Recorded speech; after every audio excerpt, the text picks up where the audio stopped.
The opinions expressed of this show are for entertainment purposes and should not be misconstrued or interpreted as fact. If you have a gambling problem, call 1-800-522-4700.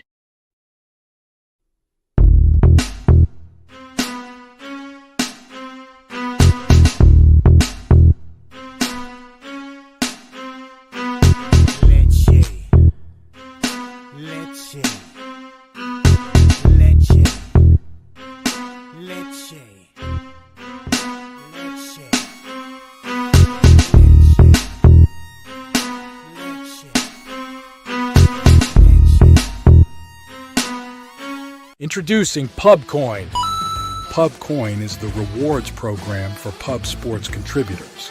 Regular chat contributors share their play of the day, POD, in the YouTube chat, including the phrase POD in their message. At the end of the week, the amount of units earned are converted into PubCoins. PubCoin can be used as reward points for prizes, shop discounts, and contests. Hey, what's going on, y'all? It's Mills here, Pub Sports Radio. Do you guys want to challenge the personalities here at Pub Sports Radio?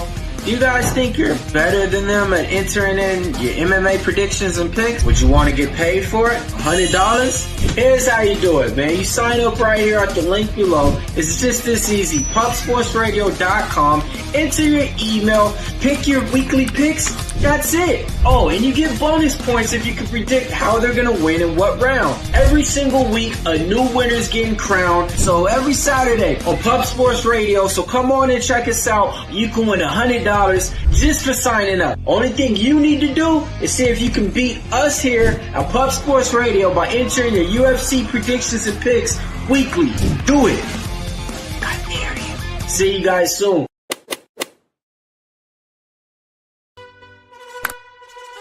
Your membership to Gold, you will be automatically entered in every horse race, every Wednesday and Friday. It is time to race horses.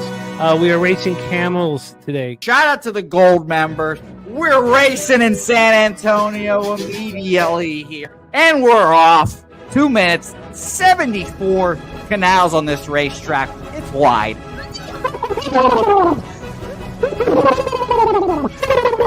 We're racing in San Antonio. Matt Wally moving forwardly. Jeff Slaughter in the mix as well. And as is Randall Sheffield, who's put that beautiful nose out front. But it's actually real grass here, Jimmy. Maybe Kentucky bluegrass. Oldie, no! There he goes. There he goes. Oldie in the lead now. K. Wolf falls back. The horses love it. Sometimes they stop and eat it on the way to the finish line. That's why your horses start so far in the back. Here. Oh, look at Nuss Flush Allen bursting out here. J-Dub in the mix. Rude Boy up here as well. Jimmy, take it away. There's Oldie. Oldie is moving to the front. We are past the halfway mark in our 2 mile. And there's Ricky Levy.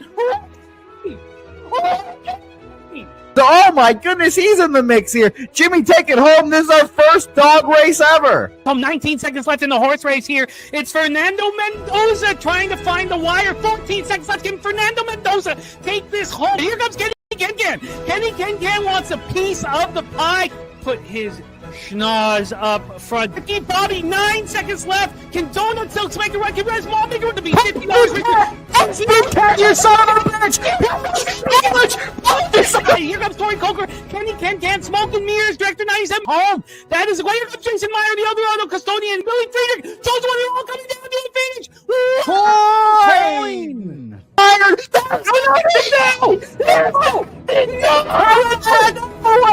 Nowhere! Oh no! Fanatical Jim!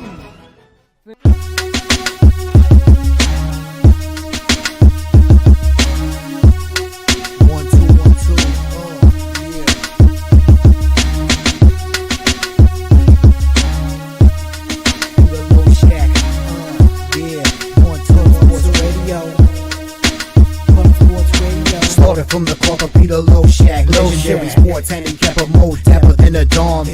Father young phenom, known as Jimmy, who declared one day that the bag was here to stay. Information like a PSA when we all PSR Pub Sports Radio bizarre. Is a man named Slaughter and he flipped the script. No competition in this they quit the trip. But we say we be pubbing.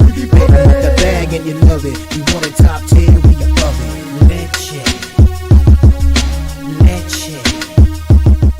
What up, cappers, gamblers, punters, hustlers, low baggers? Happy Friday, June 27th to all of you. Thank you for watching Betting with the Bag right here on Pub Sports Radio.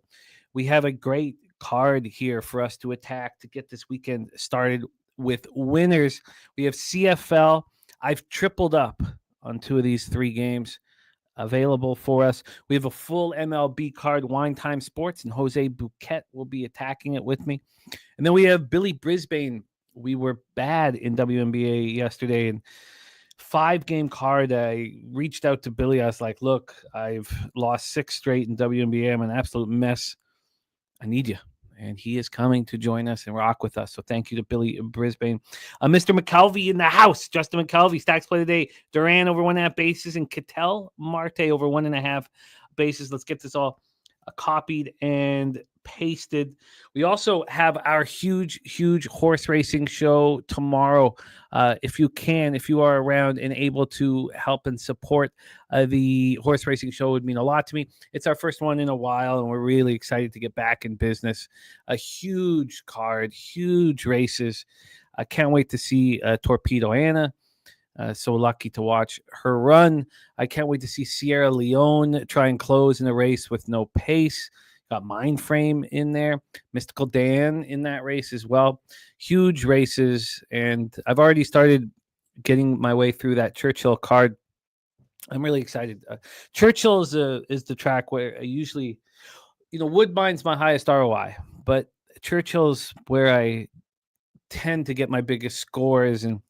And already that second race, I think, is, second race of the day. I'm leaving that favorite out, and I've got a couple double-digit horses. I've got 2 horses first time running that I think can compete.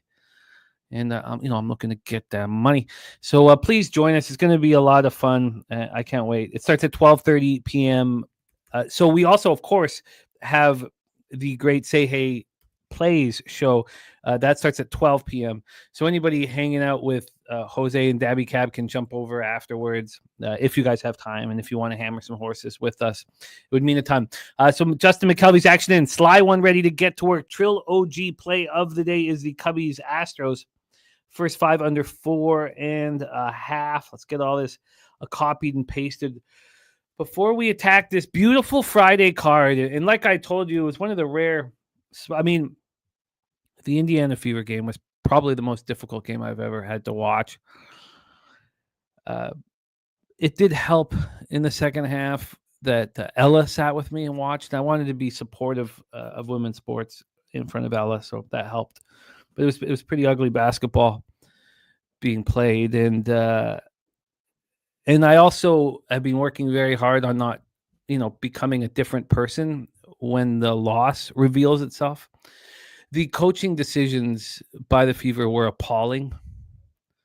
Aaliyah Boston not on the floor there in the last minute and a half was, why you have a small ball lineup? It did remind me of, and you guys will remember this, that Heat Spurs a final game of that series when Pop took Duncan off the floor.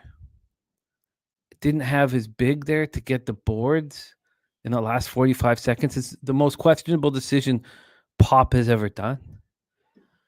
And of course, a couple rebounds, couple LeBron bricks, offensive boards, and next thing you know, Heat win the championship with a huge 3 from the corner. It was so difficult to watch. I can't. It was the worst basketball game I've ever watched.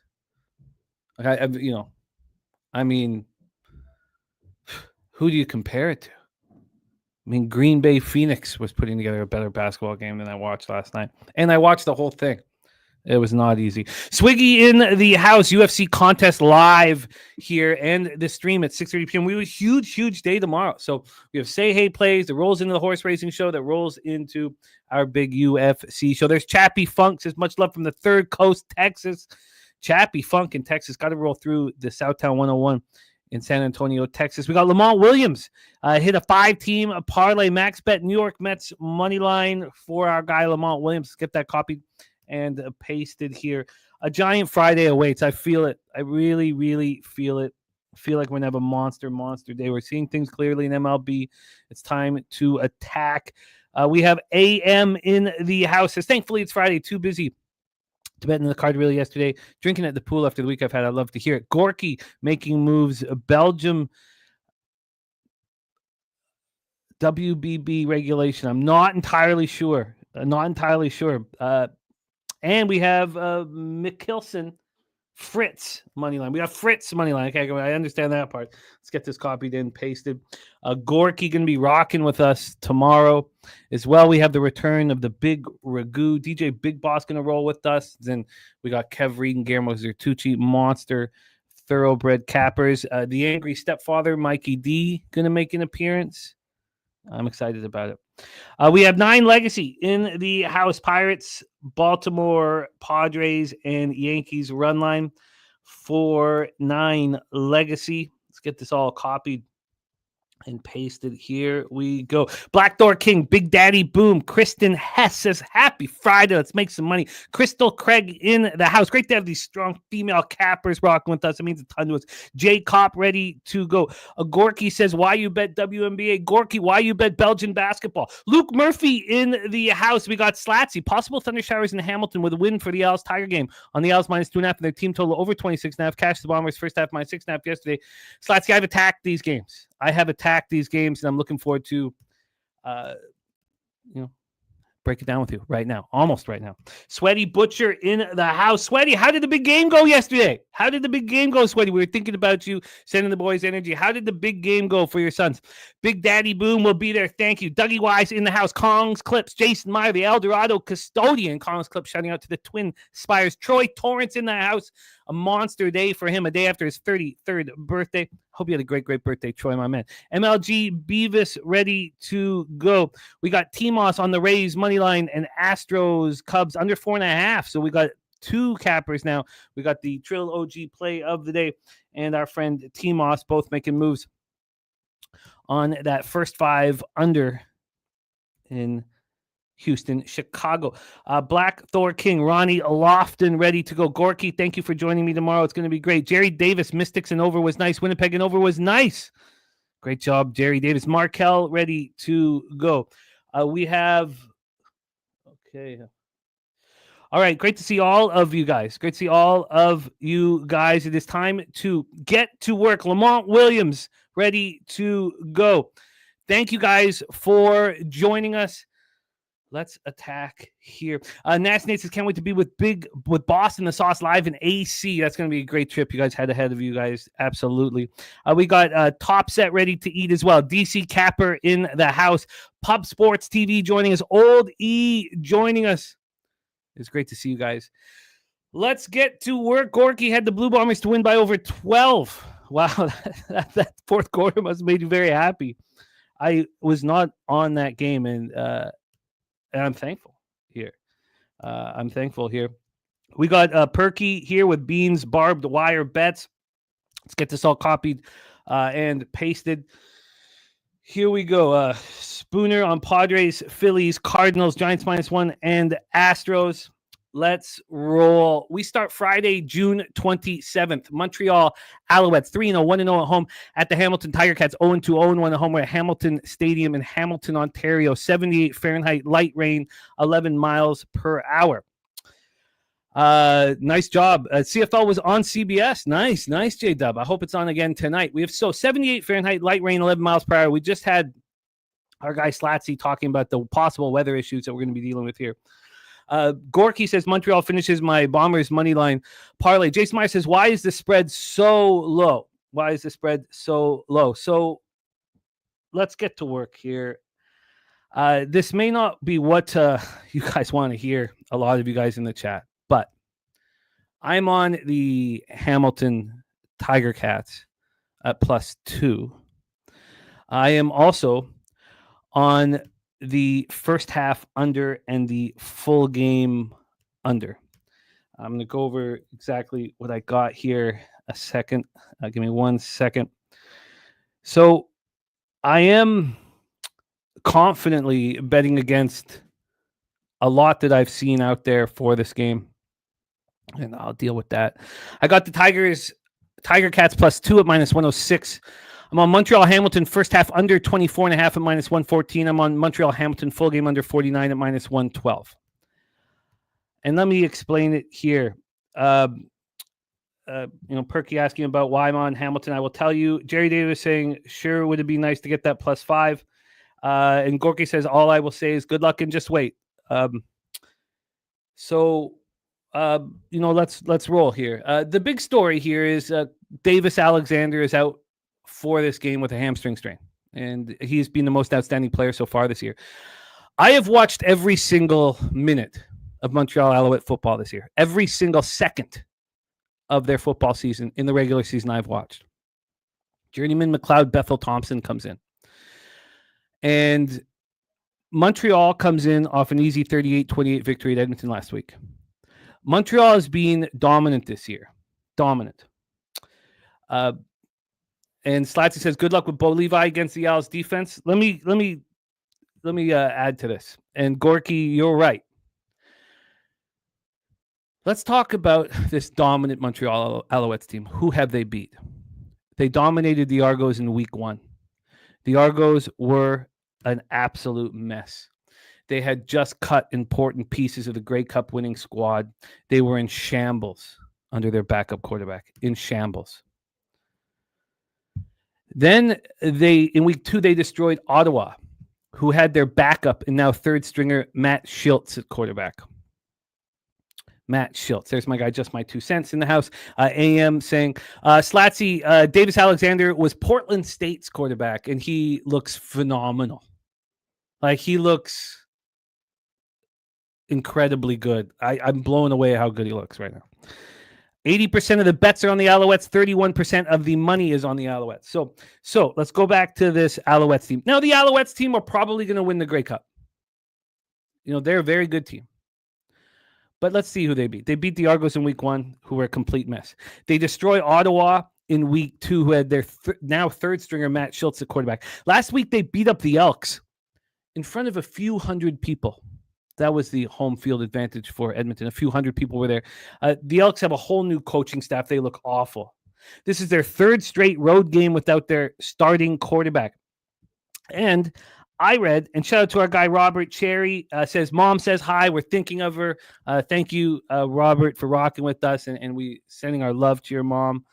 I know that she's, recuperating from the fall, and love you guys. Love the Cherry family, man. So all of these articles said, and I couldn't believe it, one after another, whether it was Cappers or, from the CFL website, or said there won't be much of a drop-off from Davis Alexander to MBT. There won't be much of a drop-off from Davis Alexander to MBT. Every article said that. And I will bet that every single person who said that is wrong. I will invest that they are wrong about this. Gorky says Hamilton's defense is garbage. Yes, you're right. But let's talk about this a little bit more here, okay? The Elks outscored the Alouettes with MBT at quarterback. Sean Thomas Erlington and Austin Mack are on the injury report this week. So the offense is weaker. So not only do you have your backup goaltender, a journeyman goaltender, sorry, hockey on my mind. Not only do you have your backup quarterback here, you have your backup quarterback, you're missing weapons. You're on your third straight road football game, and you're coming off a team who, yes, has terrible defense, but they're coming off their bye week. If you have any faith in this Hamilton coaching staff at all, you will expect them to step up here. Their front seven looks terrible. Their pass rush is nowhere to be found. They just cut their middle linebacker, Kyle Wilson. They're replacing him with a first-round pick in Devin Verusik, who I don't really know too much about. The stats will tell you this is a mismatch. It's not. It's not. Montreal scored the most points per game in the CFL this year. Hamilton has given up the second most points. The Ticats have allowed more points than Montreal has, and they've played one less game. So let's take a look at this line history here for this one. I spent a lot of time on whether I should take the +2 or the money line at +115. I took the +2. You know, they're hijinks. There's, you know, all the clock stops in the last 3 minutes. There's a lot of opportunities for singles, rouges, and field goals and bullshit. So there you go. I'm on the +2 for the Hamilton Ticats, and I'm on the unders. You can still get what I had. I mean, I got the 49 at -112. It's now a 48.5 at -109. This will end up under 48. And then on the first half here, I got the under 24.5. We know how crucial a number 24 is, even with the league with Rouges. This is now still available here at what I got. I got the under 24.5 at -114. Right now, I'm looking at it under 25 at -119. But there you go. Triple up here in tonight's action.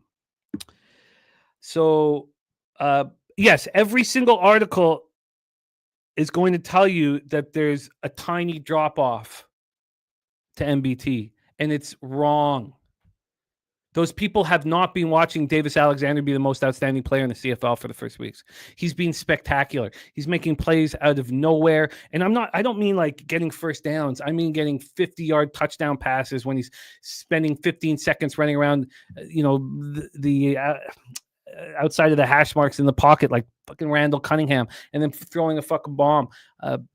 So there we go. JW says, I don't see the Tiger Cats beating the Alouettes. Everybody is saying that. Everybody is saying that. And yet look at where the money is. 82% of the tickets are on the Alouettes and 30% of cash is on them. Rich H says, June record since 2019, Hamilton 3-12, Montreal 10-4. Look, this is where I want to be. This is where I deliver in the CFL. When every single article is on the other side and every single person is on the other side. So now we watch tonight. All right, let's move on to Saturday's action. Every one of these games, we're dealing with quarterback injury news, and it's an issue. And this is a huge issue here. Bobano gave us a Lions team total over 22.5 at -125 here. We have the Lions at the Roughriders. Roughriders 3-0, 1-0 at home. 70 Fahrenheit, partly cloudy, chance of showers, 12 miles per hour. Let's get to this. Again, this is such a messed up football game. Now it looks like Trevor Harris is going to play. He did practice in full yesterday. So let's figure this one out. Sorry, this is Saturday action here. Move over to the full game. So I have not moved on this game. I've tripled up on the other two games. I've not moved on this game. This total is at 51.5. It's -109 to the under. The total has not moved. On the point spread here, we have Saskatchewan is -3.5 at -112. They're expecting Nathan Rourke to play at this point. They're expecting him to play. So the Lions coming off an ugly 27-14 loss at home on Saturday with Jeremiah Masoli at quarterback. And Rich H liking the Phil Pot receiving prop with Mac out here.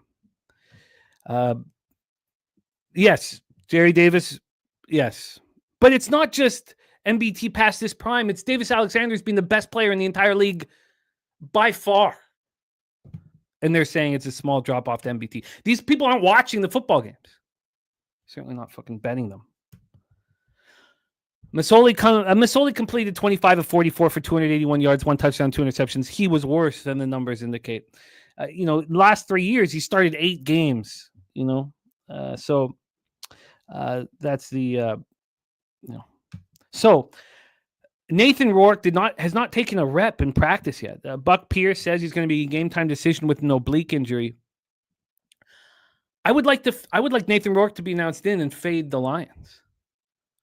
As soon as Trevor Harris is official, which he pretty much is, I don't know why this line's not moving right now. If it could move back with Nathan Rourke, I mean, this is ridiculous. It's ridiculous. The Roughriders coming off their third straight win, 39-32 at Toronto on Friday. Trevor Harris was 13-17 for 234 yards, 2 touchdowns, and interception, but he was in complete control. He's been very good, very, very good. Second in passing yards, tied for first in touchdown passes. He missed the 2 weeks with a concussion. This is a very uncomfortable game. One big hit on Trevor Harris, which we know is going to happen at some point. He's going to be out of the game. One big hit on Nathan Rourke with the oblique injury. He's going to be out of the game. It's a live betting situation.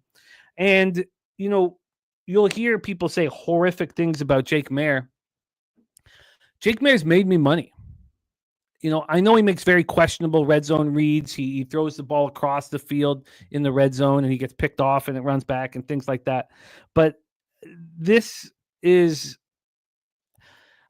I would like a week of knowing that Jake Maier's at quarterback and a week of hearing everybody tell me how terrible he is, a week of hearing everybody betting against him, and then I will be on Jake Maier. But that's not going to be the situation here because it looks like Trevor Harris is now going to play. There's so many moving parts. Samuel Emilus is out as well. But if you ask people about the Saskatchewan wide receiver crew, they'll tell you Keyshawn Johnson, Dante Myers are very, very good. I don't agree with that at all. I don't agree with that at all. I think it's a weak wide receiving group. AM says 41% of the bets on the line, 78% of the money. That's very interesting. 81% of the tickets and 86% of the cash. I want clarity at quarterback and then see what happens to the market. Gorky says small drop-off is because Montreal has a great team. Look, this is part of the fun, Gorky. You and the public have just as much of a chance as the small group in the fatter pockets that are on the Ticats. So let's play. Game on, Gorky.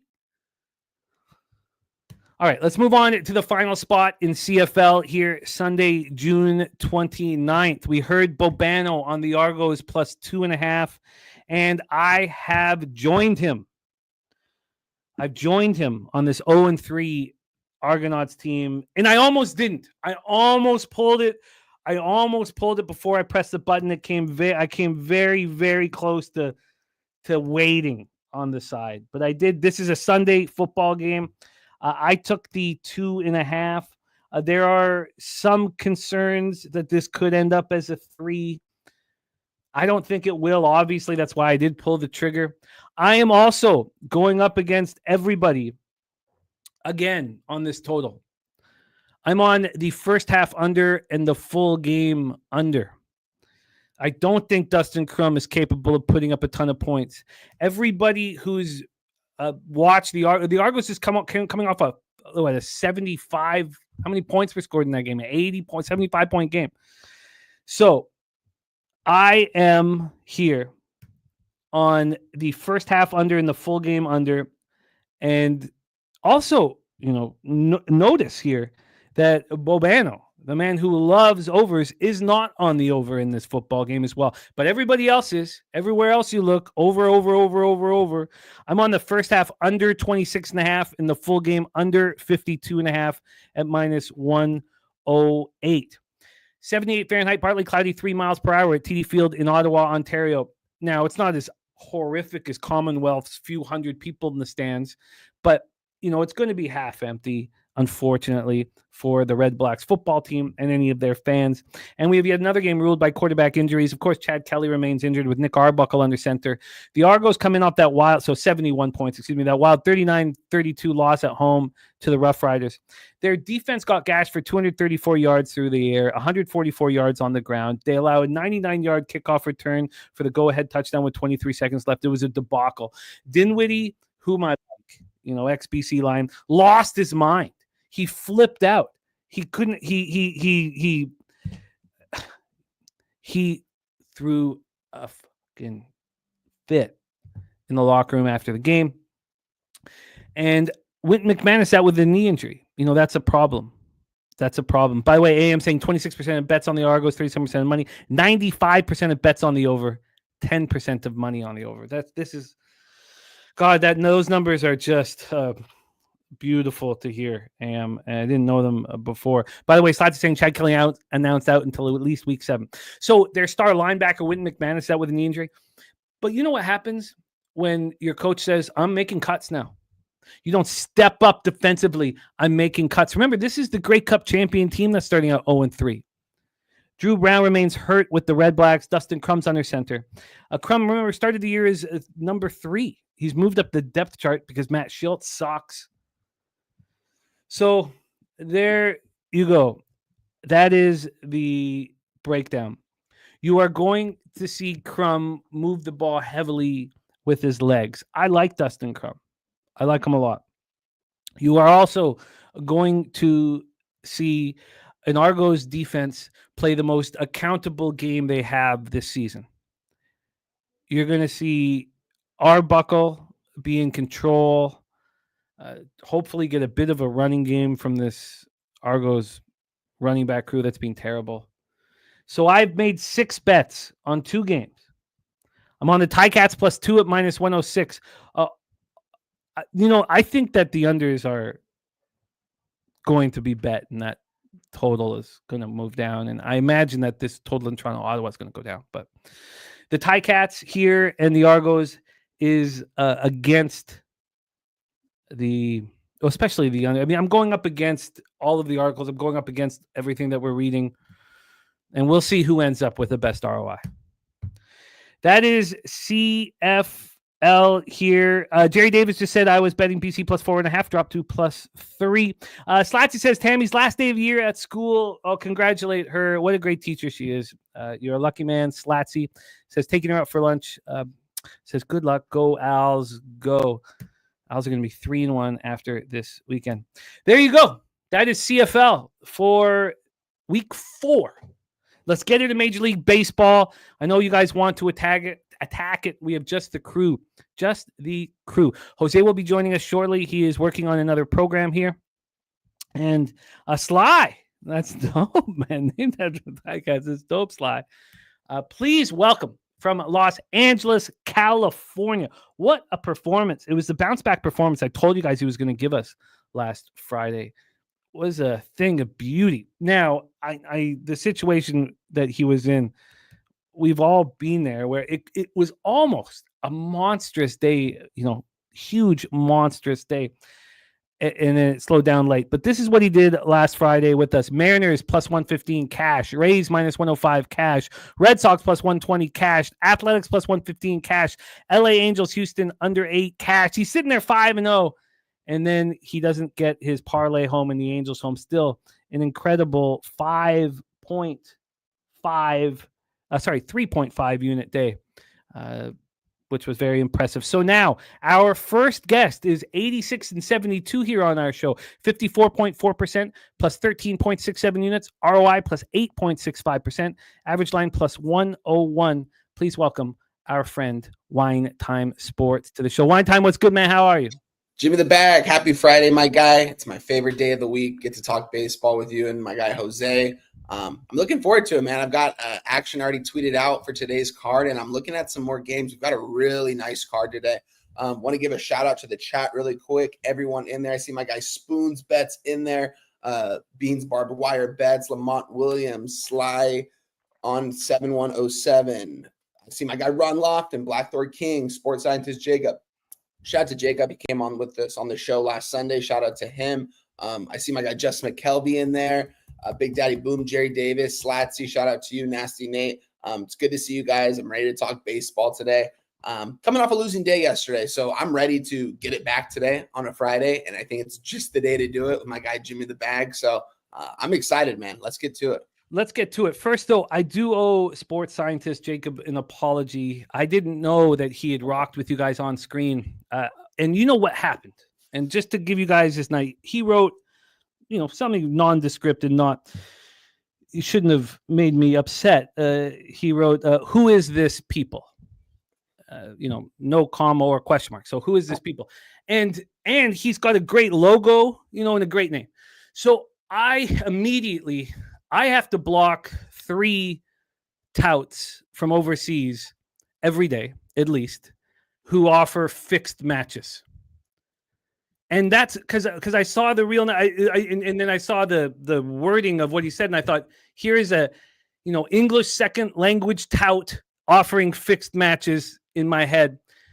If there had been a question mark at then, who is this? I don't know. And so I immediately went to these guys. I'm nonstop. Every single tweet I put out, I have to go block someone offering me fixed matches. Had I have known that who he was, that he had rocked with you guys, so I apologize. I apologize, sports scientist Jacob, for just reacting. I do it a lot. I just react, and it's usually negative outcomes when I just react. And so I apologize to you, Jacob, for reacting there. Okay. And I was saying that as in who is this man's? Yes, I understand. And I apologize. Ron Lofton says, I bet Jimmy's kids will be A students. I don't know about A students, but we do go over grammar a lot. But it's time to get to work now. So apology to you, Jacob. Let's work together and get this money. Here we go. 6:40 p.m. Eastern. I've moved on a couple of this is. Okay. Yeah. Who is this? See, who is this? That's not a tout from overseas. At least. Okay, but that was good. That was nice stuff too. Okay. Let's get to work, my friend. I have bet this game already. I am on the TJ special, the Pirates first 5 plus a half. I am backing 1-10 Mitch Keller. I have backed David Peterson all year long, and I'm wondering if he's dealing with some arm fatigue here. We have Justin McKelvey on the first 5 under 4.5 in his pocket. And obviously, in free bands, I'm with you. I'm a little nervous about that bet. I'm on the -1, but I'm with you there on that game, Dougie Wise. And I'm a little nervous. So I've only made 3 bets so far on this card for baseball. But David Peterson is coming off a couple rough starts. He lost 7-1 to the Phillies, who aren't ripping the leather off the ball against lefties. 4 innings, 5 earned runs, 2 homers, 4 Ks, and 3 walks. On the road, he's been very good all year, but I take that back. At home, he's been spectacular. On the road, he's been good. 7 starts, 18 earned runs, 37 hits. Not as dominant as he's been at home, but I wonder. 2 straight starts. He's allowed 8 earned runs in those 2 starts. Now he's on the road here in Pittsburgh. Is this the spot where he's going to deliver? Pirates 0-8 in Keller's last 8 starts. Yes, 1-10 with a 4.02 ERA, 1.22 WHIP. His last start, so he's got consecutive home starts now. His last start, he allowed 2 earned runs over 5 2/3 versus the Rangers. He's not been very good at home. Spooner says Mets won't have Diaz available. They just lost the starter. They have to be conservative with the pen. I expect Peterson to pitch deep. So for Peterson, righties are hitting 250, 686 against them. They have a chance against them. They don't have a ton of power. The situation for Mitch Keller is lefties hit him hard, 283, 758 OPS. Shout out to our guy BJ in the house.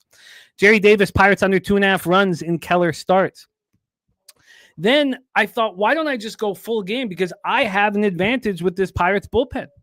And this is the first time we've been able to say that. 2.72 ERA, 0.99 WHIP the last 30 days. Troy Torrance on the Pirates. TJ says, I wanted to be on Pittsburgh here, but couldn't get there with Kelly's home numbers. This is a damn fishy line, points to Pittsburgh. Mets bullpen has been bad last 30 days. 4.63 ERA, 1.45 WHIP. So the weather in Pittsburgh here, 82 Fahrenheit, feels like 89. Rain possibly early, and then the game may be pushed a little bit, but it's not that big of a deal. It's 6.3 miles per hour in. When we get to the ballpark pal expectation here of PNC Park, it's plus 5%. It's minus 8% home runs, plus 18% doubles and triples, and even singles. So take a look at the line history here, and then we'll hand it over to Wine Time for the first spot on the board. And I I went with the TJ special. I got minus 115 on the first 5 plus a half. Right now, we have the Pittsburgh Pirates at plus 125. They opened up at plus 140. That's a big move towards them, 15 cents. It's a 21-cent move away from the Mets from minus 156 to minus 135. I like that. I like that a lot. When we get to the total here, we have an 8. This opened up at 8.5, and it moved to 8. The first time it moved to 8, it got back to 8.5. Now we're at 8 again at a pick'em. And when we get to the cash flow here for this one, we have 77% of the tickets on the Mets and 80% of the cash on the Pirates. So 77% of the tickets on the Mets and 20% of the cash. We have 63% of the tickets on the under, but 82% of cash on the over. And as AM is probably writing in the chat right now, the books seem not concerned at all that all that money is on the over. So here, and he says TJ special up to minus 125, minus 130. He says I would have taken the minus 115. That makes me feel good. Take it away. Wine time. Let's roll. Mets, Pirates at PNC Park. Yeah, my ROI backing Mitch Keller this year, Jimmy, is it's in the negative. I'm going to say that right now. And looking at his record, you could tell by that 1-10. I think his numbers are better than they indicate, though. I mean, this guy is pretty consistent. I think you can expect what you can get out of Mitch Helen Keller. 6 to 6 1/3 innings, 2 earned, maybe 3 earned runs of baseball. Depends if the bats can get going for him today. We're seeing a low total here. I think Mitch Keller is going to pitch really well. I believe this total opened up at an 8.5. If I'm not mistaken, it's at an 8 right now, which is a low total. Both these pitchers have been pitching really well this season. If you look at David Peterson's numbers, he has been getting hit, especially in his last 5 games. He's been giving up a lot of hits here. And I think that's going to happen today in Pittsburgh. Just if the Pirates can capitalize with runners in scoring position, that's my biggest thing here. I think we'll be able to get at least a couple runs here out of Pittsburgh. We're going to need at least 4 here, I think, out of them to get a win here. But I'm on the Pirates. I'm on them in a different way than the money line.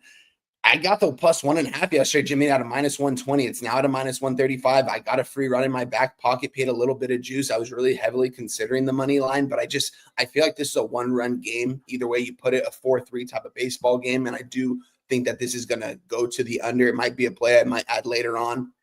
Going to look at the conditions and all that stuff, but haven't made a play on the total. But last night when I capped this game, I had it to the Pirates, and I just figured if I can get a run in my back pocket for minus 120, I know it's going to only continuously go up. It's at a minus 135 right now in my book, so we beat that line moving by about 15 cents. Right now on the money line, Pittsburgh sitting at plus 125, Mets minus 135, and we have that total of 8. I think this is a Pirates spot. I think the market's indicating that every way you look at it, people are coming in, hammering the Mets as they should. They're 14 games over 500, facing one of the worst teams in baseball in the Pirates.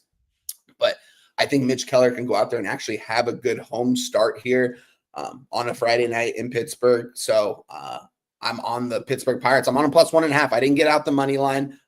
Plus 1.5, minus 120, tweeted out yesterday. Still love it. You can get a minus 135. I mean, do I still endorse it? Yeah, it's just you're paying a little bit extra in juice, but maybe just go the money line. But I think the Pirates are very live to win this game, but I think it's a 1-run game. So I got that free 1.5 in my back pocket. I'm going to take that every day here in this situation. So I'm on the Pirates plus 1.5, minus 120. Start my card. You have that at Pinnacle, AM. That's it's a pick 'em at 8 right now at Pinnacle. You know, I would kind of like to double down. I'm not going to. The decision I was stuck with and thinking about for too long was, do I want the first 5 or full game? Do I want to cut down the game because I fear the Mets bats? Or do I think I have an advantage with the Pirates bullpen, which I do feel like I have? And I didn't have an answer. I went with the TJ special. I have a nice ROI with those first 5s plus a half, and I just went Jimmy, with it. Yeah. Do you have the numbers pulled up for? I know you mentioned the Pirates bullpen last 30 days. What's the Mets bullpen ERA the last 30 days? If you have that pulled up, I do. It's a 4.63 ERA with a 1.45 WHIP. Wow. Okay, I like the Pirates here. I like where you're going with that first 5 because I think Mitch is going to go out there and pitch a good game, but I'm going to trust the full game. I'm going to trust that bullpen because the Pirates have been pitching good in that bullpen the last 30 days compared to the Mets. So I think it's a Pirate spot either way you look at it. I think it's going to be a 1-run to 2-run baseball game no matter what. But I like the Pirates here. I love that. And Kong, my man, the TJ special is the dog first 5 plus a half. Dog first 5 plus a half is the TJ special. Jonathan Yim, we're still working on that. And the only way you're going to know about it is from subtle hints and from our own personal Twitters. We can't talk about it here on the show. Shout out to TJ too, Jimmy. I was DMing him the other day. I think he had like a 7-0 or 8-0 day like 2 days ago. Just absolutely wild kind of day. And me and Spoons were talking about it a couple days ago. He was telling me, he's like, dude, we're all winning right now. We're all seeing the cards so good in baseball, like our group. And it's cool to see because we're putting the work in, we're putting the time in. When it pays off, puts money in our pocket.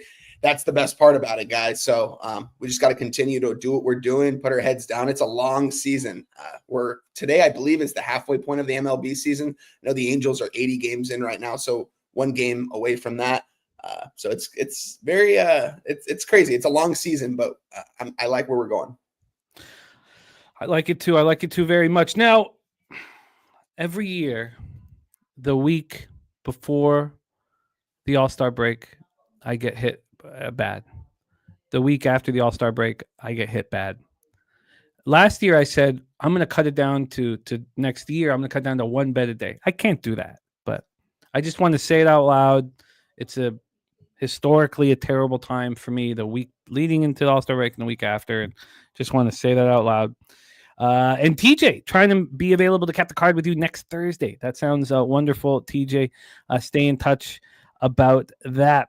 So there we go. By the way, we got Deacon Mike in the house. Can you believe that I looked at that Cardinals jersey yesterday and didn't put it on because I feared the wrath of Deacon Mike? And I put on the jersey. He always gives you shit when you're wearing that. It's hilarious. Can you believe that Deacon Mike is in my head like that? What does that say about me? I know what it says, and I won't say it out loud. It's not good. All right. Both Wine Time and I have moved. Not everybody agrees here, but both Wine Time and I. I'm on the Pirates first 5 plus a half at -115. Wine Time's on the Pirates plus 1.5 at -120. And I kind of want to double down, man. I kind of want to double down. Yeah, JM, I'm not proud of it. I'm not proud of it. Jermaine says, what were you losing on during that stretch? Which stretch, Jermaine? I can think. Oh, you mean the week going? Everything. It's just happened to me year after year after year after year. And I said, next year, I'm not going to let it happen. That's all. That's all. It is time to bring on our producer here, Backbone of Pub Sports Radio. He's coming to us live from our home studio in the Southtown 101 in San Antonio, Texas. If you are around San Antonio, Texas, you must check out the Southtown 101. It's a phenomenal spot. Our studio in the back, bunch of TVs. It is heaven on earth. Please welcome our friend, Mr. Jose Bouquet, to the show. Jose, how are you? We're doing all right. Coming off an RSR kind of day. I don't say that name anymore because it's a curse. But it's nice to see everyone in the chat. Jimmy, I tailed you. I am on the Pirates. I took them full game because that's where the line's moving. That's my reasoning for it, at least. So I'm on with you, plus 125. So let's ride. Let's go. Yeah, I might actually end up. I'm not against doubling up after all of this. And by the way, I think I do owe Deacon Mike a beer because I've cashed on 2 over home run props that have made my local non-plus with me. So shout out to you, Deacon Mike. Yes. Yes. Nice. Absolutely nice work here. And Coach Teplitsky in the house. It's great to see him. OG Lowbagger here. International Hoops Play of the Day. Criollos. I can't do it. You say it, Jose. Puerto Rico basketball team. Criollos de Jaguas. How's that? Criollos de Cagua. Okay. I didn't even see the team. That's Alex Cora's team. He's not his team. Yeah. I think basketball, but that's where he played for in the Puerto Rico or whatever the fuck. Oh, so, that's dope. That's dope for Coach Teplitsky. Thank you for dropping in, man. He's a great guy. That is news to me, Kong. That is news to me. I didn't know that, and I did not get your NASCAR action. Can you hit me with that once more? Thank you, my man. Okay, Deacon, what's happening to you? God, I'd rather be afraid to put on the Cards jersey than be aroused by Jose's legs. Let's roll on. 7. Oh, Fat Wally's NASCAR action. Yes, I have it. Anybody needs it? Let me know. I have Wally's action. Yes. And we have Jose, and Jose moved on the Pirates. What's the Jose? What you got? Plus 125. 125. Yeah. But there's been a move on the Pirates first 5 as well. You just 10 cents. Yeah. But was 20 in not too long of time at the book you use for record. Yeah. Sorry, I didn't look at like Pinnacle. I didn't look too deep into it because I figured what was it, opener at minus 160. I've already lost it already. At least where we used to play poker, minus 160 down to minus 135 was the more prescient move that I cared about. I guess just because it was more. If it was that much in first 5 too, I'd be doubled up with you. I hear you. I hear you. Spooner says, can we get a blur filter for Jose's legs? Just think of them as arms, because that's what they look like. Let's roll on. 7:05 p.m. Eastern. Athletics 33-50, 18-23 on the road. The New York Yankees 46-34, 24-16 at home. We're at the Yankee Stadium in the Bronx. I should say we're at Yankee Stadium in the Bronx. Let's take a look at the weather and get into the market analysis here. 70 Fahrenheit feels like 65, 11.6 miles per hour in, and dies down to 8.9 miles per hour. So it doesn't sound like a very good setup for offense. Yankee Stadium is rarely do we see it at the very bottom of the board on ballpark. Almost never. -3. Well, it's -6% overall, -3% homers, -10% doubles and triples, and -4% singles. Let's get into the line history here for this one. We have the Yankee. Another thing about last thing. Those the fucking guys that I have to block every day on X with the fixed results. Sure. And you talk about the English bothering me so much. They can't spell losing. Every single one of them says there's no losing here. They use 2 O's on every single one of them. I mean, these guys are so good that they don't even know how to spell losing. Well, you just said it, Jimmy. They have to do it. They spell it in the accent. There's no losing. So they spell it in the accent. I respect that. Okay, full game. Here we go. Okay, so we have the New York Yankees right now at -245. They opened up -200.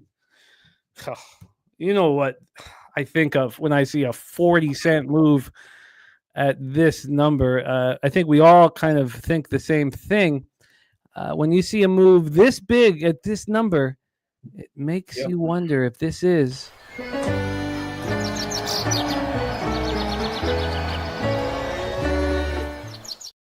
the total is an 8.5. It's -112 to the under. This opened up at 8.5 and it's dropped down to 8 several times, and it's come back up. Regardless of it coming back up, there's still been a 12-cent move towards the under. When we go to the cash flow for this spot, we have 82% of the tickets on the Yankees, 82% of the cash on the Athletics. That's nuts. That's absolutely... how could 82% of the money on the Athletics and you see this line move like that? It makes me want to go back to our old site and see if they have a similar feel for this game action. They have 91% of the tickets and 95% of the cash on the Yankees. What? That's just such trash, man. TJ is not seeing cash on the A's. Okay. But here, if we're to believe this board that I'm looking at, are you looking at the same board, Jose? Yeah, no, it's same thing for me. Like you just said, but it's interesting. TJ's obviously is just the one that updates like 5 minutes before us. So interesting. 82%. Yes. AM seeing the same thing we're seeing. Other books are saying, maybe it's best not even like that's just okay. Sorry, TJ's seeing it now. It flipped at 12:15. Okay. So let's roll into this and hear what you guys have to say. We'll go to Jose first. We'll go back and forth for you guys for the rest of the card. Mitch Spence 2-2, 3.84 ERA, 1.30 WHIP. He's been very good and he's earned himself a job in the starting rotation. Only allowed 6 home runs through 58 2/3. His last start, he went 4 2/3, allowed 4 earned runs and a 4-2 loss versus the Guardians. On the road, he's thrown in 12 games. He's only started 1. Gone 30 innings, 24 hits, 7 earned runs, 23 K, 6 walks, and a homer, 218 opponent's batting average. And it's lefties that are crushing him. So let's just take a look at the expected lineup here for these. Oh, God, sorry. Let me do this quickly. Let's go through this expected lineup and see how many lefties the Yankees are expected to deliver here. Grisham, Rice, Bellinger, Chisholm, and Austin Wells. Not a very tough group of lefties. BJ says, clear Yankees spot. JW says, here we go again, all you Yankees bettors, when they stink. Lefties hitting 320 with an 884 OPS against Mitch Spence. Will Warren, 4-4, 4.66 ERA, 1.33 whip. Now, we've seen what they like about him. He's got 96 strikeouts and 75 in a third, and now he's not getting barreled that much. He's only allowed 6 home runs now, over 75 in a third. He's got consecutive home starts now, 4-2 win at home versus the Orioles. He allowed 2 earned runs over 6 in the third. At home this year, he's been great. 30 hits in 38 innings, 16 earned runs over 7 starts, opponents hitting 211 against him. He's got the same splits. Lefties hitting him 273 with a 796 OPS. And Soderstrom, Kurtz, Butler, that's it. But they're dangerous. 3 dangerous lefties going up against them. Jerry Davis says the A's are slumping right now, though. A's versus righties last 30 days, 251, 736 OPS. Yankees versus righties last 30 days, 246, 751 OPS. Yankees bullpen has been struggling, 4.17 ERA, 1.45 whip, while the A's bullpen has a 6.02 ERA and a 1.60 whip the last 30 days. TJ says Yankees better start winning because Tampa Bay isn't going to stop. Take it away, Jose. Athletics, Yankees. I'm going to stay off the game. I know everyone will probably be on Yankees -1.5. I just don't like betting -1.5s. It's not been successful for me. -1 is kind of in the same boat. So shout out to all you guys betting the Yankees today. I wish you all good luck. It seems like it's a side, but it won't be for me. Wine Time Sports, Athletics, Yankees. This seems like a clear-cut New York Yankees spot. This might be a parlay piece for me as we break down the rest of their card. As of right now, I have nothing in this game. I also like the full game under 8.5. That looks appealing as well. We're seeing a first 5 at 4.5. I feel like the Yankees are probably going to get 5 by themselves in those first 5. It's going to be like a 6-0 type of ball game. I've had a really good ROI back in the Athletics this season, just back in athletic games in general, whether it's the total or whether it's on them. This isn't a spot to back the Athletics, getting this much of a plus money on them against the New York Yankees. Like TJ said, the Yankees need to keep winning because the Rays aren't going to stop. I wish I had the number right now, what it's currently at for Rays to win the division, but my book's not giving it to me. But the Rays aren't going to stop, and I think this is a good spot for the Yankees to have a good game here and to win by margin. Like, I would lay the 1.5 here, honestly, with the Yankees. I don't lay a lot of 1.5. So when I did that, I think it was last week or 2 weeks ago, I did that on the show with the Yankees, and they didn't get that cash from me. So this is going to be a stay away game for me right now. There's no way I'm back in the Athletics in this spot, though. It's a Yankees parlay piece where you lay a 1.5 or even a potentially 2.5. But I would never throw a full unit on a 2.5. But it could be a spot where it's a nice plus money spot for the Yankees. I think they just smash here, but it's not enough. Nothing correlates enough for me in this one. And seeing all the money on the Athletics right now, too, or is it on the Yankees? No, I mean, well, it depends. It depends if you're using VSiN or Wager Talk or Action. They're all giving you a different story. Yeah, it's all different. But they're drastically different. Yeah, it's crazy. I guess VSiN and Action are the same, and Wager Talk is drastically different. Yeah, it's going to keep me off this game. This is going to be a pass for me. I'm curious. Shout out to Troy Torrance, who I didn't know yesterday was his birthday. Happy belated birthday to our guy, Troy Torrance, my guy. If you're in the chat, Troy, let us know if this is the cash cow, because, I mean, that's what I assume in this spot. And if it is, I might have to add it to a parlay piece. So let us know. But as of right now, it's going to be a pass for me. If you want run lines, if you want a first 5 -1, if you want things of that nature, then you want to know that the volatility is high. And for the weather to be, holding back offense, that just makes it a little dicier. Maybe you could look at it and say, look, Will Warren's going to shove, so you're not going to need much. if you were to say something like that, then maybe I could get there. So Spooner says wager then weighs more offshores in their overall number than VSiN or Action. And TJ is going to move on the full game under. I like it. Okay. I mean, there's just so much to think about with this game, and we've got lots to go through. So I've got lots to think about, and I will continue to do that. I just wish there was volatility implied here.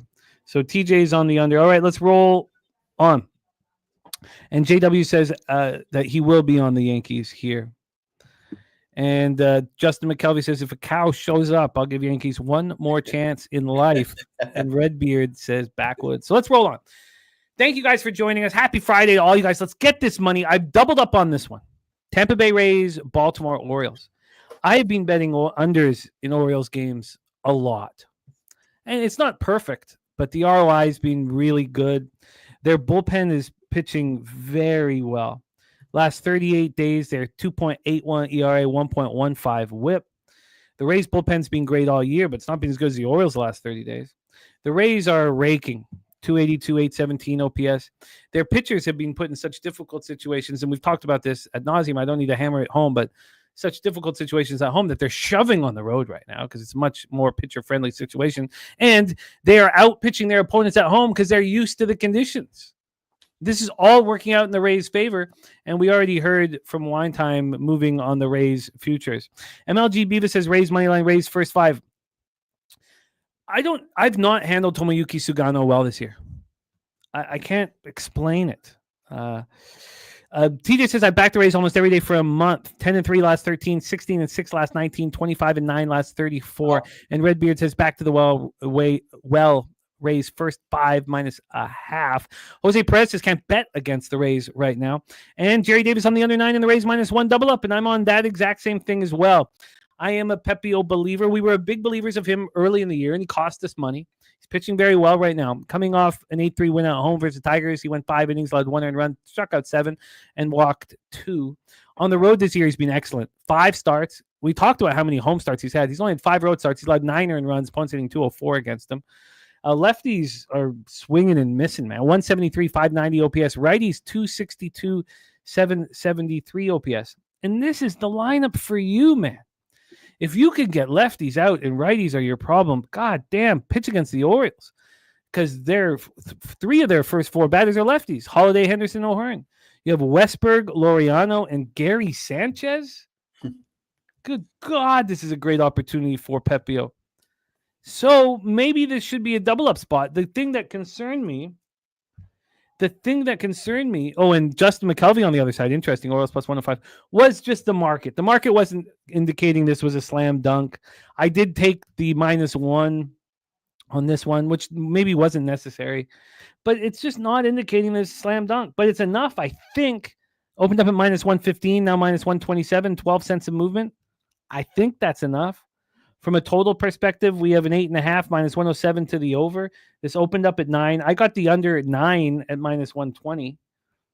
So thankful for that. I got that at 365 as well. It moved to -127 or something offshore. And let's get into the weather quickly and the cash flow. We have some drizzle issues early. 77 Fahrenheit, 8 miles per hour, right to left, dies down to 5.4 miles per hour. A Ballpark Pal has this one.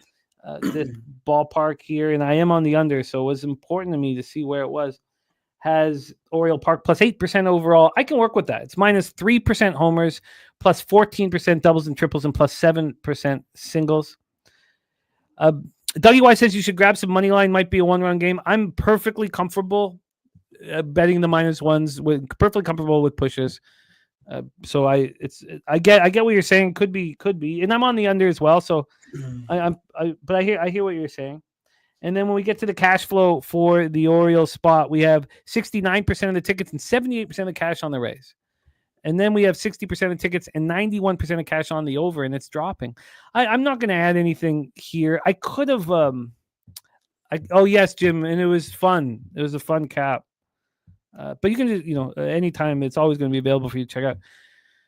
I could have done a Rays double result, but the market wasn't. I would if there was a 25-cent move, I'd be on the double result right now. Wine Time Sports, take it away. Rays, Orioles. Yeah, guys, last Friday we came out here and we gave out the Tampa Bay Rays plus 700 and the Blue Jays plus 700. Currently at my book that I took that out, the Rays are now sitting at plus 423 to win the division. To make the playoffs went from minus 150 to minus 323. Love to see that, but it's still a long ways to go. This team has to keep going, man. I'm just loving this lineup lately by the Tampa Bay Rays, man. I like their rotation. Everything just – it's hitting on all cylinders right now. Yandy Diaz, I mean, when you think about what he was hitting the first 20, 30 games of the season, he's hitting like $140, $150. This guy's almost hitting 300 right now.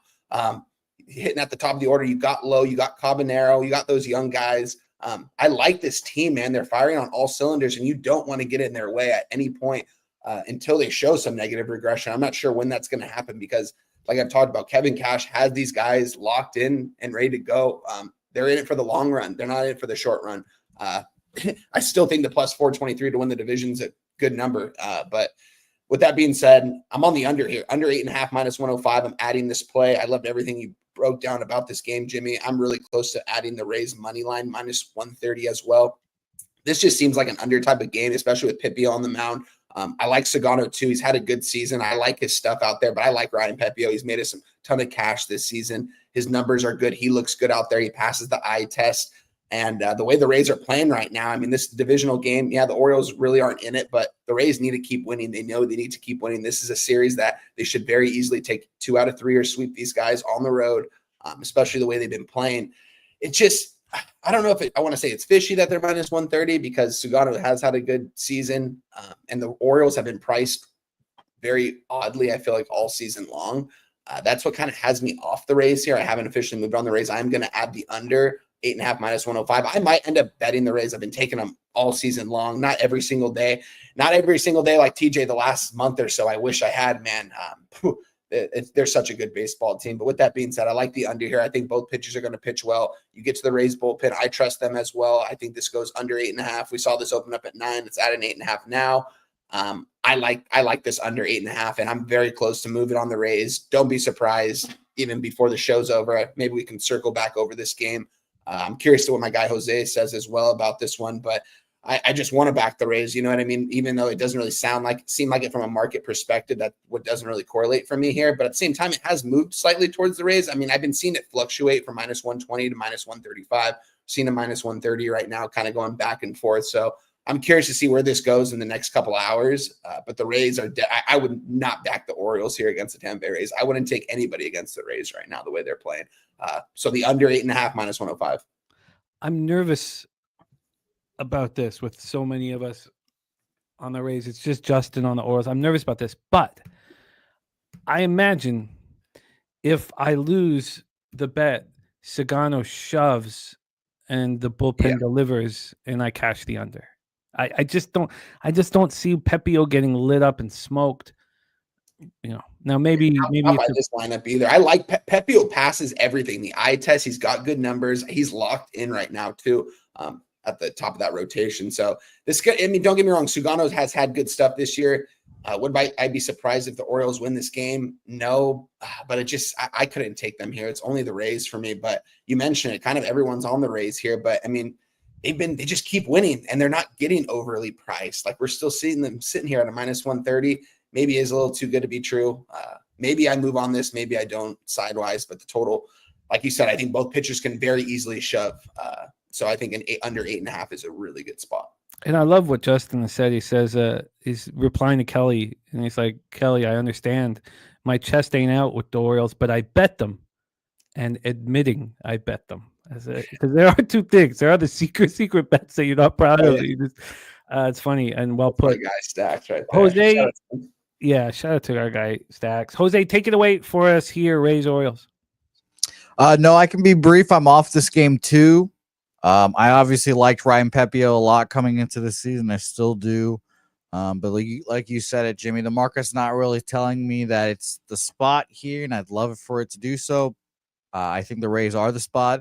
Wine Time, I agree with your under. I hate your jersey today, like I always do, but I like your look on the under here. There's 90% of the money on the over, and this line has gone down. in the face of all that. So I'd probably still lean under, but nothing for me. And Ronnie Crawford has delivered his spreadsheet play today on the Padres. We'll talk about it in a little bit. Says headed to Atlanta for Schwelly Luzardo tomorrow, and love match. that his son Matt's come down from Canada to spend some family time and brought him a package of maple syrup goodies and stuff. It was Yeah. It was sweet. It was sweet. All right, let's roll on to our next spot on the board here. Let me just make sure I got. So Jimmy, can you hook me up with some syrup next time with Palooza? I can, yes. Because we hook brought me up with that good. Here one package to Jeff. That was pretty cool. But yes, I will definitely. You got it. Yeah, I want some authentic Canadian maple syrup. Oh, you got it, man. You got it. Locked and loaded, man.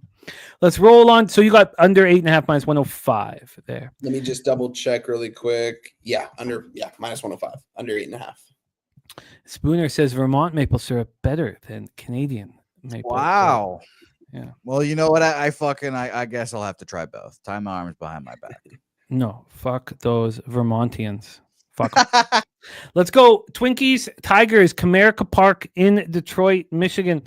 Do we have an idea who is pitching for these Minnesota Twins? Roto Wire. Let's see what they think. They think David Festa. Oh, God. I would love to have capped that with Festa in. I guess they're just afraid to. He's such a Jekyll and Hyde pitcher. It's not going to be an easy lineup. Yes. Ketchup chips. Yeah. And TJ says, I consider Vermont a part of Canada. And look, we can get into this another time. But let's talk about Sawyer Gibson Long. This is a journeyman pitcher who's earning an opportunity to start here. He was a part of that Pepio game last out, and he was okay. 6 1/3, 4 runs. He allowed 3 home runs. Didn't walk a batter. He has not had a home start this year. So here's a guy who's throwing 17 2/3. A guy that is, legitimately earned this opportunity to, start for a very good baseball team. I mean, this guy came out of Mercer a long time ago. It was a 6th round pick in the 2019 draft. It was a few years in college before he got drafted. This year, he has had 5 starts. He started at Lakeland, High A, West Michigan, and then he made 2 starts in Toledo. He looked great in all of them. And now he's here in the show. And he's older. I mean, I know he's 27, but this guy has been around. He's been around for a long, long time, and he's earned this opportunity. And I don't know quite what to do with him. I don't know quite what to do with Festa either. So that is all. I'll let you guys touch on that. So I've not moved. Those are the only bets I came to the show in MLB with. So let's get into the weather here for Twinkies, the Tigers. We have possible drizzle throughout. But nothing big. 10.7 miles per hour, right to left and in. Slightly in. And then by the end of the game, it's just right to left across the diamond. Ballpark Pal has Comerica at plus 4% overall, plus 2% homers, minus 8% doubles and triples, and plus 13% singles. Then we'll go into the line history here for this one. We have this total right now at 9, minus 118 to the under. This opened up at 8.5, juice to the over. And that was 9:43 this morning because we didn't know who was pitching, and we assume it's Festa at this point. Now we have a 9, and it's minus 116 to the under. It's not really a half-run move. And then on the money line here, we have the Tigers at minus 119. They opened up at minus 121, so no movement really on the side. Cash flow wise, I imagine they're not going to give us much information. They'll only give us information on the side. 60% of the tickets on Detroit, 51% of the cash on the Twinkies. LJ says Tigers are 12-1 straight up in the first game of a home series. TJ said, I would like to be on Detroit today. Minnesota off an offensive fool's gold effort in a game delayed 4 hours. My holdup is I would expect this to be closer to minus 135, and it's not really moving. Spooner says he wants to slam the Tigers as well. LJ saying that their overs are 16-6 last 22 Minnesota games. Against Sawyer Gibson, lefties are doing nothing through 17 games. Lefties are hitting 182 with a 497 OPS. Righties are destroying him. .344 with a 1.028 OPS. And there are some dangerous. Buxton leading off. Castro is a switchy. He'll hit from the right side. Correa. Lee is a switchy. He'll hit from the right side. Ty France and Jeffers. So they do have the kind of lineup that could maybe get after him. Mr. Belvedere says it's Twins are pass for him. Jerry Davis is on the Tigers. The Twins bullpen is the worst in baseball over the last 30 days. Tigers bullpen's getting a little bit better over the last 30 days, but they started out great, and then it's been about a month and a half of poor play. They're almost in the range of mediocre, leaving the bad territory. The El Dorado custodian, Jason Meyer, says leaning over Jose Bouquet. Take it away, Twins Tigers. Yeah, I think TJ really encapsulated my sentiments pretty well there. The line being so low had me a little weirded out. Minus 125. I would expect it to be minus 135, minus 145 in between there. There's no pitcher for the Twins. Allegedly, David Festa threw on the 22nd. So it should be fine. But, I don't know. The fact that it's lower than I expect makes me think this Twins are pass, which is, how funny all this works. But I don't want to back him again because like TJ said, a big offensive day. Jimmy can't see. Jimmy, you all right? He really look at something there. Yeah, I'm looking at a couple things here. Don't mind me. Yeah, I'm off this game. I lean Twins in this spot though, and I don't know. And TJ, by the way, mentioning I can get minus 113 on a private, very sharp exchange. That's a huge red flag. It seems like it's a Twin spot based off how low the line is. I was trying to find out what the hell this was, but now I remember it's my Beer Belly Deluxe. Oh yeah, your wax figure. What the hell's that? But yes, that was my 26er on my person that got through security with zero issues. Let's hear from you one time. Take it. God, I can't. I'm trying to stay focused, but the Masai Ujiri news today. I know. I heard about that. It just shook me to my core. I hate to break that to you. I hate to do that. I know. Guillermo Zertucci in the house. We have our huge horse racing show tomorrow. I cannot wait. Gorky, moving on Woodbine action right now. Yes, I was. That was the game that was when I picked up 20 units on Operation Garcia. I mean, yes. And I couldn't talk to any of them about it. They don't give a fuck. Right? So I just sat in this puddle of whiskey warmth. Take it away for us here, Wine Time, Twinkies, Tigers. It's a good puddle to sit in, Jim. Yeah, shout out to our guy, Guillermo Certucci. Shout out to him and his whole fam. Appreciate you and looking forward to the horse races. See all you guys on the panel tomorrow. I'll be tuning into that for sure. As far as this game goes, I mean, I'm not going to lie, this is one of the games I didn't really cap too hard just because I didn't know who was going to pitch for the Twins. But seeing the Tigers open up, you guys mentioned as a minus 125, minus 130 is suspicious to me, especially in this spot. It just doesn't really make a lot of sense to me. I could only take the Twins here in this spot. I'm not just looking at a market standpoint, but it's not enough for me to actually move on this. And from a total standpoint, I think this can actually go over. I do think both teams could hit today, and both these pitchers are going to be vulnerable. I can get an 8.5 still at minus 120. I'm not going to take it, though. I didn't put enough time into this game to actually make a play on it. This can be a game I'll look at as the day goes on. Maybe I play the Twins here in this spot. Sports scientist Jacob, I got minus 110. That's crazy to me. Like minus 110 on the Tigers here against the Twins that are 2 games under 500. Tigers 20 games over 500. It doesn't make a lot of sense. And, and if the Tigers win, it's like, wow, like good for those backers. I don't think I could back the Tigers here in the spot. It would be Twins or pass. And it just doesn't correlate for me. So I'm not going to move on it as of right now. I'm going to look over this game in a couple hours, look at some Festa stuff and see what I do in this game, but it's going to be a pass for me. Nothing for me in this game. The Tigers are 15 games over 500 at home. The Twins are 8 games under 500 on the road.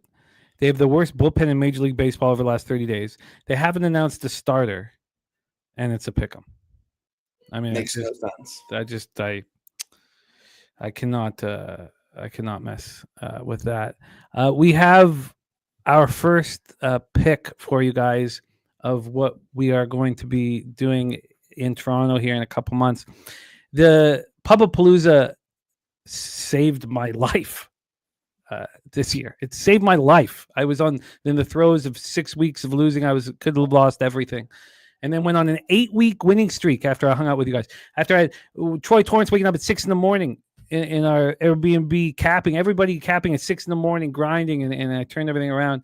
And we have our next foray. One of the great things about our community is that we also get together, make it real. And we have our That's awesome. Summit of Champions coming up here at Woodbine Racetrack, Saturday, August 23rd. We will welcome anybody and everybody. We'll be talking more about it as we move forward, but I cannot wait. Cannot wait. So we'll be talking more about that as we move forward, but please join us at Woodbine Racetrack. All right, let's roll on. I still got a smile on my face looking at that picture of you guys, man. I love to see it, man. The guys right there. It's going to be fun for you guys to all meet up like halfway until the next Poapalooza. See you guys all link up, placing bets together. It's going to be fun, man. Can it get better than that? Like even this one puts such a big smile on my face. I mean, that's just the fucking best, man. All right, let's roll on. John says you must be Canadian to dislike Vermont. No, you're right. We don't dislike Vermont, but it became a syrup contest, and like, give us something. Can't we have something? You guys have everything. I heard that Quebec is apparently the syrup capital of Canada. And Quebec City, to be exact. Contact dances as well. I don't mean to start breathing heavy. Let's roll on. 7:10 p.m. Eastern. San Diego Padres. But look at that. Kong Slip says, I can't make it there, but I will be at the Southtown 101 the first weekend of March Madness. That's number 5. Pubapalooza 5. It's a big deal for us all. But let's get to Great American Ballpark in Cincinnati, Ohio. Nick Martinez, and was so succinctly put by our Dabby Cab, calling Nick Martinez hot dog water. Hot dog water is what he called Nick Martinez. Nick Martinez is so bad that they don't want to start him. They hide him, and then he has a couple appearances out of the pen where he doesn't allow a hit, and they bring him back out to start once again. I want to fade him badly. I want to fade him. Oh, Black Thor King, I love it. You got it, my man. You got it. Oh, it's going to be a fun day. So I want to fade him. I want to fade him badly, but I want to fade Dylan Cease on the road. So let's talk about the plan of attack here.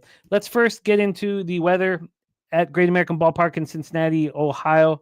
We have 90 Fahrenheit, feels like 94, 7.2 miles per hour right to left across the diamond. But within an hour, there's 1 hour. If you guys are live betting this, keep this in mind. From 8 p.m. to 9 p.m., or maybe it's 8 to like 8:45, it's blowing out to left field. And then it comes back to right to left. If you want to believe the accuracy of that, maybe you want to question it, and however you want to handle it, I get it and I understand it and respect it. Let's go to the Ballpark Pal expectation here. Great American Ballpark is very offensive. It's plus 18%. It is plus 34% home runs, plus 4% doubles and triples, minus 2% singles. Sounds like a Deacon Mike home run special. Let's go into the line history here. We will start with the money line. The Reds are plus 114. They now plus 112. They open up plus 116. Very slight move to the home dog Reds. Jose, are you still under the belief, and I'm not saying that you shouldn't be or anything, but are you still very afraid of these slight home dogs? I mean, not as much, but yes. Not as much, though? It's still in the back of my head, but it's not cut me off of them. This opened up this one appealed to me. Say what, I'll tell you that. This one appealed to me, if I'm being honest. But go ahead. This one opened up at 9 minus 116 to the over. It moved a little bit. It got up to a pseudo 9.5, not a real one, plus 104 to the under, minus 117 to the under, and then it came right back to a 9. This was a very legit 9. It is right now a legit 9, but at 10:21 a.m. it was just minus 109 to the over, minus 103 to the under. Now it's minus 113 to the over. Looking around at the board here, I don't really see any books. Maybe the site where we used to play poker at, they opened this at over 9 minus 115. It's now over 9 minus 118. So look, it is juiced here. It is juiced. Let's get to the cash flow for this one. We have 55% of the tickets on the over and 88% of the cash. Well, shouldn't we see more juice or even some 9.5s out there if the books were actually concerned about it? 68% of the tickets are on the Padres and 80% of the cash is on the Cincinnati Reds, and we have a slight move toward the Cincinnati Reds. Jerry Davis says Cease due for serious positive regression. Absolute pitching mismatch, but Padres bats can't be figured out. TJ said San Diego bats have to be looking forward to getting out of San Diego into the small park San Diego spot. Cease allowed one earned run in his last start, but it was at home. It was at home. Lefties hit him harder than righties. The Padres are starting to hit, but still lacking power. 255, 712 OPS. Reds, 254, 755 OPS. And both bullpens have been very good. Take it away for us here, one time, Padres, Reds. Yeah, we get to another spot on the board for myself. I took the Reds. I took them plus 1.5 yesterday at minus 130. Paid a little bit of juice for it. Tweeted it out. I'm going to trust Nick Martinez here at home on a Friday here. Looking at the total, I definitely was leaning towards the over, but you kind of mentioned it. Why is this not a 9.5 or even a 10? I'm surprised it didn't open up at a 9.5. Maybe because of Cease and Martinez. Both these guys, I think their numbers are better than what they indicate right now, but so maybe that's for the reasoning, but it just seems like this could be a very offensive game. But I moved on the Reds yesterday at the minus 130. Right now, plus 1.5 is sitting at a minus 145, so we did beat that. Reds currently on the money line plus 117. Padres minus 127 here. Padres, someone touched on the chat, these bats, man, they're ice cold and just crazy when you look up and down that lineup, how stacked they are, how many hitters they have in that lineup. If you look at both these lineups, it's a mismatch. Someone mentioned the pitching mismatch. It's a hitting mismatch here with these two teams here. I think the Padres have the much better order. They're a small favorite here. I think the Reds are very live to win this game. I got the plus 1.5. Minus 130. I wouldn't endorse the minus 145 right now. I would rather than that, maybe, I don't know if you could take a plus one, but maybe move on a plus one or even just take the Reds on the money line here, a small home dog here. I don't really think it's fishy by any means because the Reds have been playing some better baseball. You guys have heard me all season long not say good things about this team, not say good things about their lineup. Shout out to my guy, Jose. He's one of the people that has liked this team, and they're starting to play some good baseball. They're starting to put it together here, and I think this is a good spot for them at home here on a Friday. To get right here for Nick Martinez. So I am on the Cincinnati Reds plus 1.5 minus 130.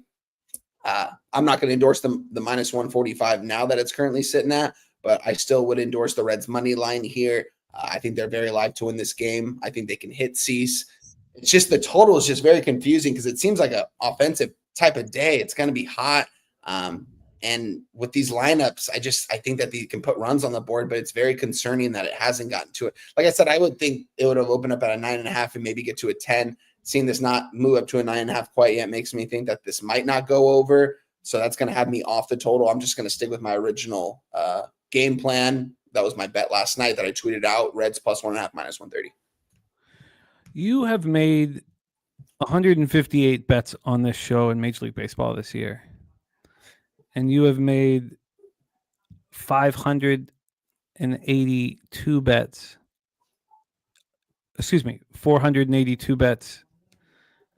overall on X this year. Of the 158 bets you've made here on our show, you've made 2 plus 1.5s. Yeah. And you've gone 1 and 1. You've made 2 today. How many of the 482 bets this year you've made on X have been plus 1.5s? I'm going to guess between 6 and 12, I would say. A couple of them have been on the Angels when they've won the game outright. I didn't get the value on the money line. I got the plus 1.5. But yeah, guys, I don't move on a lot of plus 1.5s. Like I said, I didn't even know I moved on a plus 1.5 on the show before in the past. 2. 2, yeah, and 1 and 1. So very interesting. These are my only 2 plus 1.5s today. I just think we're getting a run in our back pocket here for slightly juice in both teams that I think could very well win outright here. Maybe I'm losing some value not taking the money line here because they are both plus money and technically only need one of them to win to make some money. Here, if only one of them wins, I'm going to lose money. I'm not thinking it like that, though. I think both of them are going to win. I think both of them win outright here. So, yeah, it's very rare for me to take these plus 1.5, though, guys. We have the Skunt Blaster in the house, $4.99. Dono to bless our action, and it's a 3-leg parlay. He says you need big balls to tail this. Pirates money line, Sport Huancayo money line, and the over 157.5 in Sky Valkyries at plus 850 for the great Skunk Blaster. DC Capper with me on the Tiger Cats. I love to hear that, DC. So we have to hear and want to hear from Jose. Joe Yerker was saying Reds 12-5 is a home dog on the run line. We have Spooner saying I'm on San Diego here. I'm sick of the narrative. Cease is a bad pitcher. He's 2 classes ahead of Martinez. Padres bats play in the most pitcher-friendly park. They will look better in Great American Ballpark. Jose, can you make some sense of this game? It's tricky. Yeah, I think this is just a low line trying to get people to bet the Padres, and I've gone against Spoon I don't know how many times this year, and it feels like he's beaten me every single time. Every single time I go up against Spoon, I lose, and here I am yet again saying I'm ready for another ass whooping, Spoon. So Cincinnati Reds full game money line. It's on my card. This line's slowly trickling down towards the Reds. Plus 117 is what I got. This opened up minus 125. It's now minus 123. It's going to get down to minus 120. Actually, Penny already has minus 121. So this is going to keep slowly ticking down. It's going to get people more and more on the Reds, or on the Padres. And I'm going to hope the markets are right here and the Reds end up winning this game. So it's tough. And TJ, by the way, is a good dichotomy. We're both on the San Diego Padres here. Goddamn. So it's me and Wine Tie versus Spoon and TJ's so we'll see who wins this battle here. But we're going to the fire together, Jose. We'll come out together too. And Spoons, I might just need to send you the fucking money I'm betting against you instead of sending it to my goddamn local. Better use. That's not. I'd rather fund Wrigley than this fucking asshole's chicken stand. That's not a bad idea. Wine Time, you got the plus 1.5 at what vig? Minus 130, guys. You could have gotten up when I woke up this morning. It was still at a minus 135. Got up to a minus 145 as we've been talking about it on the show. To take a plus 1.5 at minus 145, I wouldn't really endorse it. That's why if you're watching, I mean, for record purposes, my tweet purposes, and my betting purposes, I'm on the plus 1.5. But I mean, I definitely think the Reds are live to win this game. But Jose, correct me if I'm wrong. You're on the money line, right? Plus 1. Okay. All right. LJ says optional misery. Jose, LJ, good use. I am. Good use of that. God damn it. Brings me back to the family meetings of my youth. Oh God. It's been horrible. You know what's funny, Jimmy? Fucking Helga now wants to do weekly fucking meetings to like plan meals and shit. And like, God, this is horrible. I can't imagine what a weekly family meeting is like for you, Jimmy. Like, oh my God. I was like, I don't want to fucking sit here and plan while we're eating. This is gross. What the fuck? Yeah, I mean that's a very different situation. You know, you guys are living together now. First time, she's excited. I would if I would appease her. She's been appeased. Trust me. I'm going to the meetings, not with a smile on my face. No, you should try to have a smile on your face. Trust me, it's not worth. It's appease her. Salty pussy. No. That would look. The action you're going to get is going to dry up. I would do it with a smile and then pour. Jimmy, I haven't felt the touch of another person in months. Ronnie Crawford is also on the Padres. Ronnie Crawford is also on the Padres, so it's not just Spoons and TJ against Jose and Wine Time. Ron Crawford is also with Spoons and TJ. And shout out to Ron Crawford. Have a great time with Matt. I love seeing the family hanging out together, man. Respect.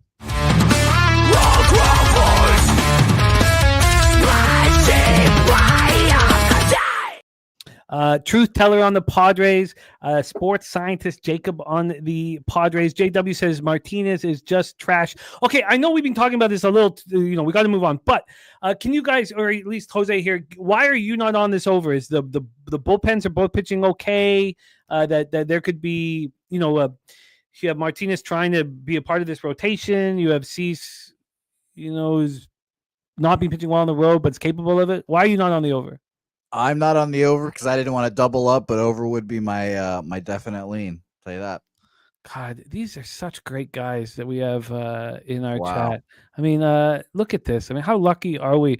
These are the guys we got to learn from. Well, I think that was a little bit of a mistype there. Oh, damn. Damn. My bad. Sorry. I didn't. No, Rod, I like the first message. Yeah. So do I. Gotta miss that ass. I was so impressed. TJ says it's wow, truly miraculous. You managed to find someone who not only tolerates your personality and your gambling addiction. That's the tough part. It's gambling addiction.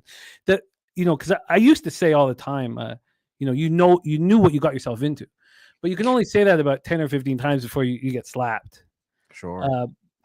She deserves a medal of parade and possibly witness protection, says TJ. Don't screw it up. Make her happy because we all know you're batting way out of your league, and this kind of luck only hits once, unlike your parlay bets. Wow. This is great stuff. God damn. Great stuff. No, Ronnie, it sounded right. It sounded so right. But we love you, Ronnie Lofton. Okay, let's roll on. Next up for us, 7:10 p.m. Eastern with the St. Louis Cardinals, 44-38, 18-21 on the road at the Cleveland Guardians, 40-39, 20-17 at home. We're at Progressive Field in Cleveland, Ohio.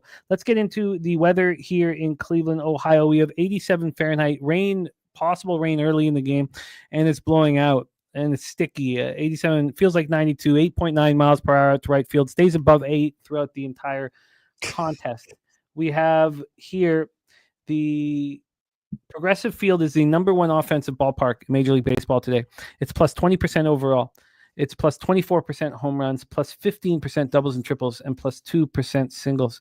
Can we see these meek Guardian bats step up here? Sonny Gray has been bad on the road all year. I've faded him on the road, and I've made money fading him on the road, and I've backed him at home. He's a very predictable pitcher. His last start, 6.5 extra inning win at home versus Reds, 5 innings, 5 hits, 1 earned run, 5 Ks, and 2 walks. On the road this year, he's allowed 17 earned runs in 5 starts. He's allowed 6 home runs in 26 innings. Opponents are hitting 284 against him. And righties overall are hitting him really hard. Now, this Guardians squad is very weak with the bats, and we don't even know if Jose Ramirez is going to be in the lineup. Kwan is a great table setter, but he's a lefty. You got Kwan, Manzardo. Then you have Ramirez and Santana as the switch. He's Lane Thomas, a righty. And then the only other righty is Arias, who is not very good, although he hit a very important double for me against Maximus Scherzer. TC play of the day is the Guardians money line. Guardians money line at plus 108. Sly says, if Ramirez doesn't play, how will the Guardians score? And Deacon Mike just says, fuck St. Louis. That's it. That's all he has to say about that. Now, let's talk about Luis Ortiz on the other side. 4-8, 4.30 ERA, 1.41 whip, 81 2/3, 91 strikeouts, 41 walks, 10 home runs. Coming off a beautiful start at the Athletics. Beautiful start in that little AAA bandbox. 6 innings, no earned runs allowed, 10 strikeouts and 2 walks. He's been excellent at home. That was a rare, excellent road start, but he's been great at home. 11 earned runs over 6 starts, 236 opponents batting average. Lefties hitting him harder than righties, but his splits are fine. Cards versus righties, 249, 720 OPS. Guardians versus righties last 30 days, 223, 675 OPS. And both of the, Helga in the house here. Helga joining us. Oh, boy. Oh, oh, no. You know what? Of all of this, after all of this, I think she's going to respect your friends more. I think she's going to like your friends more after all of this. This is good. This is good because she's probably said, she's like, oh, your friends are, making you gamble too much, getting in trouble. Now she's going to say, look, your friends. I'm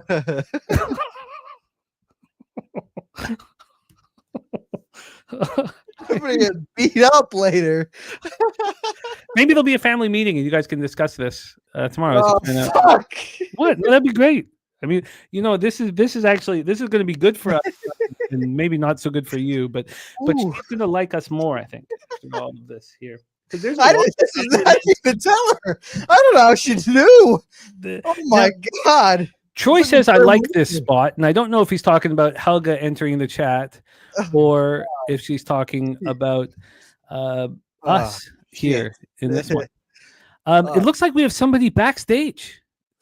I was not expecting to be rocking with us here. Let me just get and see. This is the game that oh fuck, that was good. That was some funny shit right there. Is this the game you want to talk about? Okay, now he's gone. All right. Okay. Just know that he's smiling somewhere, Jimmy. He's out Okay. there smiling somewhere. I thought maybe he had action here on Cardinals Guardians for us here. It's not Helga backstage. Oh my God, dude! I would run away. I would physically run away. So Ortiz has been pitching very well. Let's go through this line history here for this one. We have on the move over here to this Guardians line. We have this total at 8.5. It's the 8.5. It is a pick'em. Oh no, sorry, it's pick'em at some books. It's huge. Wow, this total's all over the place. Some books have it juiced to the over, some have juiced to the under. This opened up at 8.5 minus 102 to the over. It dropped to 8. Now we're back at an 8.5. 8 cents of movement towards the over. On the money line here, we have the Cleveland Guardians at plus 118. They opened up at plus 115. The initial move, and it was pretty sharp, was towards the Guardians, and now it's come back towards the St. Louis Cardinals. And then from a cash flow standpoint here, we have, let's move over to the interleague action. We have 56% of tickets and 67% of the cash on the St. Louis Cardinals. 53% of tickets on the under, 62% of cash on the over. Jose Bouquet, talk to us. You're moving on Cardinals Guardians. Honestly, I'm rattled now. I'm rattled after all that. J-Dub saying to Deacon Mike, if Jose's under 6 foot, she's single, so I might be fucked, lads. But I'm off this game. I initially thought St. Louis, but I don't want to fuck with the Sonny Gray splits. So no, I'm good. I'm off. Shout out to Helga. And she's at work, I guess, watching with all of her kids. So no cussing for me, I guess. Yeah, I would watch my mouth if I were you. Wine time. Take it away. Your plan here for this Guardians game, and do we expect Ramirez to be in the lineup? Yeah, that is a good question here. I'm not sure if he's going to be expected to be in the lineup today. We'll probably see a couple hours before game time, but I don't know. I think he's hurt. That's getting hit on on his hand or his wrist, I believe. Yeah, forearm. Yeah, he's out officially he's not in the starting lineup. Crystal Craig put in the chat that Underdog tweeted it, and I went and looked at it. Oh, thank you. Not in the lineup, but will be available off the bench. So maybe in a big moment, but he's not going to start. It was Gosman that threw at him, right? Yes. He looked right at him too with no fear afterwards. It seemed like I was like, God damn, like that's crazy right there. He's an old man. Yeah, old guys. Sure. Yeah. They're not scared, man. No, yeah, 100%. They're ready. They've been punched in the face so many times. No, for sure. When I capped this game yesterday, guys, I didn't expect to see such offensive friendly weather here. I moved on the under last night. I got the under at minus 115, 8.5. It's down to a minus 105 right now. This is one of the lines that moved against me. Like I said, I didn't expect to see such offensive friendly weather, hot weather, wind blowing out. Don't really like where I'm at on this under right now, especially if this gets down to an 8. We'll see if it does, but I just really trusted both these pitchers on the mound today, especially Sonny Gray. I think the Cardinals are live to win this game.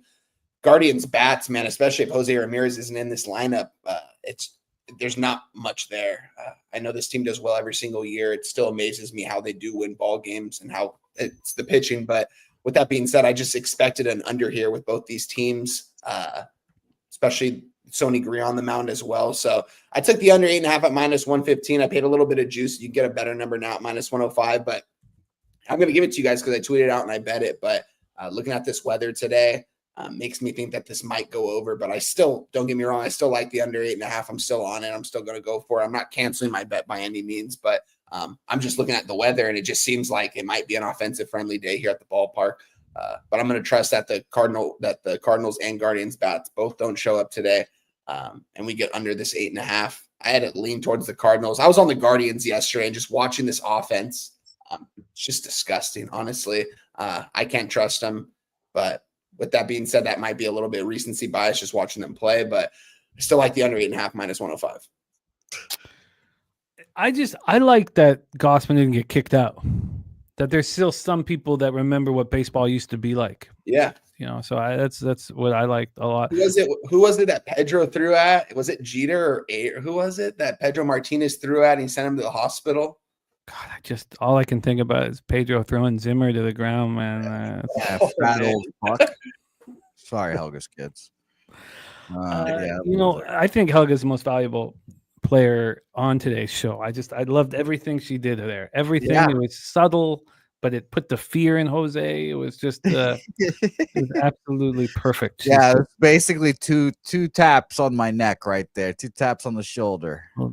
She's a class act. You're a lucky man, and do whatever you can. Troy Torrance as well. He said yesterday, can't judge an offense.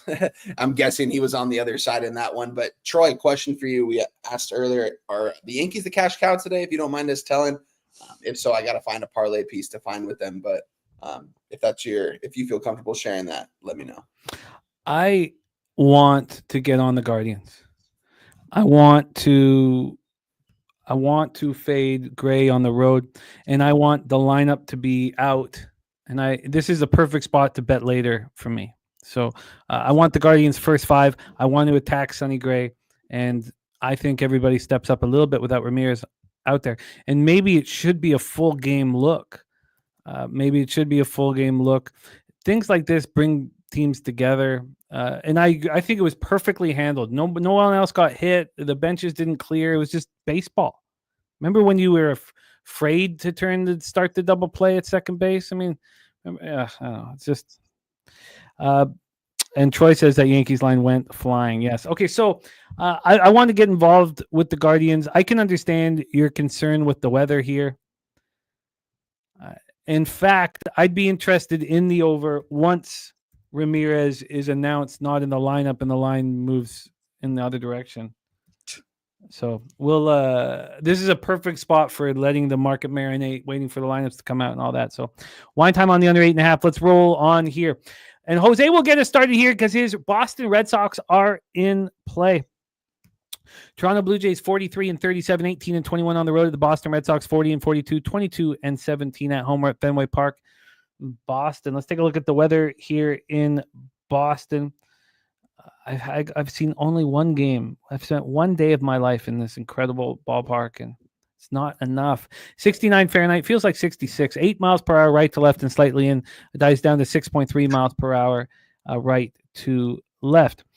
Meals in the house as Wine Time made me a K this week. Let's get more of that. Jose Barrios going up against Brian Bayo. I can't say his name without thinking of Jose's nickname for him that he now no longer says. And I thank you for that, Jose. I respect that you've listened to our wishes. I'm teachable. I'm coachable. Yeah, you are. You are, no doubt. Boston's gone from minus 109 to minus 118. Minus 109 to minus 118. And from a total standpoint here, minus 109 to minus 118. And from a total standpoint, we have an 8.5, and it's minus 114 to the over. This opened up minus 114 to the over. So we've had no movement. So move to the Red Sox on the money line and no movement.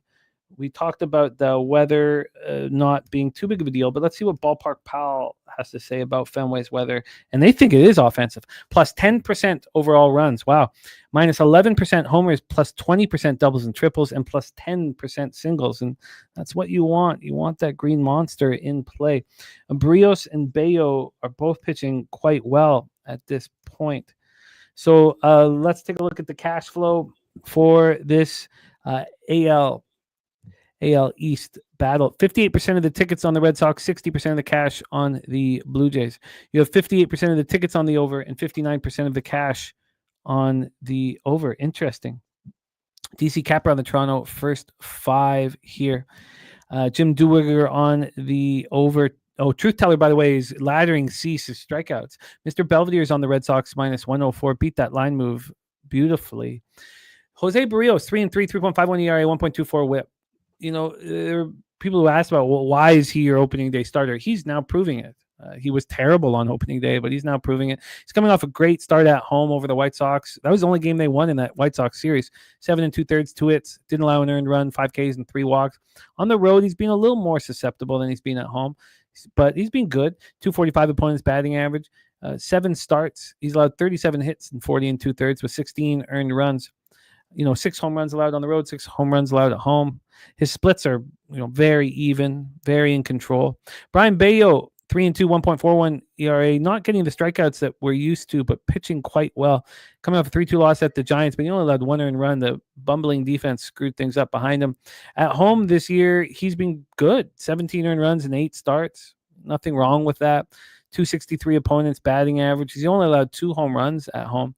Lefties are hitting him harder than righties. And do we expect Vladdy to be in the lineup? I wonder if Crystal Craig thinks Vladdy will be in the lineup for her Toronto Blue Jays.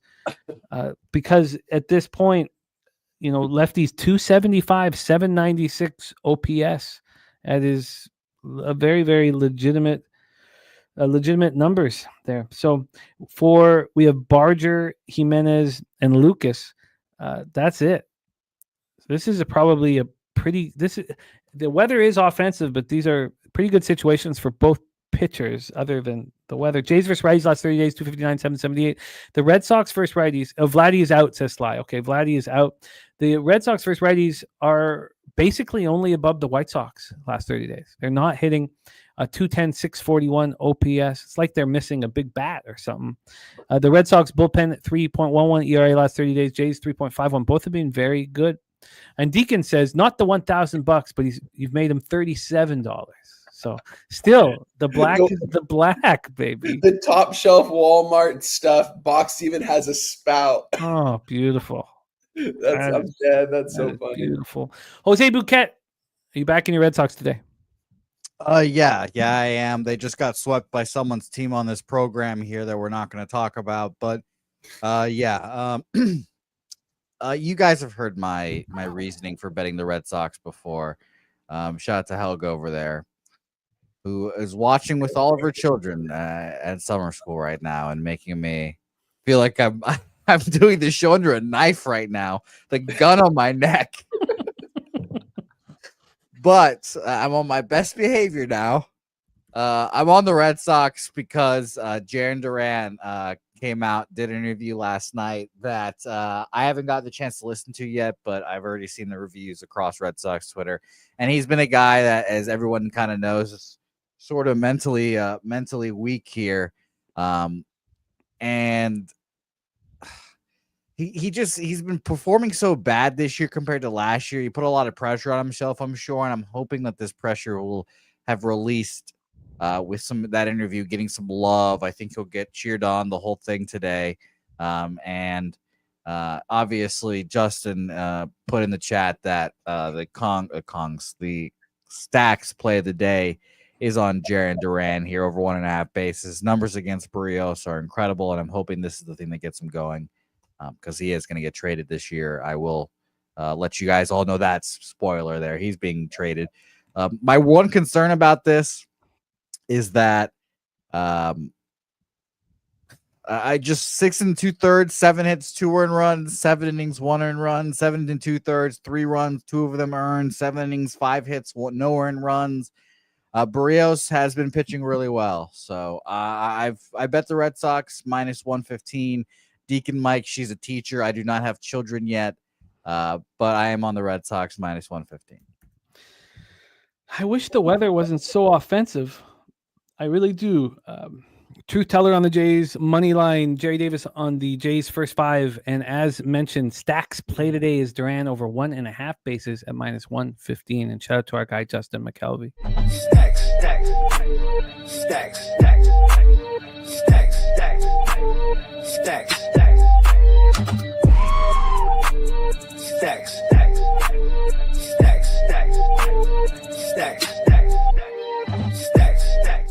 Let's leave Jake Burns' comment up for a while as well, just for Jose to read.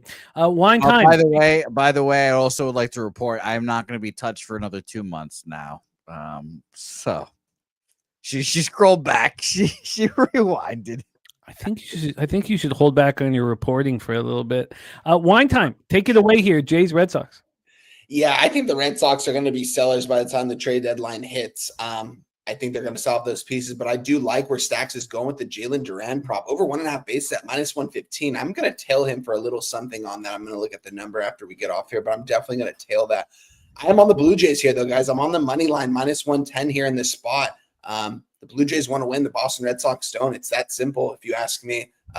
Blue Jays are heading in the right direction. Red Sox are heading in the wrong direction. Jose, don't worry, though. At the end of the season, they fire Cora. They offer Kevin Cash. Fuck you. Fuck off. Kevin Cash, the highest contract any coach has ever been offered.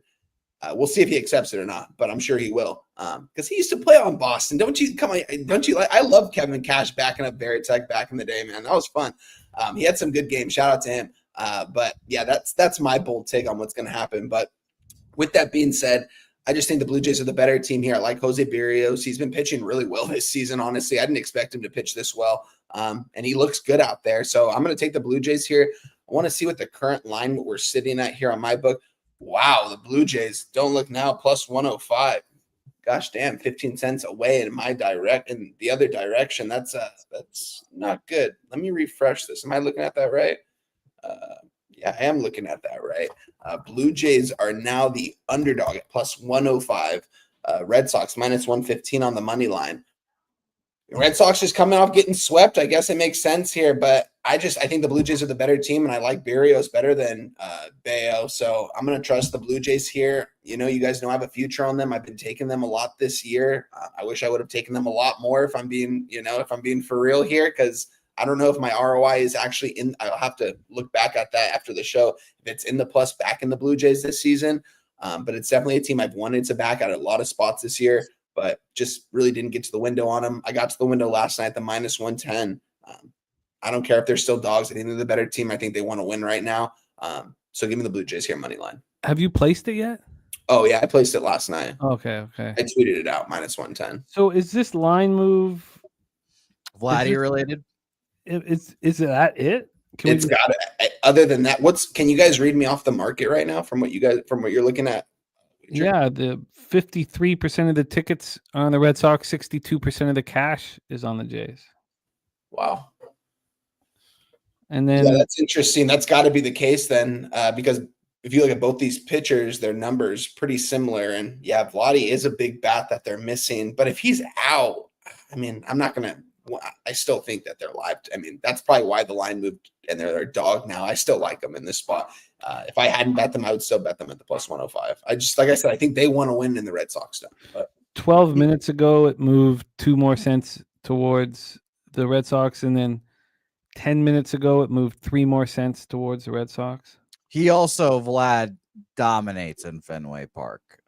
He was 10 for 24 against Brian Bayo, 2 home runs off of him. So that hurts. But he dominates in Fenway, especially. That's why the Red Sox were so keen on signing him and all that good stuff in this last few weeks, or this last year, I should say. But yeah, he dominates in Fenway. Another reason why the line would go down, but still on the Sox. There's our guy Bo Jackson. Bo Jackson, I think you're on X. I know you're not on it a lot, but we certainly need you, Bo, rocking with us when we are at Woodbine. So please join us, Bo. We need you. I've got you on our list, but I still not. I think you're. Can you tell me if you're on X? I think you have a Bo Jackson X spot. But so everything about this game, when these two teams play, and it just becomes. I don't want to call it playoff baseball, but important baseball. I want to bet the under. The problem is, or even the first 3 under. The problem is this weather? Okay, cool, Bo. I'll reach out, my man. I knew. I thought you were there. I want this. The weather just doesn't correlate. It got me off of a first 3 under here. Irish King says Berrios gets wrecked here. Jose, do you have any interest in the under in this one? No. It is a little low for being at Fenway Park, though. It's a little low. Berrios could. Okay, I'm going to take a look at this under. I'm certainly not going to double up. I'm going to look at the first 3 under and the full game under, and make some decisions here. All right, let's roll on. Louis Pepe in the house as well. Nice to see you, Louis. Let's go. Next up for us, we got Wine Time hitting leadoff here for 7:15 action. When we have Spooner as a big backer of Mick Abel, and when he got lit up at home versus the Mets, it gave me great interest to back him in this start. 3.47 ERA, 1.16 WHIP. He'd been untouchable. Well, He's allowed 7 home runs in 23 and a third. So that's certainly not untouchable. But a 1.16 whip is very good. He's coming off allowing 4 solo shots in that 11-4 loss. He's had 2 starts on the road. He's not all the home runs, everything that he's allowed, all 7 home runs have come at home in 13 innings. In 10 and a third on the road, he hasn't allowed a home run yet. And I would like to back him here. Irish King on the Philadelphia money line. Lefties are raking against Mick right now. Jose, could you, if you might take a second, but could you grab, because one time ago, if you could get were his splits in the minors similar? Did Mick Abels? Yeah, from Mick Abel. Did lefties attack him like that? We have Schwarber, and Kepler, and Stott. Those are Phillies. God, what am I doing? Sorry. For the Braves, we have Olsen, Baldwin, Albies will hit from the left side, Verdugo, and Harris. Nick Allen will be turning the lineup over from the right side. Justin McKelvey's got the Olsen RBI. TJ says metrics on Abel are not inspiring. Alec Dirks also on the Phillies money line. So Bryce Elder on the other side, 2-4, 4.77 ERA, 1.33 WHIP. He's allowed 11 home runs this year as well. He's coming off a bad start at the Marlins. They hit him for 5 earned runs over 5 and a third. He's been bad at home this year. I mean, he's been bad, everywhere. Troy says those Phillies bats really had your back yesterday. Phillies versus righties, 257, 20 OPS. They're not hitting. Braves versus righties, 233, 671 OPS. And the Braves bullpen, 3.80 ERA last 30 days. The Phillies bullpen's been bad, 4.65 ERA. Perfect. Spooner's here. Says, probably don't need to say it, but I'm still on the McAble train. This is a huge start for him. He's going back to the minors after this start. Philly starters getting healthy. He's got my faith. When he got touched for 4 homers, I thought about this start. I was like, I expect to back him. Let's take a look at the weather here in Atlanta and Ballpark Pal. 83 Fahrenheit, feels like 88. Some light rain early. It's blowing out, but not heavy. Ballpark Pal has this here. Truist +1. Interesting. Plus 10% home runs, but minus 2% doubles and triples and minus 4% singles. We get to the line history here for this one. We have the Phillies at plus 161. Good God. Just a monstrous move to the Braves. Minus 142 to minus 176. It's insane. Jesus. 34 cents of movement there. Wow. I did not expect to see that. From a total standpoint, we have a 9, minus 117 to the over. This opened up at 9.5, heavily juiced to the under and moved to the under. There's really no difference between under 9.5 at minus 117 and over 9 at minus 117 at this book. It's basically the same. Dougie Weiss says books are begging for Phillies money. Coin says 77% of tickets and 82% cash on Philly, yet the line moves 35 cents against them. Wow. Spooner said, I think this is a great start to prove that he belongs. There's a chance to force Philly to a 6-man rotation. Wow. Take it away here. Wine time, Phillies, Braves. Yeah, guys, I just found the perfect parlay piece to parlay with the cash cow today. Yankees, Braves, money line parlay plus 120. Just literally made the play right now as we were talking about it. I love the Braves here in this spot. I liked them last night at a minus 140. I had it in my book with a question mark next to it. I was going to look back over it this morning. I saw they were like a minus 152. To see them at a minus 175 right now is absolutely insane. It's a perfect parlay piece. Braves get it done here. I think McAble, I like where Spoons is going with him. I know he's his guy. This is a bad spot, it looks like, and it looks like the books know it. They priced this wrong when it opened up, and they're adjusting to it. This is a clear-cut Atlanta Braves spot. I'm going to parlay it. Yankees, Braves, moneyline parlay plus 120. Adding it to the show. I'm going to tweet it out, and I already made it on my book. Great plan. Feels like I think I would. Maybe I join. I want to figure out what to do with that Yankee spot. And this Braves is, there's just a massive indication by the books that they opened it up. How is it this much of a movement in this kind of game too, Jimmy? Like a rivalry with these two teams that are fighting. The Braves haven't had that great of a season. They're priced at this price against a young pitcher. They're going to light this guy up. I saw someone in the chat, sports scientist Jacob said race to 7, neither, minus 125. like, I don't think, like, that's crazy to think that that's actually available. I can't get that anywhere. That seems, I don't know, that seems suspicious. It seems like there's going to be some runs scored in this game, and I think it's going to be scored by the Braves. I love this spot here, so I'm on the Braves and Yankees. Jose Bouquet, did Abel have those issues against the left-handed bats in minors, and what's your plan here? So against, and I'm using last year's numbers. In 2024, his versus lefties, they hit 260, 188 whip. So not great, but against righties, 301 batting average against. So that's crazy. So I mean, okay. I thought that was very interesting to see. If you want them from this year, they're lower, but they're even here.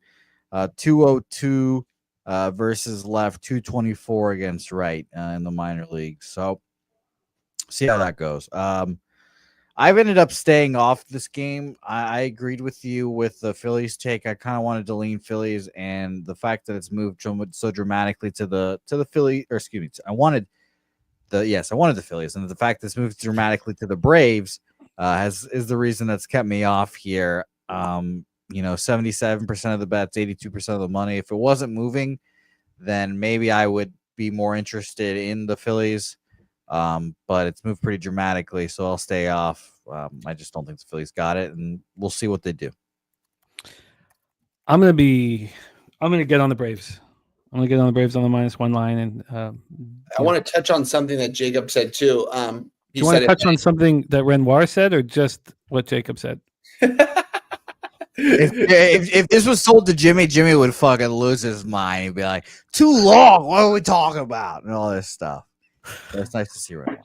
No, Jacob, I don't think either team scores 7. I think that's just a wild. My book doesn't allow me to take those kind of numbers, but to think that the books think that someone's going to score 7 runs in this game, that's kind of crazy to me, because I don't think either team will. You know what I mean? With a total of 9, that just seems a little fishy. But shout out to you, my guy. Yeah, it seemed like if I could get that available, I would take that right now, that neither team will score 7. But at the same time, it kind of seems a little bit too good to be true. I don't know too much about those kind of totals and numbers. Like I said, I don't have those available. I wish I did. Very interesting to look at, I'm sure. But shout out to you, my guy. By the way, Jimmy, hockey news. Noah Dobson is traded to Montreal and is signing an 8 by 9.5 deal. Wow. I mean, they were talking about that yesterday, and it's like,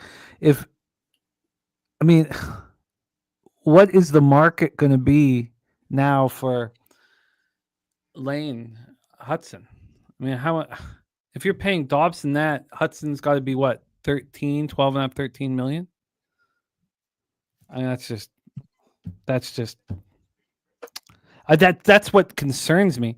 And Noah Dobson coming off a tough year. That's the only thing that concerns me is now, what are you saying Lane Hudson's worth?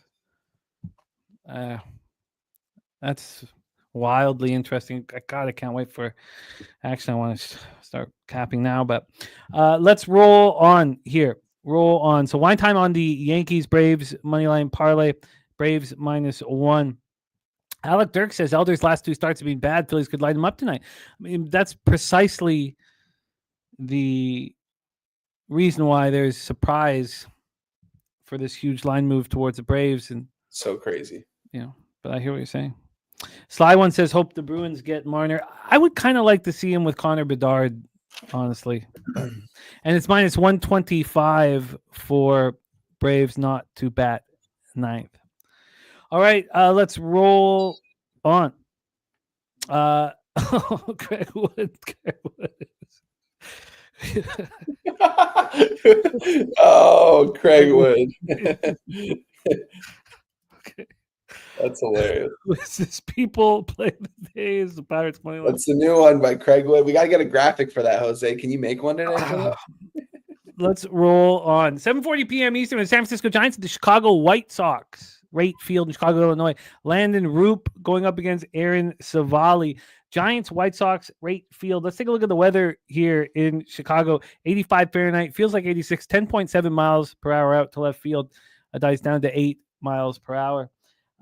As soon as I start having fun, As soon as I start laughing at things, I swear to God, I'll immediately I think you've lost 6 straight WNBA bets. Shut the fuck up. Isn't that horrible? Why is our subconscious so mean? Like why is it? I'm smiling, I'm laughing, and then I think you've lost 6 straight WNBA. Shut the it's just so why I don't understand why our subconscious will stop us from having a good time. And if it makes you feel better, my subconscious hasn't been telling me that I lost 4 straight MLB bets, but that's because I'm just pushing it down, so I don't have to think about it ever. I can't believe it's I'm laughing and then I stop laughing and all I think it's just crazy. This is crazy. LJ says Giants 11-3-1 first 5 overs the last 15. So let's roll here. We have Landon Roop, who I like very much. Aaron Savali, who I don't mind. This is his first start at home for the White Sox. He's made 2 starts with the White Sox since being acquired from the Brewers, and both starts have come on the road. So this is for his first start at home. Let's take a look at the situation. We'll start with the weather. I hate if I've done this already. 85-86, 10.7 miles per hour at the left field, dies down to 8 miles per hour. So let's take a look at what we see from the ballpark pal here for Rate Field, plus 10% overall, which is the same as Fenway, but it's very different. It's plus 33% home runs. And remember, Fenway was minus 11% home runs. It's minus 7% doubles and triples. And Fenway is plus 20% doubles and triples. And then plus 10% singles at Fenway. It's minus 3% at Rate Field. So again, I didn't mean to confuse you guys, but Rate Field's plus 33% home runs, and the White Sox don't hit home runs. And then it's minus 7% doubles and triples and minus 3% singles. You could say the same thing about the Giants, but they did add a bat recently to their lineup. Landon Roop, 5-5, 3.67 ERA, 1.42 whip. His last start didn't allow an earned run over 6 innings. He's the one I believe in. But I mean, if you would have told me, Hayden Birdsong, Kyle Harrison, Landon Roop, who's going to be the fixture this year, and it's Landon Roop, I'd say, really? But that's the facts here, that he's just pitching very, very, very well. So lefties, righties are hitting him pretty hard. Righties are hitting him 295 with a 773 OPS. But who is a righty that you need to worry about? Midriff, Vargas, Luis Robert, Lennon Sosa. And this is just a very, very, very weak group. Sly One says Savali wants to stay a starter. Not sure he is a starter. His last start was a 7-1 loss at the Jays. He went up against Barrios. He allowed 5 earned runs over 7 innings, allowed 9 hits. Didn't look very good. 5.03 ERA, 1.47 whip on the season. By the way, Roop's been much better at home than he's been on the road. But this is a AAA lineup he's facing tonight. And the splits for Savali, both sides of the plate are hitting him hard. But White Sox, there's only one, I told the Red Sox are just above the White Sox. White Sox 213, 628 OPS. And the crazy thing about, these two teams statistically over the last 30 days is White Sox bullpen better than the Giants bullpen last 30 days. And Giants bullpen's been great all season long. The White Sox bullpen, don't blink. I said this last year at one point where I was like, the White Sox bullpen is getting better and better and better. Now they're a good bullpen. Maybe that's a little much. Taking a look at this line history, we have a 9. It's minus 115 to the over. This opened up at 8.5 and has climbed to 9. And also, this 8.5 opened up plus 100 to the over, minus 113 to the under. So it's like a 3/4 of a run move to the over. From the money line here in White Sox Giants, we have the White Sox at plus 133. They opened up at plus 140. The Giants have gone from minus 156 to minus 144, which does indicate that Savali, I guess it indicates that both pitchers are going to get touched. Let's take a look at the cash flow here. We have 89% of the tickets and 81% of the cash on the Giants. Line's moving towards the White Sox. Tells you the White Sox are live. 88% of tickets and 92% cash on the under. 88% of tickets and 92% of cash on the under is nuts to me. And just to talk about the trickiness of what we're dealing with, if I go over, and I know that we know this is a terrible site for this, but if I go over to the Action Network, they have 71% of tickets and 73% cash on the over. But we know it's trash. JW says don't bet the Giants. Take it away for us here, Jose Bouquet, Giants, White Sox. Well, this team's just as good as the Red Sox, right? So we should be taking plus 135, Jake Burns, you son of a bitch. I don't know. I've stayed off this game too. Roop has been pitching phenomenally and is one of those guys that it's seemingly, I forget who their pitching coach is after Andrew Bailey. It was Andrew Bailey's number 2. All that shit has been working out for him now. But it just kind of depends where you look at this opener. I mean, minus 155 opener at where we used to play poker, and it's now down to minus 147. So it's not a full 10 cents, but it is what it is. Penny minus 156 down to minus 144. There's a bunch of bets and money on the Giants, to be exact, 89-81. Yeah, I lean White Sox. I do. Maybe a little gun shy, but I just haven't bet this yet. I would, in the ideal world, if it moved from minus 160 to minus 140, minus 135, that's when I would bet the White Sox there, full game money line. And maybe I'll just watch and see where this line goes, but no action for me here. Shout out to TJ saying TJ special in consideration there as well. That's what I was just looking at. I was just looking at the price difference between the first 3 plus a half and the first 5 plus a half. Wine time, take it away. Yeah, this definitely seems like a Chicago White Sox type of game here. It's crazy to see what the price is at right now. Currently sitting plus 135, Giants minus 148. It's weird that the total's 9 and team totals are 4.5 and 3.5. I'm kind of leaning towards the White Sox team total over 3.5. I think they could probably get that easily here in this game. I feel like runs are going to come in this one. And the White Sox are live to win this game. And if they are, going to need probably 4 runs out of them here with Savali on the mound here. Not a big Savali guy by any means. I'm not really backing him. If I was to back anything in this, it would pretty much be the market. And I don't know if I can necessarily do that here in this spot. Giants, they've been playing, they just got swept. You know what I mean? If they could, they're coming off at the sweep. I think my guy Spoon said he was on the Giants -1 as well. I can't take anything in this game. Nothing's correlates enough for me. If I was just looking at it from a market standpoint, seeing the line move, just seeing it, how it opened up and seeing how it's not really moved right now makes me think the White Sox are live, but I'm not going to take it. I'm not going to put my money on this game. And thanks to Helga, by the way, who just texted me. It's JP Martinez as the pitching coach for the Giants. Thanks, Helga. Thanks. She's in your kitchen, man. I like it. Yeah, she's in the kitchen watching quietly from the back. So we have Jose. Who's the better pitcher on the mound, Landon Roop or Aaron Savali? Roop. Savali's 20 cents. 20 cents more expensive first 5. Wow, really? He's so expensive first 5 that and now you could get it offshore for cheaper, but at 365, if you wanted him first 5 plus half, it's minus 130. What? Yeah. Oh my God. All right. Well, I guess I've got to join you. That's crazy. So, but because of the implied volatility with this going from 8.5 to 9, I don't think the TJ special is necessary. I think you got to take him. I mean, look, it always helps to have that plus a half, but I think I would just take him first 5 or first 3. I'm gonna take the plus 120 first 5 money line. First 5 plus 120 for Jose. I'm gonna look at this. Oh, sorry, John. There's certain sites where we can't talk about here because we are supporting the legal sports books. But I'll give you the initials, John. There you go. And we are going to start playing poker there again. But again, we can't talk about it here. TJ says, I'm not going to bet that I can't trust Savali enough. You know, it's interesting here. I can completely understand the advantage that Spooner has here in this game.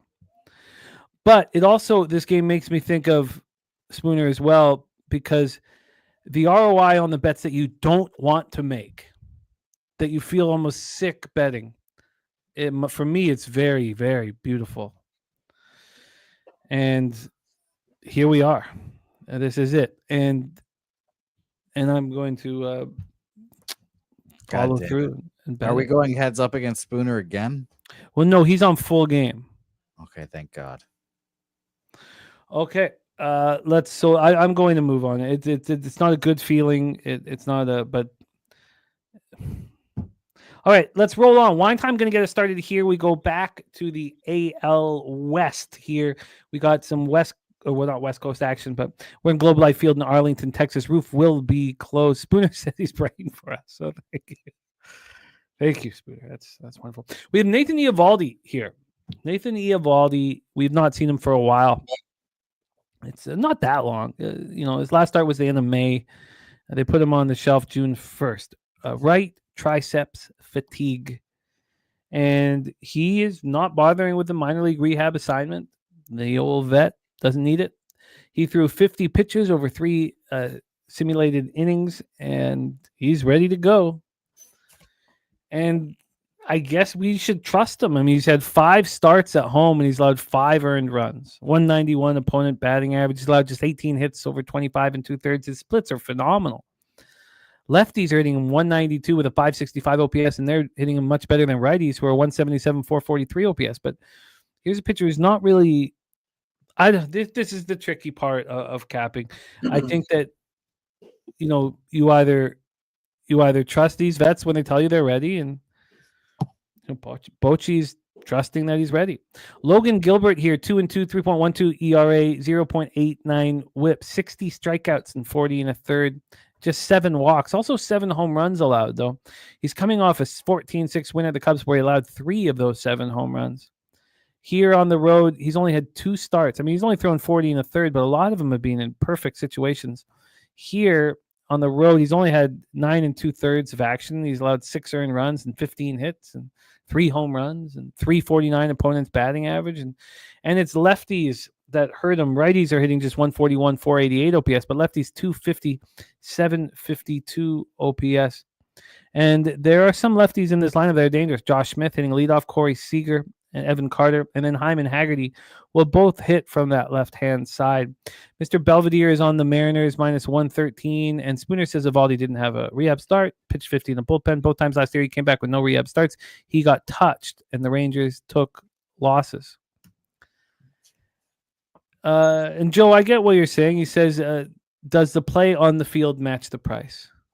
That's how he starts his cap. That's a very shrewd way of handling things. The Mariners are hitting righties quite a bit harder than the Rangers are last 30 days. 258, 730 OPS, while the Rangers are just 236, 696. The Rangers' bullpen has been much better. Over 2 runs better over 9 innings over the last 30 days than the Mariners' bullpen. That's really scuffling. Let's take a look at the line history and the cash flow here for our Mariners, Rangers, AL West showdown. Mariners are at minus 112 opener. Minus 112 now. They opened up at plus 100. So we've had a 12-cent move, and they've gone from dog to favorite, which is a pretty big thing here, especially with the pitcher like Eovaldi and with the numbers like Eovaldi. Then we'll get to the total. Now, I've talked about the tough starts. You know what? We know that the Mariners ballpark is one that suppresses offense. Well, the Rangers ballpark with the roof closed does the exact same thing. So just for me, and I don't mean to take too long on this one, but let's just see. We know that Gilbert's had a tough time through 2 road starts, and I should have already had this set up for us, but let's just see where those road starts were. The road starts for here we go for Logan Gilbert. Over 9 2/3. Let's get his full game log. And we have those 2 starts were at the Cubs and at the Blue Jays. So I think he can get the benefit of the doubt. And I think this line move is very legitimate. This total also moving to the under means that there's a very low implied volatility. It opened up at 7.5. It's now a 7. Maybe it's not the most legit 7. It's minus 116 to the over and plus 103 to the under. Well, this all, makes sense here to me to back the Mariners but only back them first 5 or so here. Craig Wood, no longer can I, but I could go back to Parkdale and hook you up, man. Not afraid of Parkdale. I don't think I'm afraid of Parkdale just because I've been in the burbs for a minute. Wine time, take it away, Mariners, Rangers. Yeah, this seems like a Mariners spot right here. Seeing the total drop so much. What did this open up? 7.5, even an 8 at some spots. It looks like it's at a 7 right now. I think it's going to be a low-scoring game here in this one with both these pitchers on the mound. But I think, Mariners going from dogs to the clear-cut favorites here in this spot now at minus 115. I think this is a spot I need to move on, but I want to look at what number I can get on the first 5. Let's see. Because I know it's going to be more expensive. But I want to trust Logan Gilbert here. Minus 125 on the first 5 money line right now. It's minus half plus 120. Over unders 3.5 right here. This is a tough spot here. I want to look over this game a little bit more today. I'm curious to see what Jose has to say about this game, but it seems like this is a Mariners spot. And like you mentioned, first 5, they're 10 cents more expensive for being the first 5. Definitely think that they're live in this first 5 innings. There's no price difference for me at 365, which I always go over to an offshore to see if that is the case there as well, and it generally isn't. Here at our offshore that we use for line shopping, we have the Mariners full game minus 112 and first 5 minus 121. I've got to bet the Mariners first 5 as soon as possible, and in fact, because we can focus just on the money line, it might be a first 3 and first 5 spot for me here. I think it might be a double up spot on the Seattle Mariners. What was the cash flow again? Sorry, did I touch on that? Yeah, 58 and 58 on the Mariners. I'm fine with that. And I could see too why people would want the Rangers here, just because the Mariners one run in the last 2 games. Their offense has been quiet. This might be one of the games where they actually get up a little bit and score some runs here, at least a couple. And Logan Gilbert goes out there and maybe throws a gem. That's what it seems like. It seems like both these pitchers, neither of them are vulnerable, and that they're going to both have good starts. Just who's probably going to have 2 or 3 runs at the end of these 5 innings here. I'll most likely move on the Mariners here with you, Jim, either the first 5 or full game. I'm going to let it sit for a little bit. I'm going to wait a bit, and then if I do end up adding this play, I'll tweet it out. Very, very interesting spot that I want to hammer. Jerry Davis says a profitable system. He's followed Mariners auto fade after 2 games, losing by scoring less than 2 runs and moving to a different opponent as long as they aren't greater than minus 150 favorite. Teacher said I circled this as a Texas spot with Seattle's situation yesterday, but I didn't bet it and won't here. Beautiful, Jim. You are in. Jim, do you have X as well? Here we go. Let me get you copied and pasted. Thank you. It's great news, Jim. Jose, take it away.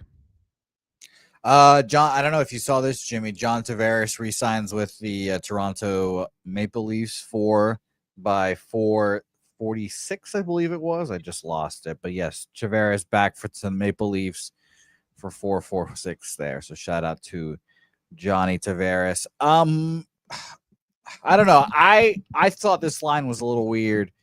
I definitely thought the Rangers might be, a little more appreciated in the market in this game, but I'm off. I'm going to say I lean Rangers because the most beautiful person in this chat, Helga, said Rangers. Yeah, I saw that. So I'm not gonna go against the lovely and mystical Helga there. I'm astonished that they got Tavares for that number. Yeah, team guy. By the way, Remmost is saying that he's 0-2 fading Jose birthday picks. I'm ready to go 0-1 fading Helga. Give him the Mariners. This is a first 3 and first 5 Mariners spot. Robert Cherry talking about Pete Alonso RBI. This is gonna be. Maybe I don't need to hit it twice. Maybe I don't need it. Maybe that's. I'll see how many other spots I've doubled up on. If it's the only spot, then I'm not going to double up on it. But I'm going to be involved with the Mariners here, and I think it makes a lot of sense. Wine time, you're waiting on this one? I'm going to wait. I'm going to sit on this one for a couple hours. I want to see I'll most likely move on the Mariners here. It's just a spot I kind of want to sit with for a little bit. All right, let's roll on. One of the things about the lounge that we're going to Woodbine, just want to touch on, and we'll do this again later. But it does cost. It's $10 a seat, I'm reserving seats. So that's why we're going to need to send out invites and know exactly who's coming. At this point, I was going to do the reservation for 16. Now that's in the actual lounge. We can have. There's a kind of a spot right behind it that people can sit and hang out as well. That's not as spectacular as where we're sitting. Like we're sitting in like the prime spot. But so I need to know exactly who's in here at this point. There's our guy Todd Clinton. A nice job, because the Elks team total over is what I talked about last night. I ended up not moving, but if I had to bet the Elks team total over, I would have taken them plus 10.5 and lost that in the fourth quarter. So I would have lost a little bit of vig. But great job, Todd. We had a great breakdown of CFL action, and I'll pop my action here in the chat. Let's roll on. Jose, you are off the Mariners-Rangers game, though. Yes. Yeah, I'm off. Let's roll on to Cubbies-Astros. So this is the game we heard LJ from H-Down's big max bet play of the day is the first 5 under. And he wasn't alone in that. The Trilogy play today, Cubs-Astros, first 5 under 4.5. We had other cappers on. T-Moss was on that one as well. And we have Spooner on Astros money line here. Jacob saying he loves the bet Astros plus 101 in his pocket. So let's get this one set up here. Sorry, let me just got just pages of notes here. Cade Horton going up against Brandon Walter. Brandon Walter, the lefty. Brandon Walter's last start, 6 innings, 9 hits, 7 earned runs, 2 homers, 6 Ks, and a walk, and a 9-1 loss at the Angels. At home here, he went 6 2/3. So he's had 2 starts. He went 6 2/3, 6 hits, 1 earned run, 9 Ks, no walks, and 2 extra inning victory at home over the Twins. So now he's back home here where he has looked quite good. Spooner says Brandon Walter throws sidearm. Astros can toss all lefties versus this Cubs lineup. Cade Horton, 3-1, 3.73 ERA, 1.29 whip. His last start, he allowed 6 runs, just 3 were earned in a 10-7 win at home over the Mariners. He's pitched in 4 games on the road. He started 3 of them, and he's struggled at times. 278 opponents batting average, a 9 earned runs in those 19 2/3, allowed 22 hits. The Mariners are hitting lefties right now, 272, 755 OPS, and the Rangers are not. Oh, God, why do I have Mariners Rangers? Shit. Sorry. Sorry. I screwed that up. I don't have the Cubs-Astros splits. That's annoying. I screwed that up. I'll double down there. I apologize there. Jose, can you get the splits of Cubs versus lefties last 30 days? It could be weighted runs created, whatever you prefer, in the Astros versus righties last 30 days, or 15, however you would like. Sorry to screw that up for you guys. Let's get into the line history. Do you want them now? Yeah, that'd be great. Cubs are 85 weighted runs created plus versus lefties in this month so far. Against righties, the Astros, and I scroll down, are 19th, even 100 weighted runs created plus, so bang average. I mean, this market's indicating also it opened up 8.5, heavily juiced to the over. It's now an 8. It's still juiced to the over, but not as heavy. Half run move to the under. This is saying that Walter is going to rebound and pitch well here against the Cubs team that hasn't hit lefties pretty much all season long, and that Horton is capable of slowing down this Astros offense that's been destroying lefties. And just kind of, what was the weighted runs created for the Astros against righties? Sorry, 100. Yeah, just mediocre here. The Astros opened up minus 106. They're now minus 109. And then when we get to the cash flow for the spot, we have 54% of the tickets on the Cubs, 61% of cash on the Astros, 66% of the tickets on the under, and 95% cash on the under, and a big move towards the under. So take it away here for us, Jose Bouquet, Cubbies Astros. Yes, this is the game of the day. Who knows? Maybe in a World Series preview, Cubs Astros would be a fun one.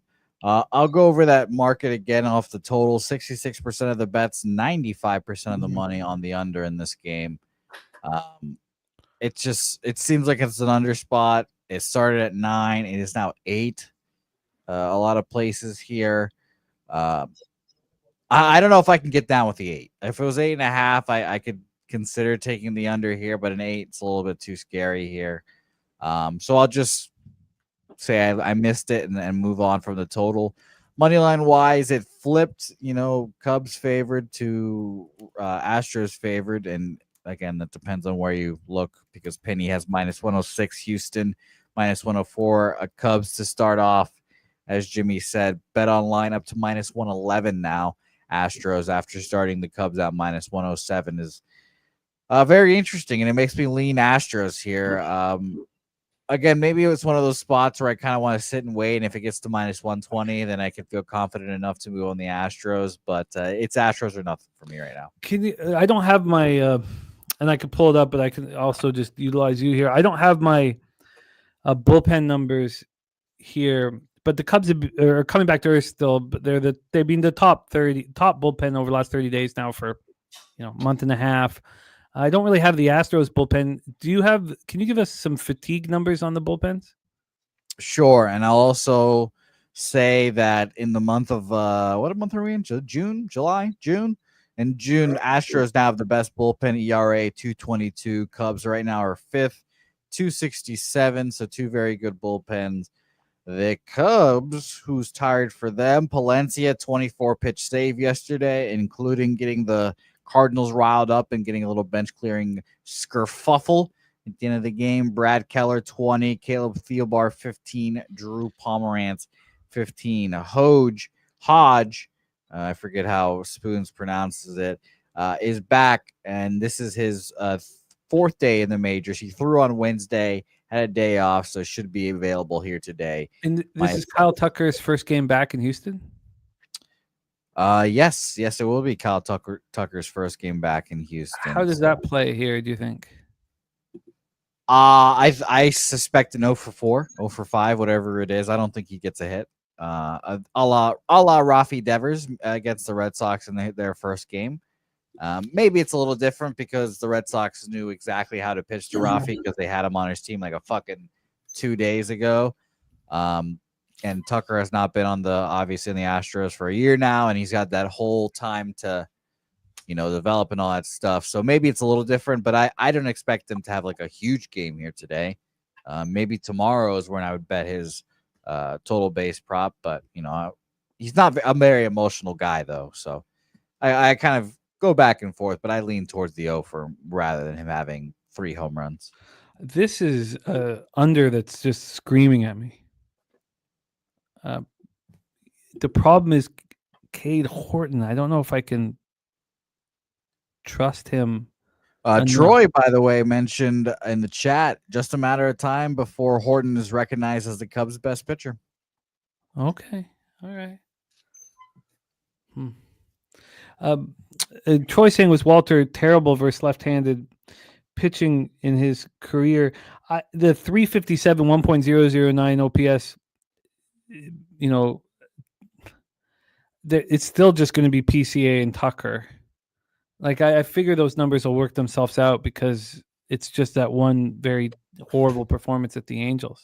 But let's hear from Wine Time. This is a very interesting game, and when I'm winning at baseball, so there's no leaky palms. I guess they'll come out with WNBA, but I would like to have action here. Take it away, Wine Time. Yeah, this is an interesting one, Jim.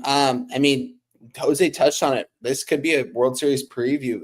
These are two of the best teams in baseball right now. They sit here with the same exact record, I believe. Both these teams heading in the right direction, especially the Astros. It just doesn't seem what they do in these off seasons. They get rid of players and replace them with guys for less money, less talented, but yet these guys still pan out and still win ball games. It's really crazy to see, honestly. With that being said, the Chicago Cubs, a team I've been high on all season long. Have I backed them all season long? No. Wish I would have in certain spots, but I didn't. As far as this game goes, I like where you're going with the under as well. Only problem is I can only get an 8 and it's plus 100 right now. If I can get an 8.5, I think I would like that. But at the same time, I don't know if I want to see an 8.5 again on the board. So that being said, total wise, I would be off this game.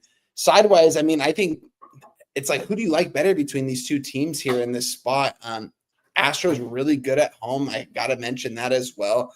I think I would be on the Astros side here, but at the same time, it's just, this is going to be a good game to watch. I don't want to have anything to do with this. I'm not going to have action in this game. I kind of already came to conclusion with that when I capped it yesterday. So I'm not going to have a play in this game.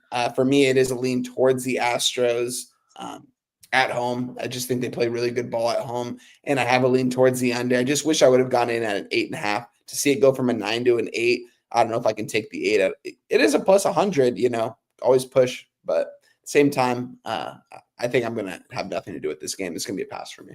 It's crazy to see an 8 where the first 3 is still minus 120. It's just, like for instance, the Athletics Yankees game is an 8.5, and it's a minus 120.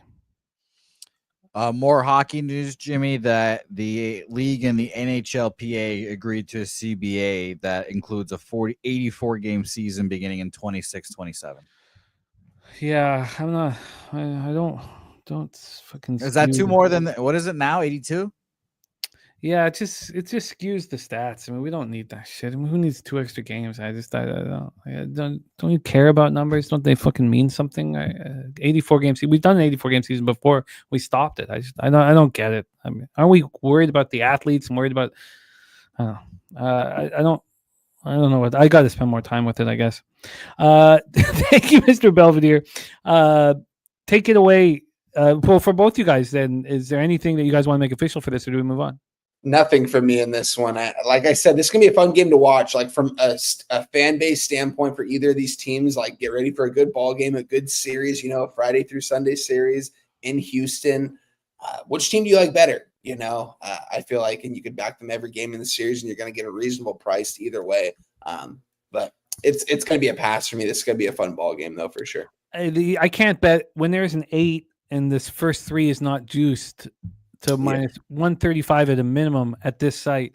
I can't do it. So it would just be an under full game at this point. Also, the first 3 does tend to move a little bit slower, which you can take advantage of. But I don't know if there's enough here on it. It feels like a coin flippy situation with 2 young pitchers on the hill. But I'll be curious. I guess I have a slight lean to the Astros, but it's 8.5 at BetMGM. Interesting. I guess I have a slight lean to the Astros, and I'll study it more here. Irish King on the Astros. All right, let's roll on. 8:10 p.m. Eastern. Yesterday, the Rockies first 3 plus a half. I was just pumping my fist. It was a very important win.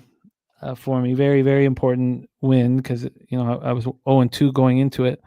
I really, I don't want to put too much emphasis on it, but I think that Austin Gomber should be backed and is going to make people cash. And I know I've said that about Senzatella and Marquez.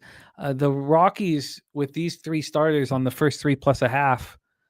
I don't mean to take it too far, but I think they're going to print money because you don't get that opportunity. You have to be a huge dog overall in the game to get a first 3 plus a half at a decent price, and they're handing them to us. And that plus 115 on Austin Gomber, and it's going to keep happening because he's got bad numbers still. He hasn't fixed it from that one bad start. When he had that horrible start, I just saw dollar signs, and that was a nice score at plus 115 for me yesterday. I just want to put that out, plant that seed for you guys. Justin McKelvey here is on the over 8.5 at minus 124. And there's picks from Dave in the house. Says, yes, Austin Gomber first 5 has been money for the last couple of seasons. The pitchers with bad numbers that you believe or you have the ability to study the advanced analytics and know that they're better than the numbers indicate. I'm talking about the pitchers who have a very small sample size and being touched up. I mean, right away, I just think I'm going to get paid. That was a really nice score yesterday. Yelich over 1.5 bases for Justin McKelvey as well. Joe Yurkovich with the Brewers on the run line. And we don't know who is pitching. Let's take a look at RotoWire and see who they have. Well, it can't be Kyle Freeland because we know about it now, right? I mean, it's not an impossibility here. Let me just... I don't think it's Freeland. My books have no one listed currently. Right now, from what I'm looking at online, it says Freeland, but my books aren't giving me a number on this game, not a total, not a pitcher on either 3 of my websites. So, okay, well, he's expected to come back and pitch here, Freeland. So yeah, I saw Freeland this morning. BetMGM listed Freeland, and then everyone else didn't have a pitcher listed. So, do they still have him?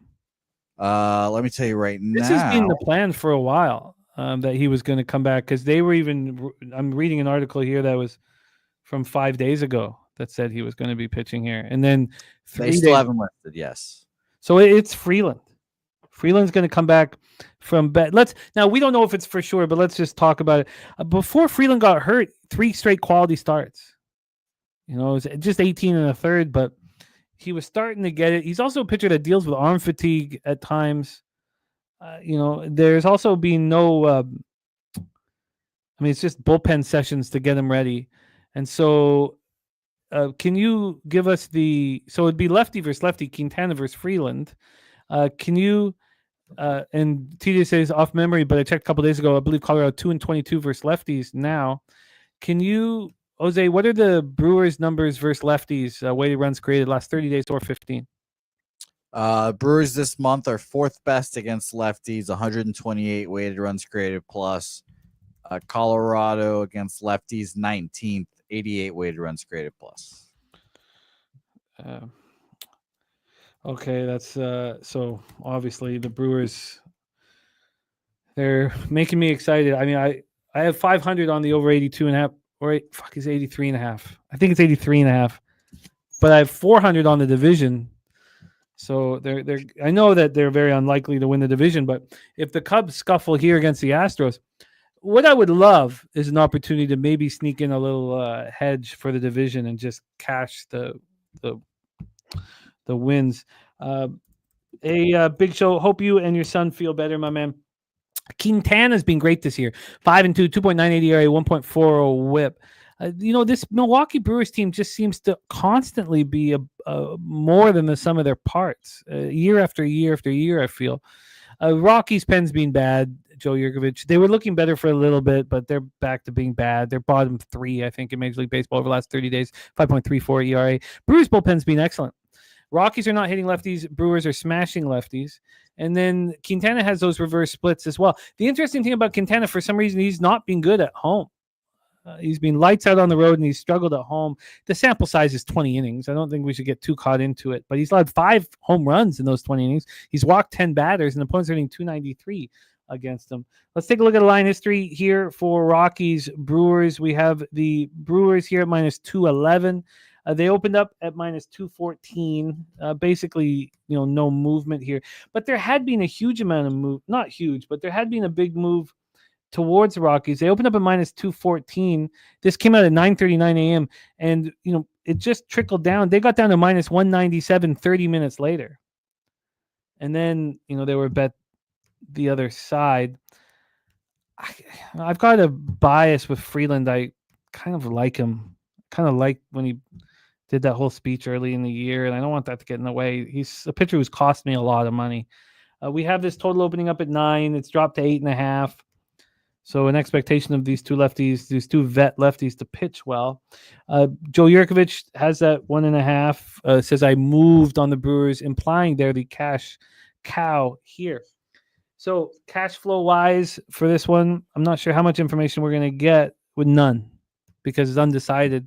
We definitely need to wait. If you want anything to do with the under or the Rockies, you want to know that Freeland's there, and then you'd be hoping that he's going to continue his good play. Jose Bouquet, take it away. Rockies Brewers. I've got nothing. I'd probably lean Brewers -1. Sports scientist Jacob put that in the chat earlier, and I agree. So nothing for me, but I would like to report remorsefully that Helga has found my comments about the meeting. She has found the comments about the meeting. Yeah, it's just a matter of time. Yeah, fuck. Yeah. But I still, again, thinks it does show us in a much more positive light. The more that you look bad, the better we look. And that's the first time that's happened. Usually we're the ones bringing you down. Not today. A bunch of family men were giving you pretty good advice. And maybe she's going to like us. Maybe she'll show her face at Pubapalooza 5 because we didn't see her at Pubapalooza 5. Oh, yeah, that's true. That's true. One time. Rockies, Brewers, any interest? No interest for me in this one. Like I said, this isn't available at any of my books, so I don't have a current line what I would be sitting at. So I'm not going to have anything to do with this game. Brewers aren't going to be a money line parlay piece by any means, and I'm not going to back the Rockies. I haven't been backing them this season. I'm not going to start here. Quintana's going to shut the Rockies down. The question is, can Freeland be okay here? It's the first -1.5 TJ's bet all year. So the idea here is that there's that the Brewers are who are the lefties that they just smashed, Jose? If you don't mind me hitting this one more time. Let me look it up for you real quick. Thank you. Thank you. And the Brewers lefties they smashed, correct? Yes. Okay. As Jacob's saying, you have to fade the Rockies' first game out of Coors.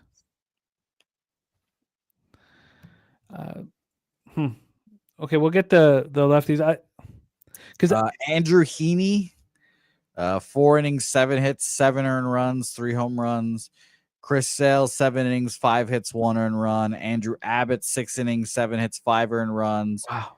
Ranger Suarez, 6 innings, 7 hits, 1 earned run, 2 runs crossed though.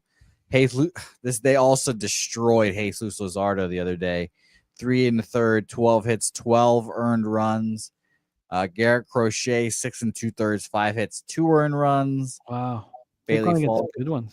Yeah, Bailey, and this is on the 25th of last month, the last one. Bailey Falter, 5 2/3, 4 hits, 2 runs, 3 across the plate.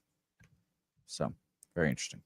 This line hasn't moved, but okay. I've got okay, I'll work on this one. I think it's the Brewers that are the spot, maybe a Rockies team total under to double down. All right, let's roll on.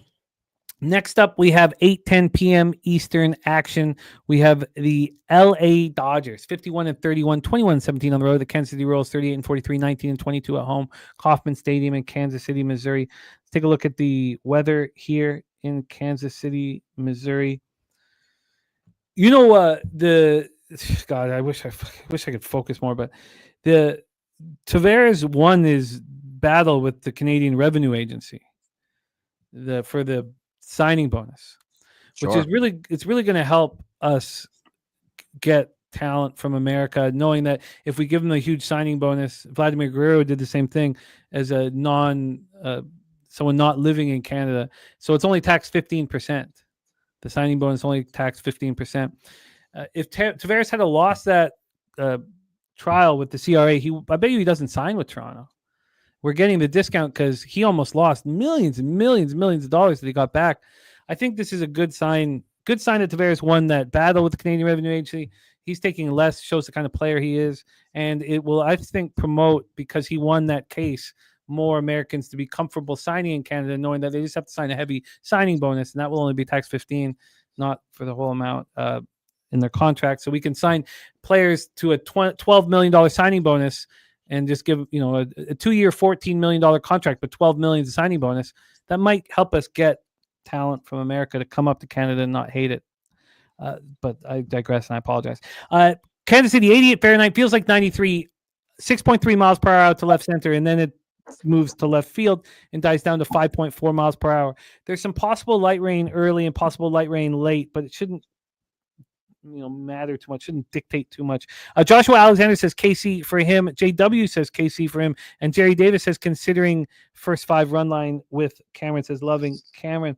For Kauffman, we have plus 9% overall. It's even for homers, but plus 14% doubles and triples and plus 7% singles. Jacob also on KC here. We have Dustin May going up against Noah Cameron.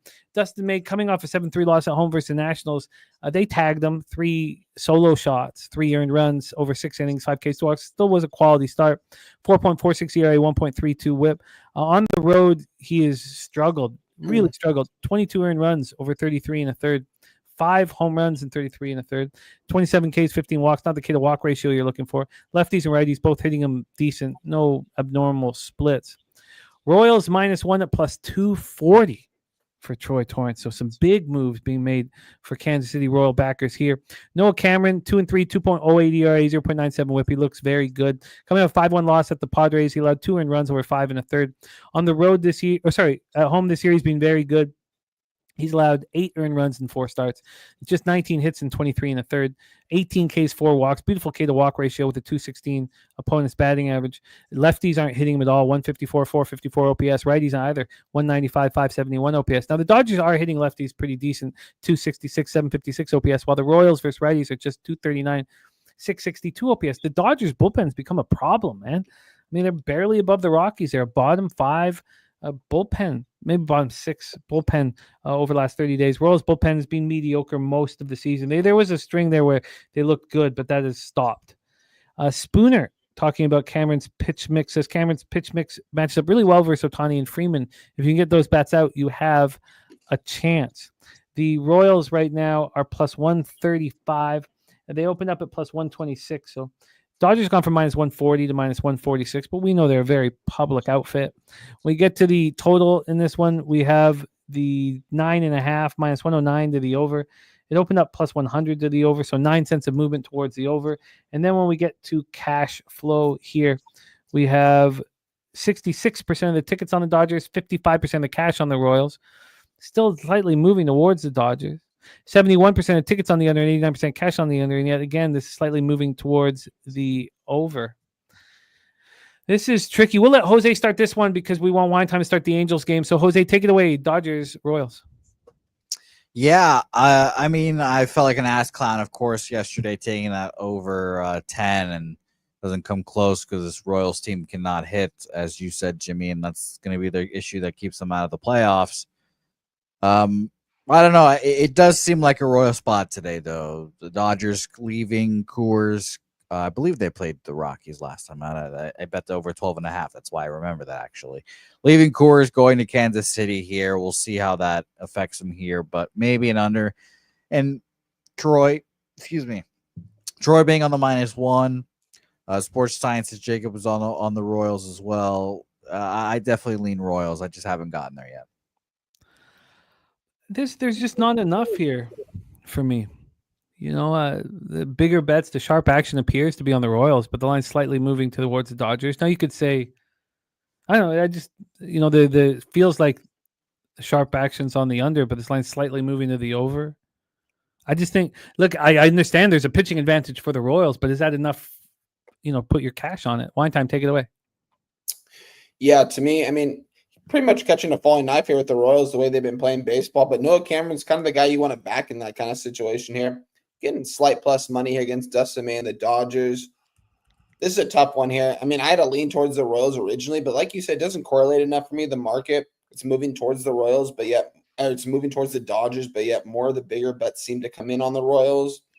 It doesn't correlate enough for me. I'm not going to take the Royals here at some plus money at home. It's not enough for me. I have a play in the next game that I really like, so nothing for me in this game, although I do have a lean towards. It's tough. I mean, maybe a lean towards the over. We're seeing such a high total here. Why is it so high? Maybe there's going to be a lot of runs scored here in this game. Does it affect the leaving Coors, which has been a spot where you don't expect the sticks to work, but they didn't work in the last game at Coors. They only scored 3 runs. I wonder if that has anything to do with it. Spooner says Cameron got rocked by the Yankees. These Dodgers bats are better. Yeah, I'm off this game. There's nothing that appeals to me here. Nothing official for us as a group here on screen. DC Capper on the Dodgers -1. So there's the first Dodger backer. Beavis, MLG Beavis on the under 9.5 and KC team total under 4.5. And LJ says Royals have lost 13 of their last 17 games to the run line at home. Wow. All right. Let's roll on. And TJ says Royals are abysmal. Can't get to the window with this price on the Dodgers, though. My money is too precious to hope to catch one. Then the Royals show life. So, interesting. Many more Royals backers. And Troy Torrance on the -1 at plus 240. And a lot of the first 5 backers there. Nathan Cerna here on the Dodgers first 5 money line. And we roll on. Next up for us, we have 9:38 p.m. Eastern. We have Wine at Times LA Angels in play here at Angel Stadium in Anaheim, California. If you were to tell me after 80 games they'd be 40-40, I would have laughed. I would have said, no way, not a chance. Imagine if they had this plethora of young stars coming up because of the Ohtani trade that they didn't make. Then this team would be, I mean, imagine, look at Abrams and James Wood on the Nationals. Crazy. Abrams and James Wood on the Nationals is just from the Soto trade. Imagine what you would have got for Ohtani. You would have had the best minor league system in Major League, whatever. I don't mean to keep hammering it, but you had the opportunity to replenish your entire system with one trade, but your idiot owner got in the way of that. This total is a 9. It's -116 to the under. This opened up at 8.5. a minus 111 to the over. It's now minus 116 to the other 9. Maybe you could call it a quarter of a point move, maybe. And on the money line, we have Soriano and the Angels at minus 158. Big favorites. This line hasn't moved. Last year, I bet Soriano a lot. I wasn't that good with him, but I was a huge fan of him. I don't know what's happened this year, but I just can't. I can't get it right with him. I can't get it right. Let's get into the cash flow for this spot. We have 74% of the tickets on the Angels, but just 64% of the cash. 55% of the tickets on the over, and 83% of the cash, and it's moved up slightly. AM says Nats and under look live.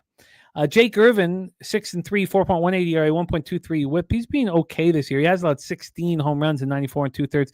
Coming off a 7-3 win at the Dodgers, where he pitched great, allowed 2 solo shots, didn't walk a batter. On the road this year, he's been hit hard. He's allowed 25 earned runs in 8 starts, 9 home runs in 8 starts. Lefties hitting him harder than righties, and we talk about these lefties here. In this Angels lineup because they lack them. Lamont Wade now there, but Shanuel, Wade, Rengifo is switch hitter. I mean, this is a pretty nice situation for Irvin. And Soriano coming off a beautiful start in a 9-1 win at home versus the Astros, completely shut them down. 10 strikeouts over 6 2/3. He still has 43 walks, but he's only allowed 3 home runs in 93 innings. They've all come at home. His splits are great. Neither team is hitting. Nats aren't hitting righties hard, 235, 679. Angels aren't hitting lefties hard, 236, 87.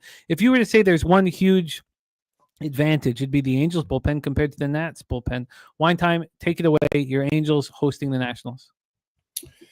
Yeah, there's going to be an interesting game here. I didn't move on a side here in this, but I did move on a total in this. But yeah, going into this game, it's cool to see the Angels 40-40 at this point in the season. Going into the season, I thought they were going to be around a 500 ball club, anything better. But at this point in the season, I love to see where they're at. I like the young guys that they've kind of brought up through the system. It's going to be very interesting, though, guys. Not a lot of people are talking about it. Is Zach Neto going to be in the lineup? Not just today, but for the next couple games, maybe even the next couple weeks, we'll see. He slid into second base at the end of that game. Then he made a throw and he grabbed his shoulder. It's the same shoulder he had a lot of problems with last year that kept him out in the beginning of the season. Before that, though, man, this guy's playing like one of the best shortstops in Major League Baseball right now. He's definitely in the top 5. Definitely, hopefully, can make his spot on an all-star team. He leads all shortstops in home runs, and he missed, I think, first 15, 20 games of the season. Just crazy to see. He's playing every day. Shout out to him, but the Angels need that bat in that lineup. It's going to be a guy like Scott Kingery. Have you guys heard of that guy? Not for a while. He will most likely be at shortstop if Neto is not. And that is not good news, especially not only defensively, but offensively. With that being said, here in this game, I'm on the under. I'm on the under 8.5. I got minus 105. You can get a plus 100 at my current book right now. Don't like that it's going towards the over. I just think with both these pitchers on the mound, Jose Soriano especially, this guy, ground ball central. Everything that gets hit off the bat seems like to be a ground ball against this guy. Because you mentioned not giving up a lot of home runs either. He leads the league, I believe, in double plays this season. Just having a really good year, and his stuff is nasty. Hasn't really been a strikeout pitcher in his career, and I always wondered, why is that? And these last couple starts, it's showing, man. This guy's sinker is reaching 98, 99, even 100 miles per hour at times. I like this guy's stuff. I think he's a really good pitcher, and I think that the Angels – sidewise could be live here in this game, but at the same time, the Nationals kind of play up to their competition. And it's crazy to say that about the Angels, but the Nationals kind of win the games that they're not supposed to. Being here in Anaheim, this isn't a tough travel spot by any means. Would they come from LA and San Diego? In my opinion, they're in the better area in Orange County, the more relaxed area where these guys are probably just chilling in their hotel room, not really doing much, getting ready to go to the game tonight. It's going to be a beautiful day at the ballpark, probably gonna guess. Looking outside because it's about 15 minutes away from me. It's like 70 degrees right now. Sun's not up yet, but it's definitely a little bit warmer over in Anaheim. I'm closer to the beach, so it's definitely not as warm out here. But with that being said, I think the under's in play here. I don't expect a lot of runs to be scored in this game, and maybe the Nationals are live to win this game. I'm seeing a lot of love from them in the chat, though, so we'll see about that. It's going to be a good game, but I like the under here, 8.5. I think we've got some value here, even though it's moved a little bit away from me, just 5 cents. So I'm not too worried about it by any means. I like the under 8.5 here. Why though? Why is it moving to the over? That's all. Yeah, I get it. Maybe the Nationals are live to hit Soriano. I mean, look at Soriano's last couple starts, man. This guy's been lights out. Are these guys going to hit him? Are guys like James Wood, when he comes up with a couple runners on base, is he going to hit that long ball? I mean, shout out to James Wood, man. This guy is one of my favorite players in Major League Baseball right now. I really hope he makes the All-Star team. This guy is mashing the ball right now. I really like what the Nationals have going over there with that young core that they got from the Padres. I wish I could make it out for this game. I'm hoping I can get to one of these games this weekend to watch the Nationals play, watch against my Angels. But for this game, I like the under. But yeah, I don't like that it's moving towards the over. And if it moves to what are we at right now? We're at an 8.5 over -120. This gets to a 9, I'll be a little bit worried. I don't want to see it get to a 9. I hope it doesn't get to a 9. Maybe looking at the team totals right now, Angels team total 4.5 -120, Nationals team total 3.5 -130. I don't know. The Angels have been playing such good baseball. They're going against a team that's 15 games under 500 right now. But like I said, they always seem to play up to their competition. And when they're around this price, like the Angels are never – like when I've been backing them this season, guys, we don't really see the Angels over a -150 favorite ever against any team, whether it's the Athletics. We'll see when they face teams like the Rockies and stuff like that. Even against the Marlins, they're like a -120. They're sitting here as a pretty big favorite here. I don't know. It's the sidewise is too tricky for me to move on either side in this one. So it's sideways is going to be a pass. Total wise under 8.5. I made the play already. You know what I mean? If I didn't make the play, I probably wouldn't be making it as of this point. But I already made it last night. So I'm in on it. That's what I'm giving out to you guys. Under 8.5 -105. You can get a better number at +100 at a lot of places. I just heard my grade 2 graduate stroll into the house. Ella graduates grade 2 today. Shout out to Ella. Man, very thankful. Jacob, I don't feel like there's I have no concern with Soriano against lefties. They hit 262 against him, but just 691 OPS. His splits don't concern me at all. The idea, though, that the 80 some odd % of the cash is on the over is hard. It's tricky for me to understand. And I guess I should just stay off of it. But there is, I mean, if that is a concern, the 262, 691 OPS, thank you, Justin. I mean, if the 262, 691 is a concern, and that might be it because the Nats are going to throw, 5 lefties and 6 lefties in line, but the first 5 batters are lefties: Abrams, Wood, Garcia, Lowe, and then Josh Bell, the switch hitter. So that, I guess I just, what was sorry, I'm just going to go back to this money line here. I think that Jake Irvin's going to pitch well against this lineup, and I'm very curious to see if Soriano is in a good situation. You would think that the price would be different for the Angels. It should be more expensive first 5 than full game. By the way, Jose just lost the Wi-Fi, so I'm not sure if he's going to be able to. I'll take care of the graphics. We're almost ready for Brizzy anyways, but he is on the Nationals. So Jose just moved on the Nationals at +149. You would think that the Angels, would be more expensive first 5, and that's not the case.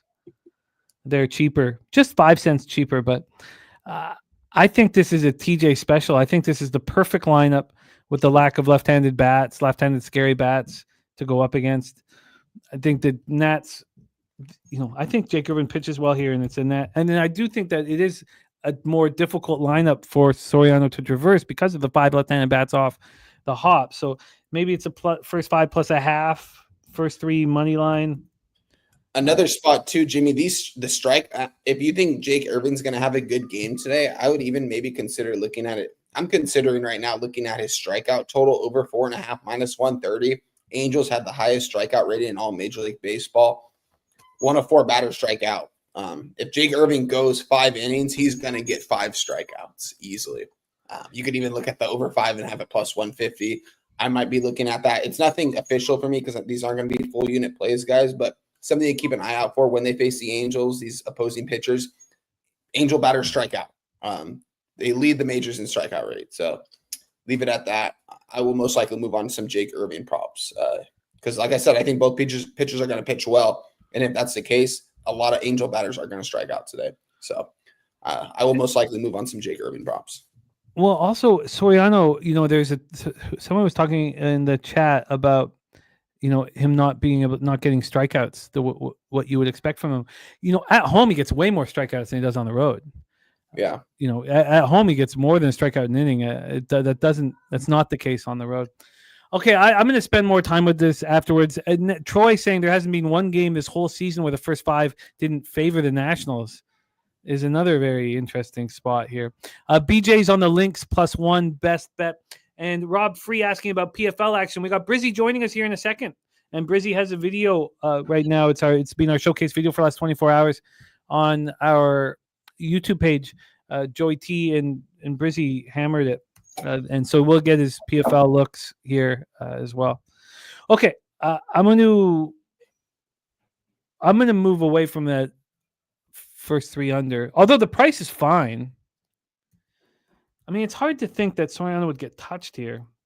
I'm gonna be betting this game. I need more time in the market to sit there for a little longer. Let's talk about our final spot on the board, and it's just us one time as we've got. If we can't get the Wi-Fi back, we might not be able to race. We might have to move that maybe to the horse races tomorrow or something, and we will figure that out. But let's move on to our final game here on the board. Merrill Kelly is the ace of the Diamondback staff. He has made it. He is now the ace here. We have Yuri Perez back pitching as well. Topset says Nats hit the sinker well. That is an interesting point. Topset, let me go over that information as well. That's actually important. Yeah, that is. I'll put that here. Those are important notes here. The line always goes to the Nats first 5 a little bit because their bullpen's been, so horrific. Let me just copy these things. So I can't tell you how much it's helped me with just the copying, pasting, and then spending 2 hours just going over everything one more time. So I get my action. I mean, you can see it in my. Netsnate says, "Oh no, we race." Yeah, Netsnate almost got there. He almost got there. Stacks play today number 2 here. Ketel Marte over 1.5 bases at +100.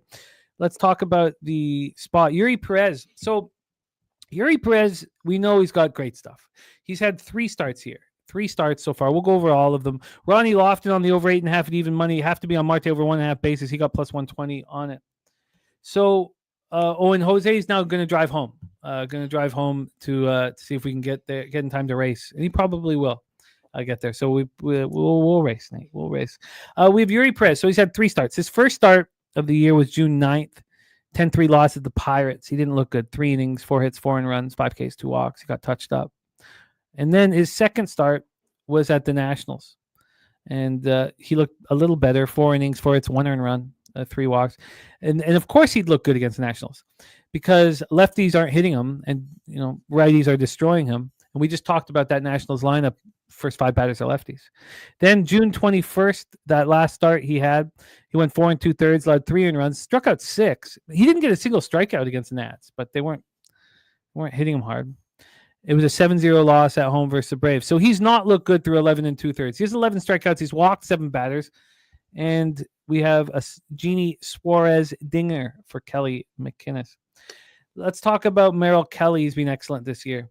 Even in the thin air Colorado, he was excellent. 6 innings, 2 earned runs, 7 Ks, 3 walks, 3.39 ERA, 1.05 whip. He's been very good. At home, opponents hitting 196 off him. I mean, he gets barreled once in a while, 6 home runs over 46 2/3, but he's only allowed 34 hits. Splits are excellent. Marlins versus righties, 270, 714 OPS. Diamondbacks versus righties last 30 days, 259, 792 OPS. We know that they smash righties. And the Diamondbacks bullpen has been a problem. 5.06 ERA over the last 30 days, while the Marlins bullpen's been much, much better of late and now is in the top 10 over the last 30 days. So that is the situation. Let's take a look. We know the roof will be closed. Let's take a look at the line history here and the cash flow and see if Wine Time's doing on our last game on the board. We have Arizona at -175. They open up -178. So basically just a tightening of VIG and no move on the money line. On the total here, we have an 8 an 8. There's a lot of 8.5s out here, and some books have moved it to 8. The interesting thing is this opened up at 8.5 and it moved to 9. This was a 9 that was legit at 8:10 this morning. Now we're down to an 8. A big move towards the under, but U-shaped movement always makes me uncomfortable. Ronnie Lofton says, the Diamondbacks pen will help that over. Let's take a look at the cash flow and then head over to wine time. Cash flow wise, we have 81% of the tickets on Arizona and 70% of cash on them. 65% of tickets on the under, but 61% cash on the over. Nothing's really correlating here, but Wager Detective is leaning to the over 8.5. Wine time, take it away. Marlins, Diamondbacks, Yuri Perez, Merrill Kelly. Yeah, the Arizona Diamondbacks guys are going down. Corbin Carroll on the IL. Eugenio Suarez might not be in this ball game today. I know he was questionable going into this. I don't see him in the projected lineup today, guys. So be on the lookout for that. Which makes me think, I don't know, these overs for Arizona, it seems like have been hitting this season because their bullpen's so trash and their bats are so good. At this point, seeing this kind of not move and seeing it go from a 9 back to an 8.5. I got an 8.5 right now. I kind of like the under here in this game. I'm not going to take the Diamondbacks here. It just seems a little bit like they're losing too many guys right now. And the Marlins have actually been playing some better baseball right now. Surprisingly enough, Marlins sitting 11 games under 500, playing a lot better lately. Seen the total at 8.5. It's juicy, not really juice to the under. It's minus 115, but Diamondbacks minus 176, Marlins plus 160 on the money line currently. I think the Marlins are live to win this game. The Diamondbacks are, a team I like. I like the guys that they have on that roster. It just seems like they're pretty much going to be a 500 team by the end of the season if they can stay healthy, and that's their problem right now. So do I think they're the better team in this one? Absolutely. I can't take the price here at a minus 175. I'm not going to do it. I have a lean towards the under. I think runs are going to come at an absolute premium today. They're going to come at a minimal, I should say, and we're not going to see a lot of them. I might end up getting on this under before maybe a couple hours before first pitch. We'll see. I want to see if Gino gets ruled in or not, because that's a big bat in that order. Him and Corbin Carroll, guys. I mean, other than Ketel Marte, I mean, those are the two lineups. Don't get me wrong. They got guys that can step up, but that's two big bats they're missing here. With your ace on the mound, Merrill Kelly, in which he should face this lineup and do pretty well. So I don't think there are a lot of runs are going to be scored in this game. It seems like if I end up moving on this, which I might, I'm going to have a question mark next to this. It will be the under 8.5 minus 115, what we're currently sitting at right now. Yeah, this one doesn't appeal to me here. It's a kind of coin flippy, and then the question marks around the Diamondbacks lineup. That's got to be the reason why this line's not moving, despite all the money on Arizona. I mean, if that's the case, there's going to be no genie. Let's just go over. I had ditched these lineups, but let's just go over this lineup one more time, because we could possibly find ourselves with pretty even lineup. I've got Suarez in my expected lineup here. Let me refresh. So I had it on action. He was in there, and now I'm looking at Swish Analytics. I didn't see him in the projected, but I just refreshed it, so it might have. Let's see here. Yeah, I just refreshed it. Nothing on this, but the lineup here. I think you're right, though. I think that Genie's very questionable. Perdomo, Marte, Smith, Naylor, Suarez, Gurriel, McCarthy, Thomas Herrera. And then the Marlins, Edwards, Sanchez, Lopez, Ramirez, Stowers, Wagaman, Hicks, Norby, and Myers. You know what? There's just not enough that appeals to me at this point. Game. So AM liking the under a lot too, and really focusing on that market. Okay, let's do a review of all action here before we get into WNBA with myself and Billy Brisbane, and I've lost 6 straight in WNBA, and I'm shook, and it's been costly. And it was really tough to watch last night. Stacks plays today 1 and 2. Duran over 1.5 bases, and Marte over 1.5 bases. Trilogy play today. Cubs Astros first 5 under 4.5. Lamont Williams max bet Mets money line. We have 9 legacy Pirates, Orioles, Padres, and the Yankees.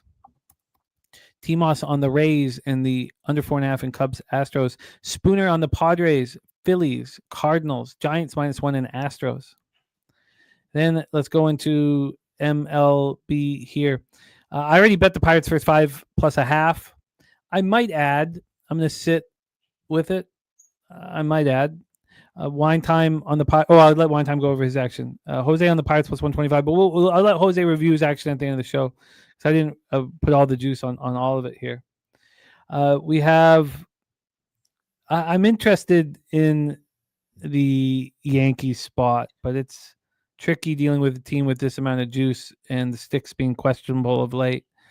I did bet the under 9 in Rays Orioles, and I would sure like to see it at an 8.5. Beautiful, and I'd like to see it a flat 8.5, and it's almost there. Minus 107 to the over, minus 105 to the under. It makes me feel good, and I'm on the Rays here.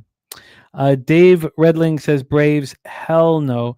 A lot of us are on the Braves, and there's been that huge mark towards the Braves. But Nate Cerna says that's the sharp trap of the day. So where else am I? I have interest in the Guardians first 5, and I have interest in the over.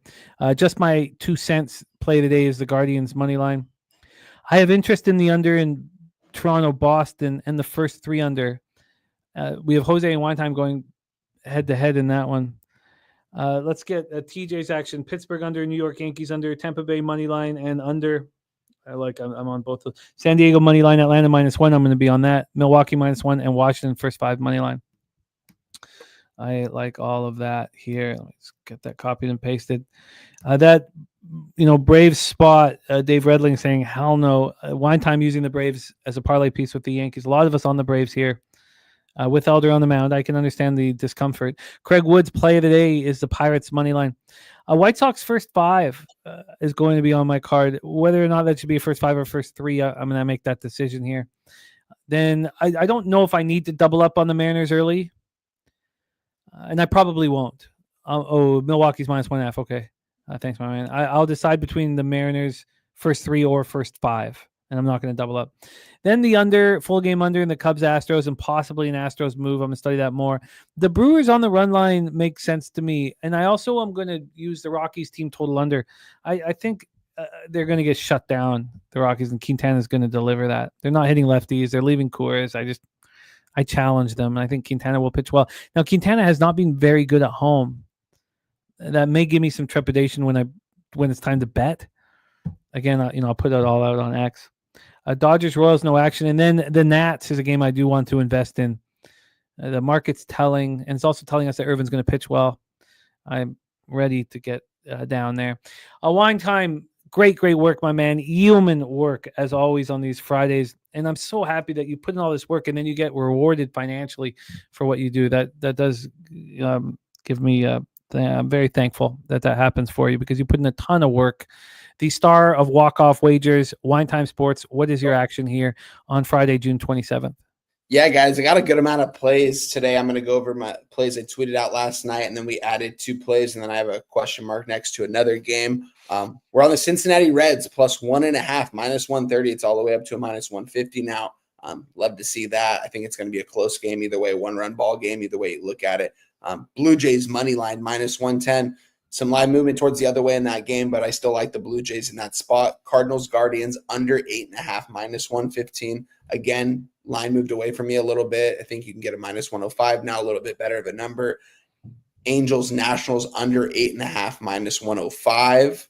And then we are on the Pittsburgh Pirates, plus 1.5, -120. We also added the under 8.5, -105 in the Tampa Bay Rays game. And we are also on the Yankees Braves money line parlay plus 120. Some nice plus money there for you guys. And then I have question marks next to Mariners first 5 and money line full game. I did have question marks next to Twins, but I've decided I'm not going to move on the Twins today. It doesn't correlate enough for me to move on them, so I'm not going to do it. The Mariners, on the other hand, I might end up getting to the window on that spot. And then also the under in the Diamondbacks game. That's another spot I might add. Nothing official on that. But the Mariners first 5 in full game, and then the Arizona Diamondbacks Marlins under 8.5. Those are my I have question marks next to those. I might end up tweeting those out as the day goes on. Excellent work, my friend. Sean Perry coming in saying Mariners best bet tonight will cash. says our guy Sean Perry in the house. Wine Time, excellent work. Tell us a little bit about what's going down this Sunday for walk-off wagers. Yeah, Jimmy, we just had the best show that we've had on walk-off wagers so far throughout the season. We had it last Sunday. Me and my guy Spoons. We had our guy Jacob come on. We had Debbie Cap, Stacks. It was a blast, man. We got almost 200 likes on there. We did a couple giveaways. We're going to do the same thing this weekend. If we get to that 200 likes, I'm going to give away $50 to one lucky person. So make sure to hit that like button. We want to get over 1.2. I think we had 1.2K views last week. We want to get over that mark again this week, guys. So let your friends know we talk baseball every single Sunday morning, 8 a.m. over here on the West Coast, 11 a.m. over there on the East Coast. Me and my guy Spoons and company. We'll have other people joining along as well, special guests breaking down the entire MLB card. Yeah, like I said, we've been having a blast doing this, man. Last week, I think we went on like almost a 3-hour show. Jose had to get out of there and bring some backup in because he had shit to do that day. You know what I mean? So respect to Jose for being there. But we had a long show and we had a good time doing it. And that's the most important thing for us. Got good viewers like everyone in the chat showing out. So please continue to support us. And we're going to keep giving you guys the best content we can for baseball. Looking forward to that. And always, man, Friday is my favorite day of the week to break down this card with Jimmy the Bag. Look forward to doing this. So stoked to be here. I think we're going to get rewarded richly today, Jim. So good luck to you today on all your action. Good luck to Billy as well on the WNBA. Good luck to you guys. I'm also tailed you already on the +2 on the Hamilton Tiger Cats. So it'll be, I think, like my second or third official CFL bet today ever, Jim. So I'm going to be looking forward to that. What time's that game? Is that 4 p.m. over my time? Yeah, I think it's 4:30 p.m. And Bobana will be live at the game as well. Oh, no way. Yeah, because he has season tickets to them, right? Season ticket holder. It's now Hamilton Stadium. It was once upon a time Tim Hortons Stadium. That 10-year deal is up. I didn't realize that. I still was writing Tim Hortons Stadium, but I realized it's Hamilton Stadium now in Hamilton, Ontario. No company will put their name on that fucking dump. I'm joking. But Hamilton Stadium at 7:30 p.m. Eastern, 4:30 Pacific. Man, I'm pumped up about the CFL action. This has been working. This situation that I'm in here, when everybody's on the one side, all the articles are on the one side. All the articles saying that there's a tiny little drop at quarterback. And I've watched every second of Davis Alexander be by far the best player in the league. And they're saying it's a tiny drop. I would bet, and I'm investing in this guy, I would bet that those people have not watched these fucking games. But I'm pumped up about it. Wine Time, thank you so much for your time. I popped your X handle here in the chat. So please hit that and support our guy Wine Time Sports and support Walk-Off Wagers with you and Spoon. You guys are doing a hell of a job. Love it. So Wine Time, thank you for your time, my man. Love to the fam. Any last words for the Capper Sporting Show? Yeah, appreciate it as always, Jim. Looking forward to doing this with you every week, man. Good luck to everyone in the chat. Be there for Sunday morning. Good luck to everyone on their action today. It's going to be a beautiful weekend. It's going to be a hot weekend for a lot of you guys over on the Midwest and East Coast. So put that air conditioner on, I guess, stay inside, jump in the pool. Shout out to you guys. Love you guys. Have a good rest of your guys' day. All respect. There he is. Wine Time Sports. It is now time to talk WNBA. I sent out an SOS to Brizzy. I was like, look, you guys know the transparency that we have here on the show, and lost 6 straight. And it's like no one's going to listen to a fucking word I have to say with how poorly I've been doing. And I was like, can you come on and save the segment? And he said, yes, I will be there. He also had a rough day yesterday. So we got to put in some work. And look, for me here, and I know I said 15 units I was going to give. Usually I give 20, but 15 units I was going to. Instead, what I'm going to do is I'm going to give it till the MLB All-Star break. And at that point, you know, if it's costing me money, I'm going to ditch it. But I'm not there yet, and we have a huge card. And those cappers who've rocked with me for years and years know that there's going to be sports where I struggle. It's not all glory, even though we're getting a lot more glory than usual as we're improving. But I'm going to attack the fuck out of this card. this one tonight. I'm not going to go down without a fight. I'm going to go down swinging. And we have just the capper to lead us to glory, which I desperately need, and I'm thankful he's joining us. Please welcome from South Jersey. His PFL video with Joey Tadero is out and up right now. I know a lot of you guys are talking PFL, so we'll hear some PFL thoughts once we're done capping these 5 games in the WNBA. To start the Locker Room podcast, please welcome our guy, Billy Brisbane. Brizzy, what's good, man? How are you? Doing good. Trying to get back onto the wagon here. Felt like last night we were right there for all the bets and just couldn't get to the finish line. Had the Fever with a double-digit lead going into the fourth quarter. They end up. Aaliyah Boston not on the floor in that 7-point swing there. I turned it off. It was crazy. Back-to-back and-1s, and then the Aces game, we kind of called out that the Aces would start off slow, and then they end up still going over the team total by 1.5 points. It was a very frustrating WNBA day yesterday, honestly. Okay, I'm in a mess, as you can see by my record, and it's been costly. And it sucks, and I want to change that right here and right now. So let's get to work, Brizzy. We got some opportunities here that we will be attacking. Sorry, let me get my notes down here. All right, we start at 7:30 p.m. Eastern. We've already heard from BJ that his best bet is these Minnesota Lynx. 12-2, 5-2 on the road. At the Atlanta Dream, 10-5, 6-1 at home. We're at Gateway Center in College Park, Georgia. Let's get everything up here for the cash flow and the setup. Let's get into this cash flow off the hop here. Sorry, let me get over here. All right. We'll get into the line history. Why don't we do that first and then the cash flow? So we know that Collier is out for tonight's game, last year's Defensive Player of the Year. We have the Lynx right now minus 3.5. Does that mean Collier's in? I got Collier in. Okay, sorry. That's sorry. I misread it. Collier is in. Sorry, I misread what BJ was writing because that's a line move towards Minnesota. This has gone from +1 to -3.5. This got up to +2 and 2.5 with the expectation that Collier would be out. This was a +2.5 at 8:42 a.m.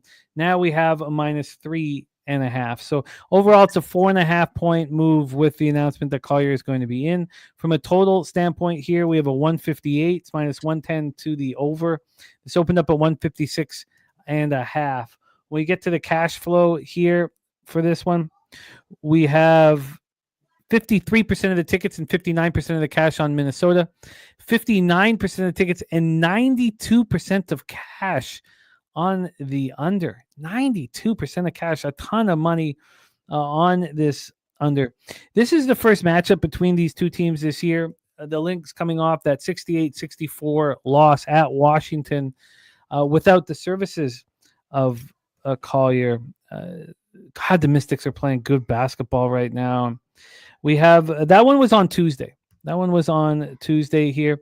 We have the Dream also coming off a real ugly loss at Dallas on Tuesday, 68-55. They put up 55 points. It feels like both teams are in this bounce back spot, but it really feels like it's Atlanta who completely no-showed. The Lynx come back home and play on Sunday. They start a 4-game homestand on Sunday. The Atlanta Dream here, they're coming off the fucking debacle that snapped their 2-game winning streak. They next action will be on Sunday as well, and that's game 2 of the homestand against the New York Liberty. So they play the two teams that met in the WNBA finals here Friday and Sunday, games 1 and 2 of a 4-game homestand. Take it away for us here, Brizzy. An interesting one, Lynx Dream. Yeah, the Dream have been one of the better, I would say, honestly, probably the best home team in the WNBA, going 6-1 straight up this year. Collier was ruled back in the lineup, and that kind of goes a long way for the Lynx. Both teams are coming off those tough losses, with the Dream kind of getting smoked by the Wings on the road in their last game, and Minnesota dropping a close one at Washington. I want to lean towards the Dream plus 3.5, but I honestly think Minnesota is going to be able to bounce back tonight. the Dream are going to go undefeated at home the whole entire season, but nothing that I'm too convicted in betting here. I kind of want to watch and learn about this game because I moved up the Dream in my power rankings, but how high does that warrant a bet? Because +3.5 at the house, line flip. It makes you like the X's and O's makes me want to bet the links, but the way this market has moved makes me want to bet the Dream. One of those type of situations. So I'm just gonna stay off of this game. We've got some Cage Warriors popping off in 15 minutes, and I got a lot of Cage Warriors bets today.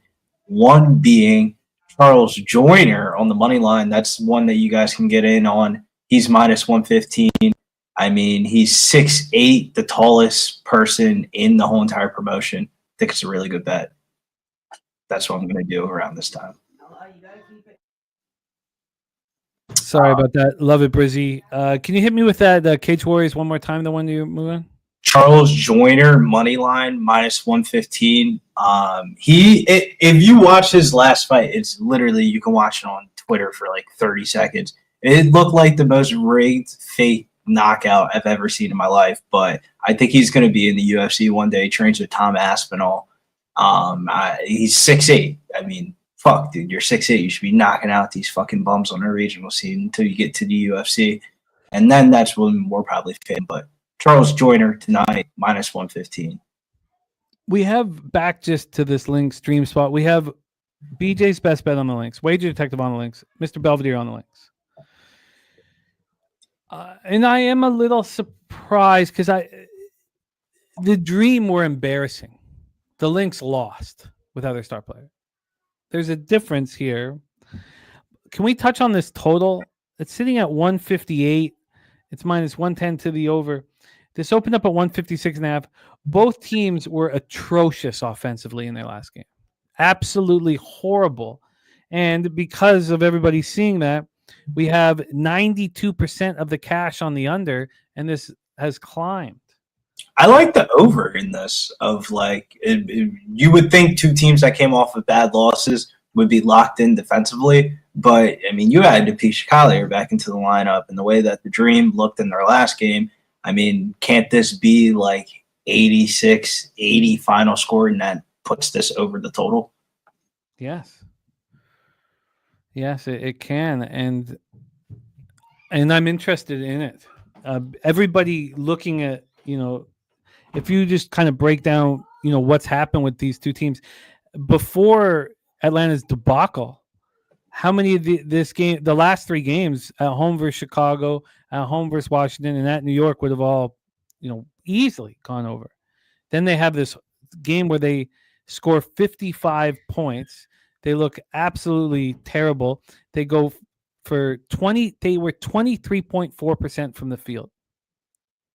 The Dream were 23.4% from the field, and they've sat in that. I'm surprised that everybody's on the links here, and I'm not going to go up against them. I mean, I don't have that nowhere near that kind of confidence here at all.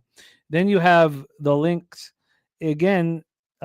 Their last game went way under. Their last three games would have gone way under this total. So then the question is, who's going to dictate the pace here? Usually we think that the home team's going to dictate the pace. We also think that the better team is going to dictate the pace, and that better team links, home team Dream. Who do you think dictates the pace, and how fast do they go? I think the links are going to be able to dictate the pace, but I also feel like Napisha Collier being in the lineup definitely helps out offensively. Granted, she won Defensive Player of the Year, but offensively, I mean, that offense should flow a lot better. A lot of the players that they're starting in replacement coming off the bench now, that should only help their bench unit. It's like one of those ones where it's like on the court, it probably helps out them defensively, but for sports bettors, I would imagine it would only include more offense with Napisha Collier. I mean, she was damn near, I believe, like second or third highest leading point scorer before her quick little 3-game absence. God, that over is appealing. I'm just scuffling so badly right now in the sport. I'm hesitant to move. As you guys know, I dropped $50 off of the unisize down to 200, but that didn't change shit last night. AM says if we believe these betting splits, the books seem to be fine with under action they've taken. Yes, I that's perfectly put. And again, we do question it a little bit, but all right, let's roll on to our next spot on the board. The coaching decisions for the Indiana Fever, I was just perplexed. Like, what the fuck are you doing? Well, how can you place money on this team if Aaliyah Boston's not going to be out there with a minute and a half left in the basketball game and on the foul line? I mean, who's going to get the ball? Like, I mean, you bring out your small ball lineup. We'd watched that fail the game before in the exact same situation, offensive glass, and yet they do it again. It was absolutely appalling what happened last night. And another situation where I keep battling, I had the Fever double result.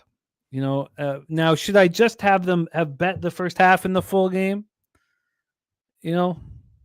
No, they should have won the game. They're up by double digits going into the fourth quarter, and they went on a 35 to 15 outscoring in the fourth quarter. It was fucking ridiculous to watch. To be honest with you, it's like you could set yourself in the best situation possible as a gambler, but you can't go out there and shoot the points for them. Oh, it was horrible. So we have the Fever on the back-to-back here. They're coming off that 85-75 loss. As Brizzy said, they're outscored by 18 in the fourth quarter. Zuri Stevens and Kelsey Plum. I mean, it's so funny when I saw that, when I went over everything that happened, again, I just couldn't leave it alone. I was so livid, and there was no other sports going on, and so I was like, oh God, just sitting in this anger. I didn't remember Stevens scoring 23 points. It was Kelsey Plum dominating the fourth quarter. That's all I could think of was Kelsey Plum's fucking dominance. It's like we were back in college. So ugly performance by the Fever. And I should have listened to Jerry Davis, and I did not.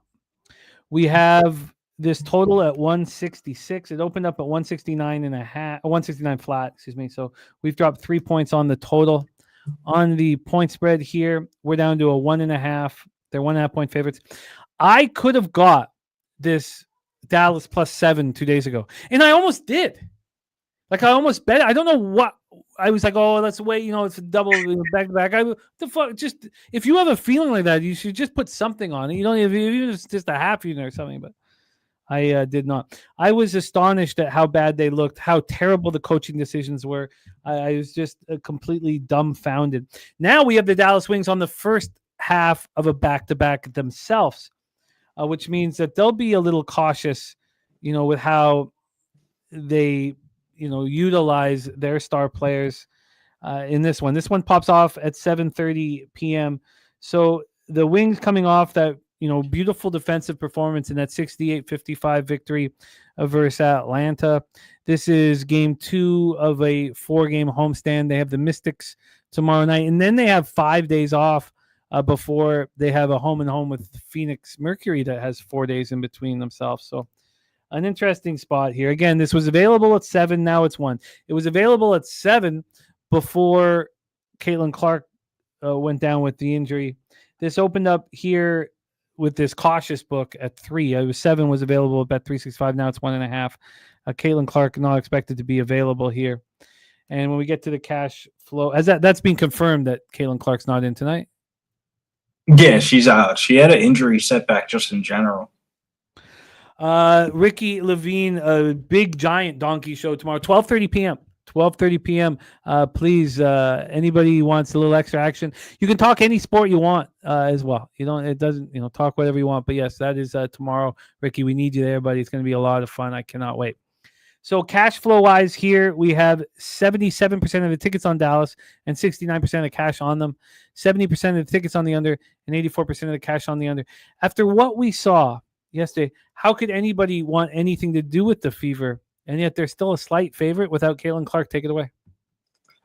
Yeah, I mean, I'm right there with you. Second end of a back-to-back for the Fever without Clark, with the setback of injury. I mean, they look god-awful last night down the stretch.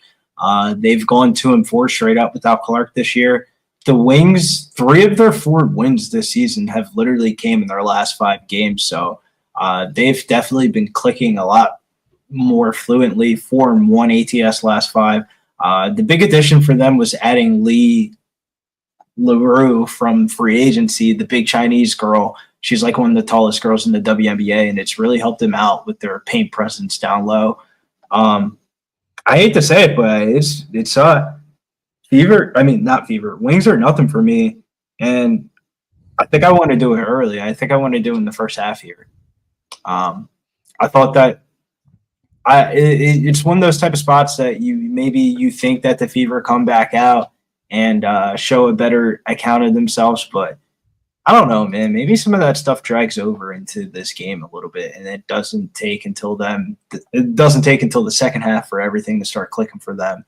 Because what I saw from last night, I don't know. I mean, the Wings, it's a toss and turn type of spot. Like I want to bet the Wings. I want to be on the Wings in this spot. But the +7 down to +1.5. I mean, you've lost all the value that there was towards this game. I feel like you would have to bet the money line or fade the injury news report, and I'd rather bet the money line for the Wings. Aaliyah Boston played 33. Kelsey Mitchell played 32 and tried to keep them in it. Lexi Hull was not very good. I mean, I saw Sophie Cunningham hit a 3-pointer. I was shocked. Ari McDonald is now a big part of this team to show, I know she's a character player, but good God. Good God is right. I know everyone likes her, but I mean, it's a fucking business. I don't know. Why wouldn't I be on the Dallas Wings double result for a payday? Like, I don't understand why. I mean, I hate this because that first half was the worst basketball I've ever watched before. Ever. It's the worst basketball I've ever watched ever. Of any basketball in my life. And I mean, like, quarter was awful. Like the fourth quarter was just like a stomach turning type of result. So it's like betting philosophy says you have a stomach turning type of result. You should go back to the team in the next game. Yes. But I just can't do it. I can't do it. So I just got to stay off and just, even though this is the most appealing game from like a broad view perspective, I just got to stay away from it. What chance here? Like, that's what I don't understand. Like, what chance do the Fever have? What am I missing? Wings have won 3 of 4. I mean, where do they have an advantage with Aaliyah Boston down low? My thing is this. I feel like Caitlin Clark's injuries are a little bit more of a setback than what they probably previously thought, and they brought her back too early for that Liberty game, and that Liberty game was like the most watched WNBA game in like years. And she just came back randomly for that Saturday. She balled out. From that game on, she looked like shit. I feel like they're trying to rest her up for this Commissioner Cup final game, because that's supposed to be like a big show. It's right before 4th of July. It would probably be at the end of next week. So, like, they're kind of playing around with the dates. So it's like, when you kind of put it in like that perspective, do they really give a fuck about losing to the Dallas Wings on a Friday night? I mean, probably not, which is the scary part. I think the players on the court care, but they're not producing. So Dallas with Lee Waroo, and they're actually playing her minutes. I mean, she's been a monster. I mean, I think that could go a long way for them in this game against Aaliyah Boston. And guard-wise, I mean, Paige Beckers is probably going to be chomping at the bit to hit these shots right in front of Caitlin Clark's face, knowing that she can't sub in. Carrington is out. What does that change? How does that change things? That changes defense, but when you have Sophie Cunningham and Lexi Hull on the other hand, I mean, how much does Dejanay Carrington have? I mean, no offense to Dejanay Carrington, but I mean, Alicia James has looked pretty fucking good in her replacement. Oh God, these are the spots that I hate the most because I'm obviously emoting from what we watched last night, and okay, Unders in play in this game. I feel like this total has definitely moved down correctly. Like the way that the Fever looked last night, it looked like they had no interest of running any fast breaks at all. Everything was like half court, try to get Aaliyah Boston out the post, and it was just not really that effective. Like there was a couple of shot clock violations that I remember watching in that game, and I feel like Dallas, if there's one thing that they've been improving on, their defense in their last game looked a hell of a lot better. I definitely think this could be a under all day in this one, but nothing I'm too convicted on in this game. Like this is just a game I really am gonna watch because it's just like I can't stomach another Fever bet.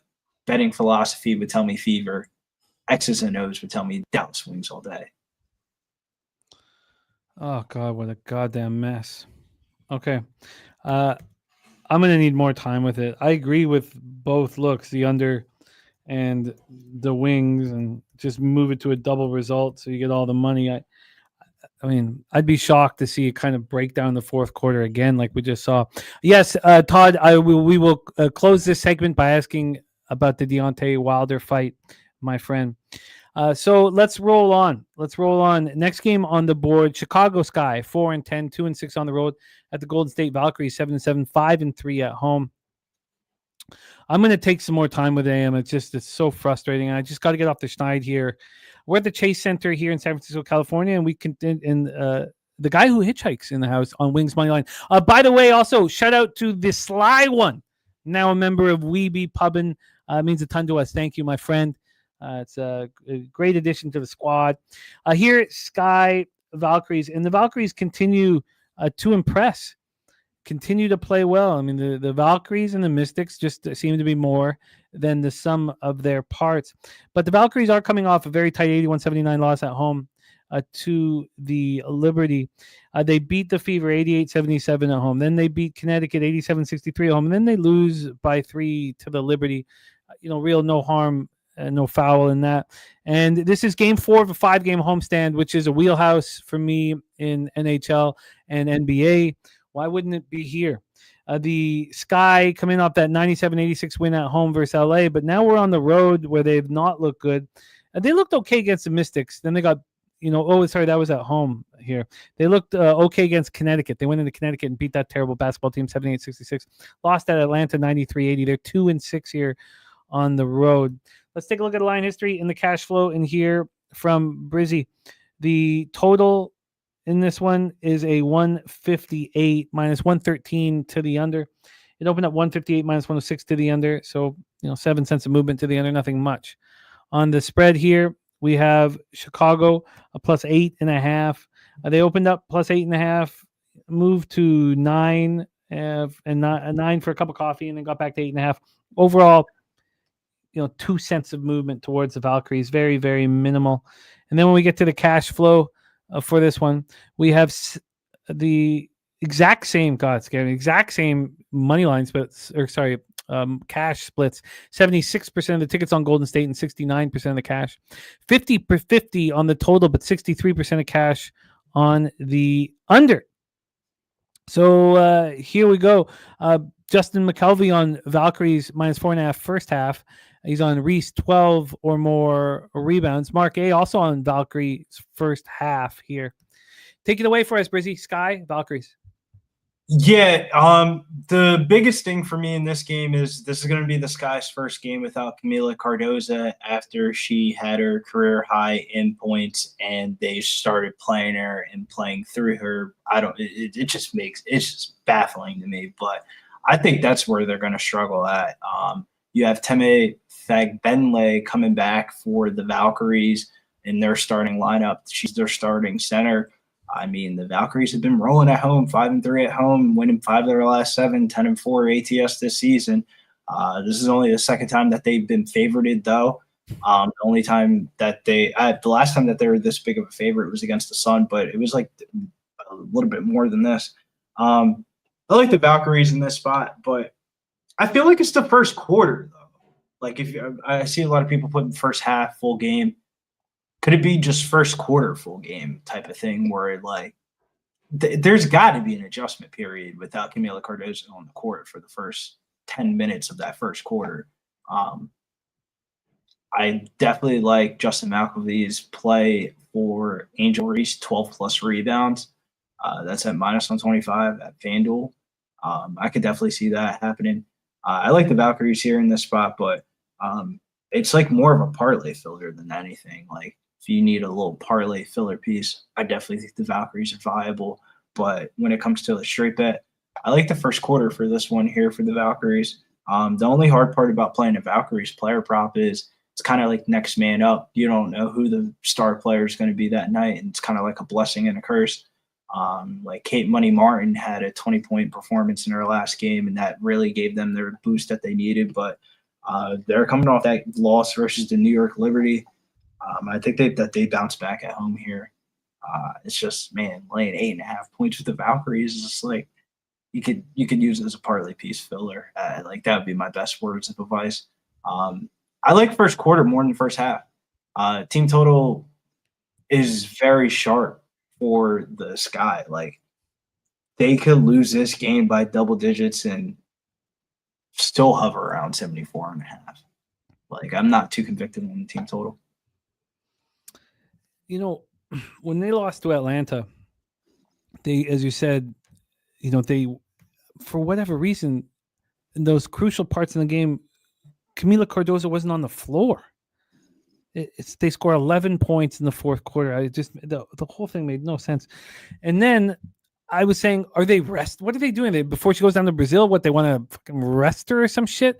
And then they roll everything through her and look great. And now she's not there. It's such a weird situation. I have a feeling that the Valkyries destroy them here. Right. And the 8.5 is just a lot of points. But I feel like the opportunity that, you know, to be able to fade the Sky after they looked so good, you know, with Cardoso in the lineup, and now she's not there. I mean, what the hell are they going to do offensively? I think this is a Valkyrie fucking smash spot. And that will be my plan. AM says reverse movement towards the over in the Sky game. I mean, if you take... So, look, if we're sitting here and we're going to take Camila Cardozo off the floor, I mean, and we know that Angel Reese will clog up the paint, but you're taking this 6'7", 215-pound Camila Cardozo off the floor. Is that going to open up opportunities? You know, obviously open it up for the Valkyries, but is there going to be more offense tonight? Is this an over? No, fuck no. They're going to replace her with Elizabeth Williams. Granted, like Elizabeth Williams is like an old ass lady. Like fuck no. That's a huge drop off. Like Camila Cardozo is a national championship winner, damn near one of the best players in like women's college basketball when she was in there. Play for Dawn Staley.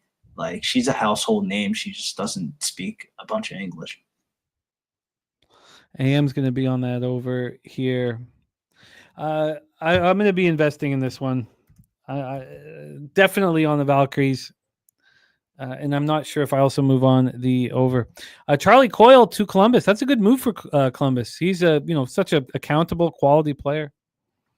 I am saying Sky games are reverse movement towards the over. I've been cashing. I mean, we cashed on the over in that last game, even though I gave some back with the Sparks.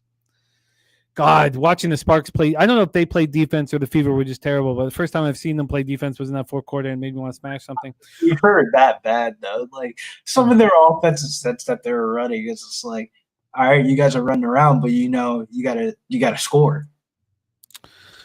Let's roll on, my friend. Next up for us, we have 10 p.m. action, New York Liberty at the Phoenix Mercury.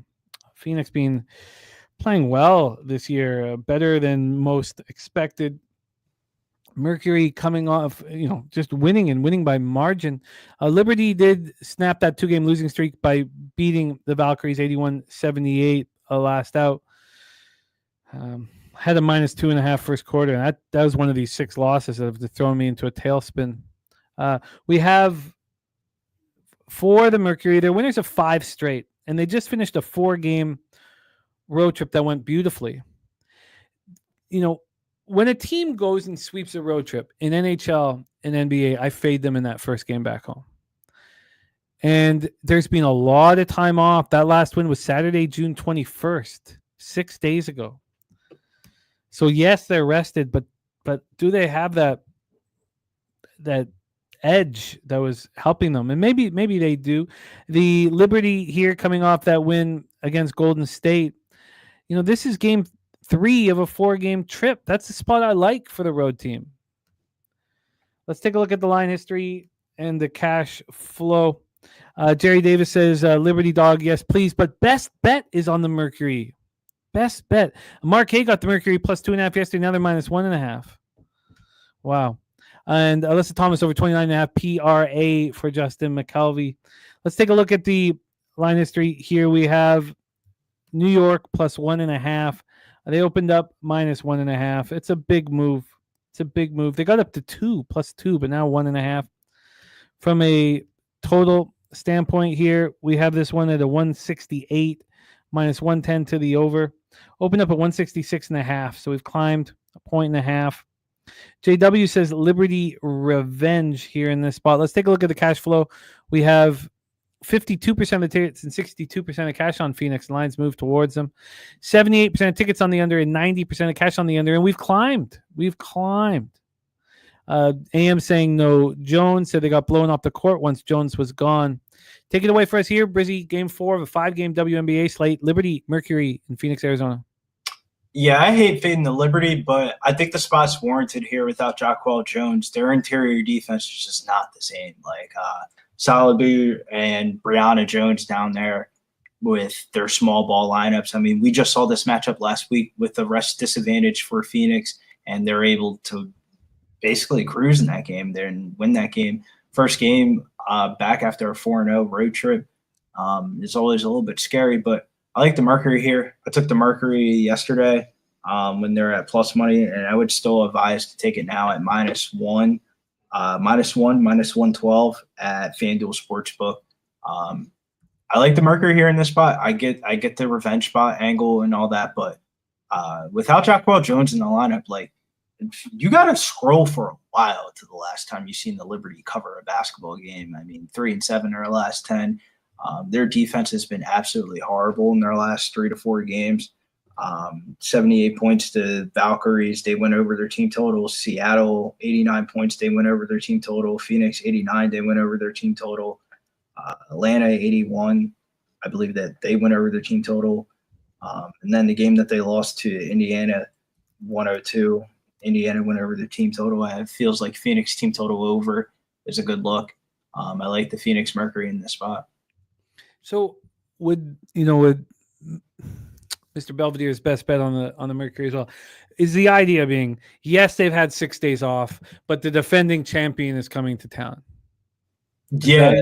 They're going to be sharp because of that? Well, more of what you just said, and the 6 days off is really important for Clea Copper. Clea Copper just came back from an injury, and the Mercury had a lot of games in a short amount of days. They played the most amount of games in the WNBA in the first month and a half of the season.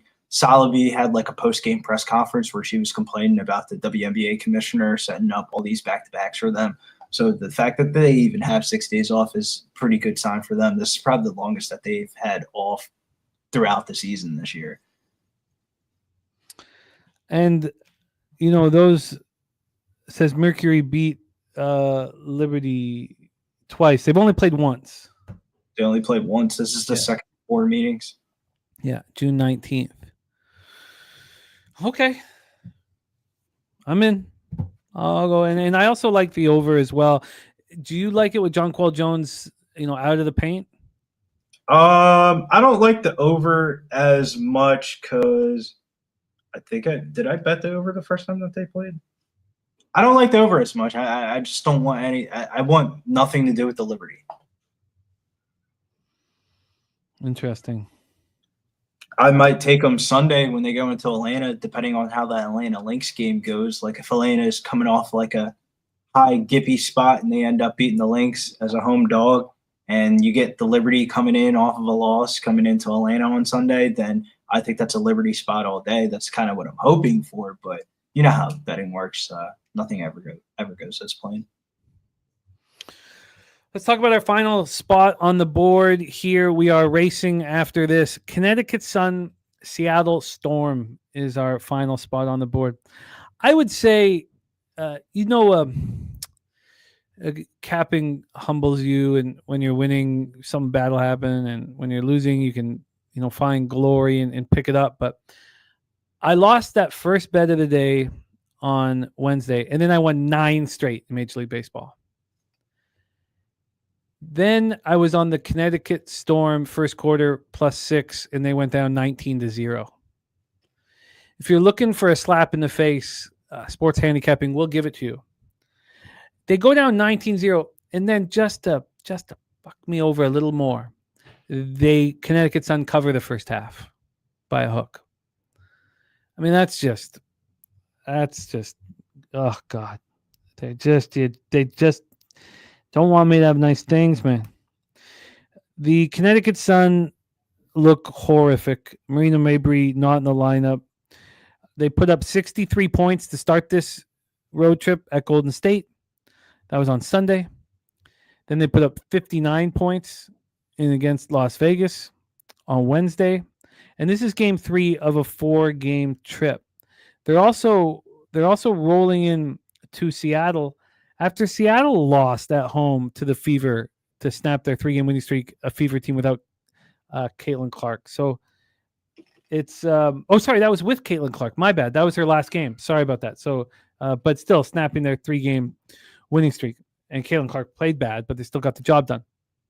So let's take a look at so we have Connecticut Sun 2-13, 1-7 on the road, looking horrific. We have the Storm 9-6, 5-3 at home. Just had their winning streak snapped. Let's take a look at the line history. We'll start with the total. This total is a 156.5 at a pick'em. It opened up at 156, so a half-point move towards the over. On the point spread here, we have the Seattle Storm minus 19.5. That's basically the same situation that we saw them in. Sorry, the Connecticut in their last game as 19.5-point dogs to start this off against the Aces. There's been a 1-point move towards Seattle, and when we get to the cash flow here, 73% of the tickets, 75% of the cash is on Seattle. 75% of the tickets and 94% of cash is on the under in this basketball game. 94% of cash is on the under, and we've seen it drop overall. It's gone up a half point. That's what it's done. At first, the books were respecting it. It got down to 154, and then I guess some sharps came in and bet the over. There's our guy Old E in the house. Slow Jam say Sun is trash. Lost by 25. Go get that cash, Justin, my man. Respect. And DC Capper, I agree. But let's talk about this Sun Storm spot. Final spot on the board before we race. Take it away for us, Brizzy. Yeah, after the last 2 teams that covered large spreads versus the Sun, they're putting the Storm right along with them. But if I was running hot, I would be taking this. But I mean, the Seattle Storm going 0-6 ATS in their last 6 games is double-digit favorites. Like, where have they warranted to be laying 20 points against any team in the WNBA? This is one that you just take a plunge, hold your nose, and you take the Sun plus the 19.5, and you don't tell anybody. That was such a horrible feeling, being on Connecticut in the first quarter +6, and they go down 19-0. I mean, It's the lineups of, like, how do you draft Anisha Morrow, the 7th overall pick, and she's like fighting for minutes? Like, who the fuck are you putting out there that's better than her? Sonya Rivers is out here playing like 22 minutes of, like, how do you not see what the Mystics are doing, playing their rookies 30 minutes minimum just to see what happens, and look at where they're at, of, like, all these rookies that are playing look good. Any interest in this total? I like the under. I think Seattle and a win or a loss isn't going to hang up a big number. And the Sun have barely eclipsed 65 points in their last like week and a half. So it's like, I like the under. All right. Well, I've got to sit with this card. Thank you for all of your hard work. Mr. Belvedere, Liberty, Lynx, Storm, parlay there. Nice job, Nathan Stern. A big day yesterday. I love seeing that. Fever and Liberty for Will Johnson at plus 245. So at this point, Brizzy, the official action we have for our record-keeping purposes at this point is just the Mercury -1, -112. Yes. One WNBA bet, trying to go 1-0. We got a lot of fights this weekend, and it starts off kind of like right now with the Cage Warriors event, and then we have PFL tonight. Favorite PFL fights? Man, those lines are fucking moving, though. Phil Davis is a good parlay piece. That line's all the way up to 460. When me and Joey did the show last night, it was at 250. That line's getting steamed. Muhammad Ali's grandson is on the prelims. This kid is a fucking knockout artist. I think he's going to win by knockout. Favorite underdog of the card is going to be Alexander Romanov at plus 148. There's a lot of fights this weekend, but the main bread and butter 2 spots for me this weekend is Ilia Topuria against Charles Oliveira. That is a smash spot. And Jake Paul right after that. We also have a Todd Clinton asking a question if you have anything on the Deontay Wilder fight. Not after the way Deontay. I can't bet at Deontay Wilder fight after the last time that he fought. I don't know what the fuck that was. It's just caution throwing money in the wind like that. But in the Jake Paul fight, instead of betting him, I think he wins a decision. Like you can get the FanDuel 50% profit boosting. He's like a -800 favorite. Everyone's gonna think he's gonna knock out. You can just win a unanimous decision, and nobody would be shocked. And you can get like +1. I think it was like +175-ish range, somewhere around there. Yeah, I've taken the over in Jake Paul fights as well, and I guess they go hand in hand. I'll have to take a look at that here after the show. There we go. Paul by decision and over.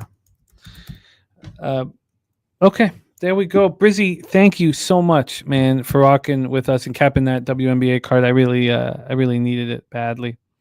Rob Free on Mercury Moneyline, DC on Golden State. Mark A's parlayed links in the Valkyries at plus 100.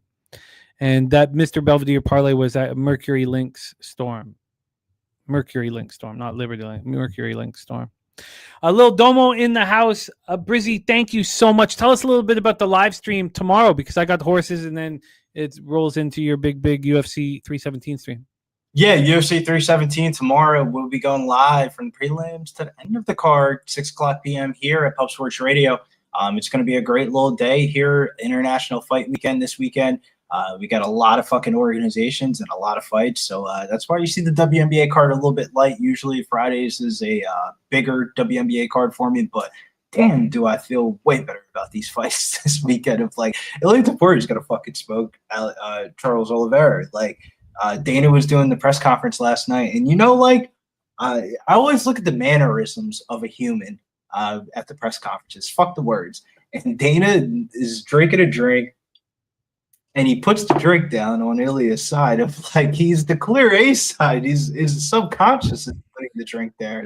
He's moving up the lightweight for a reason. He's gonna smoke Charles Oliveira this weekend. I love it. I love it, Brizzy. Thank you so much for your time. Please support Brizzy on X. He's also on Instagram.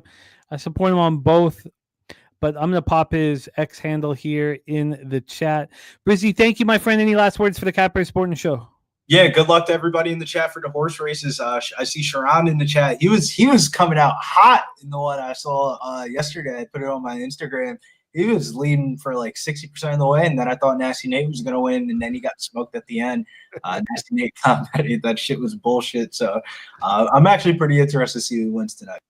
Well, let's race right now, Brizzy, my man. Let's get Mr. Jose Bouquet back in business with us, back home in action. Jose, please, why don't we race and then we'll review your MLB action here for Friday, June 27th. How many gold members do we have? Solid 70. We thank you guys enormously for being gold members. It means a ton to us. Jose, let's race, man. Let's race. Let's race indeed. Here we go. A loaded field of 70. And is today the day that Nasty Nate does it? He's at the top of our screen there, firing out there early. Nunya, Dabby Cab, and TJ all in the mix up at the top of our screen here in the lead.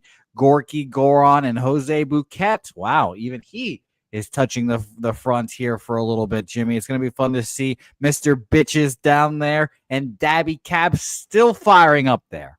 Still, Jose Bouquet moving backwards, Lil Domo moving up. Same with Terrence.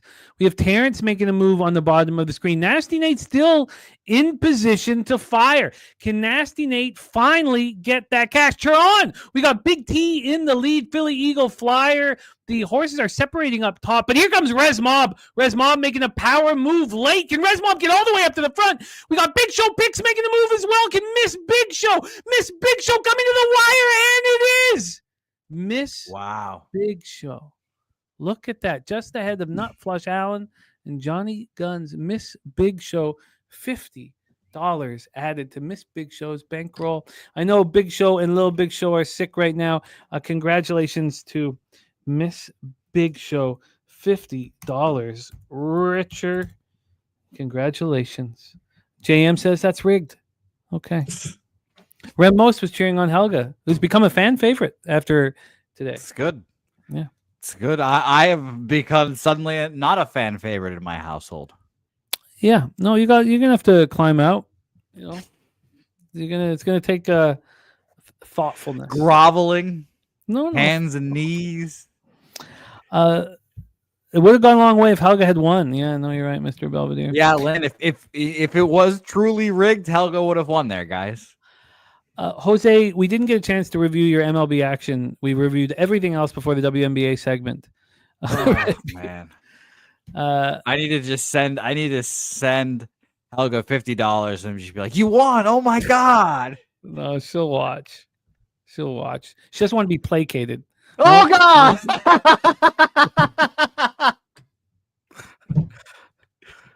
Oh God! The dishes. Just know, Jimmy. As soon as I got home, first thing I did, we gotta do the dishes. Make sure the dishes are clean.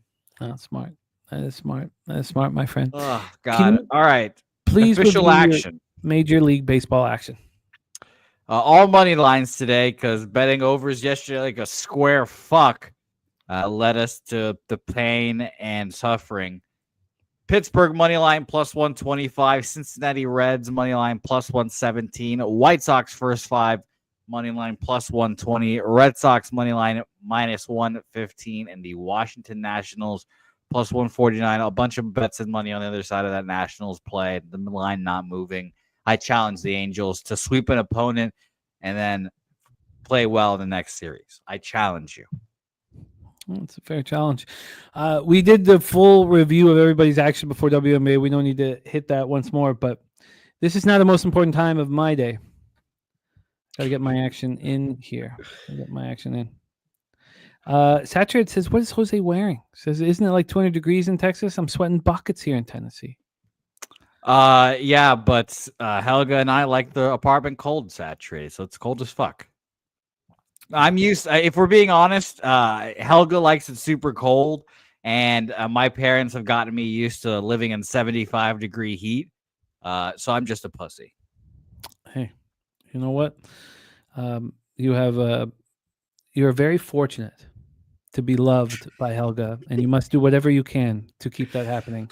By the way, Jimmy, I said to Helga, I was like, "Did you see Jimmy's compliment?" And she said, "I did," with a very happy face on there as well. So mark one down for you. And not just me, the whole squad. Everybody looked good except you. Except for Remos. Remos did get slandered with me and Helga. She said, except for Remos, I said Rangers and he's fading me. And I was like, yeah, well, you know, that's what happens. Remos fades us. Yeah. That's what happens. Shout out to all of you guys in the chat. Thank you for rocking with us here on this Friday. We have a big weekend ahead of us, and it must start with winners today. Thank you, Jermaine, Nasty Nate, JM. There's Remos Spooner. Real Madrid. Saturated. Wager Detective, the Truth Teller. Helga was a huge star. She was the MVP of today's show. Thank you. Yeah. Mr. Belvedere, Lucky Power, my guy, Lucky Power, Big Daddy, Boom, Christopher Carter, Jim Dewiger. Jim Dewiger, I can't wait for you to come up and rock with us at Woodbine. Again, I have to get a real count. Now, you don't have to be part of our group. Again, we're going to be all over that floor. So you can kind of sit, in on the inside on our floor, and we'll still be hanging with you the whole time. We'll be able to bring you out for the races and stuff like that. But but we'll have all that set up here shortly. And shout out to Jose for putting together the thumbnail for us. We have a few different thumbnails, but that's the one I can't wait. So for everybody joining us, we can't wait, man. I need it. I need to be hanging with the guys again. DC Capper, Gorky, Lil Domo, Sean Pulliam, Rob Free, Mark A, Nathan Cerna, Will Johnson, Justin McKelvey. Thank you guys all so much. AM, Ace Dead, thank you. I think it's dead. Might be, yeah, I'm guessing it's dead. I'm going to stick with that, but let me know if I'm saying that wrong. Coin, Jerry Davis, Redbeard, thank you. Where's Krista? Says, do you think Aaliyah Boston attempts 1 3-point shot? I'm sorry I didn't ask that. Where's Krista? I apologize for that. I missed that one. Kong, thank you guys. Gorky says Palmeiras tomorrow. And thank you to Wine Time Sports and Billy Brisbane, who joined Jose and I on today's show. And now, well, first I got to get action in. And then you know what I got to do, Jose? Is I've got to run. Because if I don't... Literally? Yes, I've got to run. Because if I don't, I'll get gout. I'm drinking too much.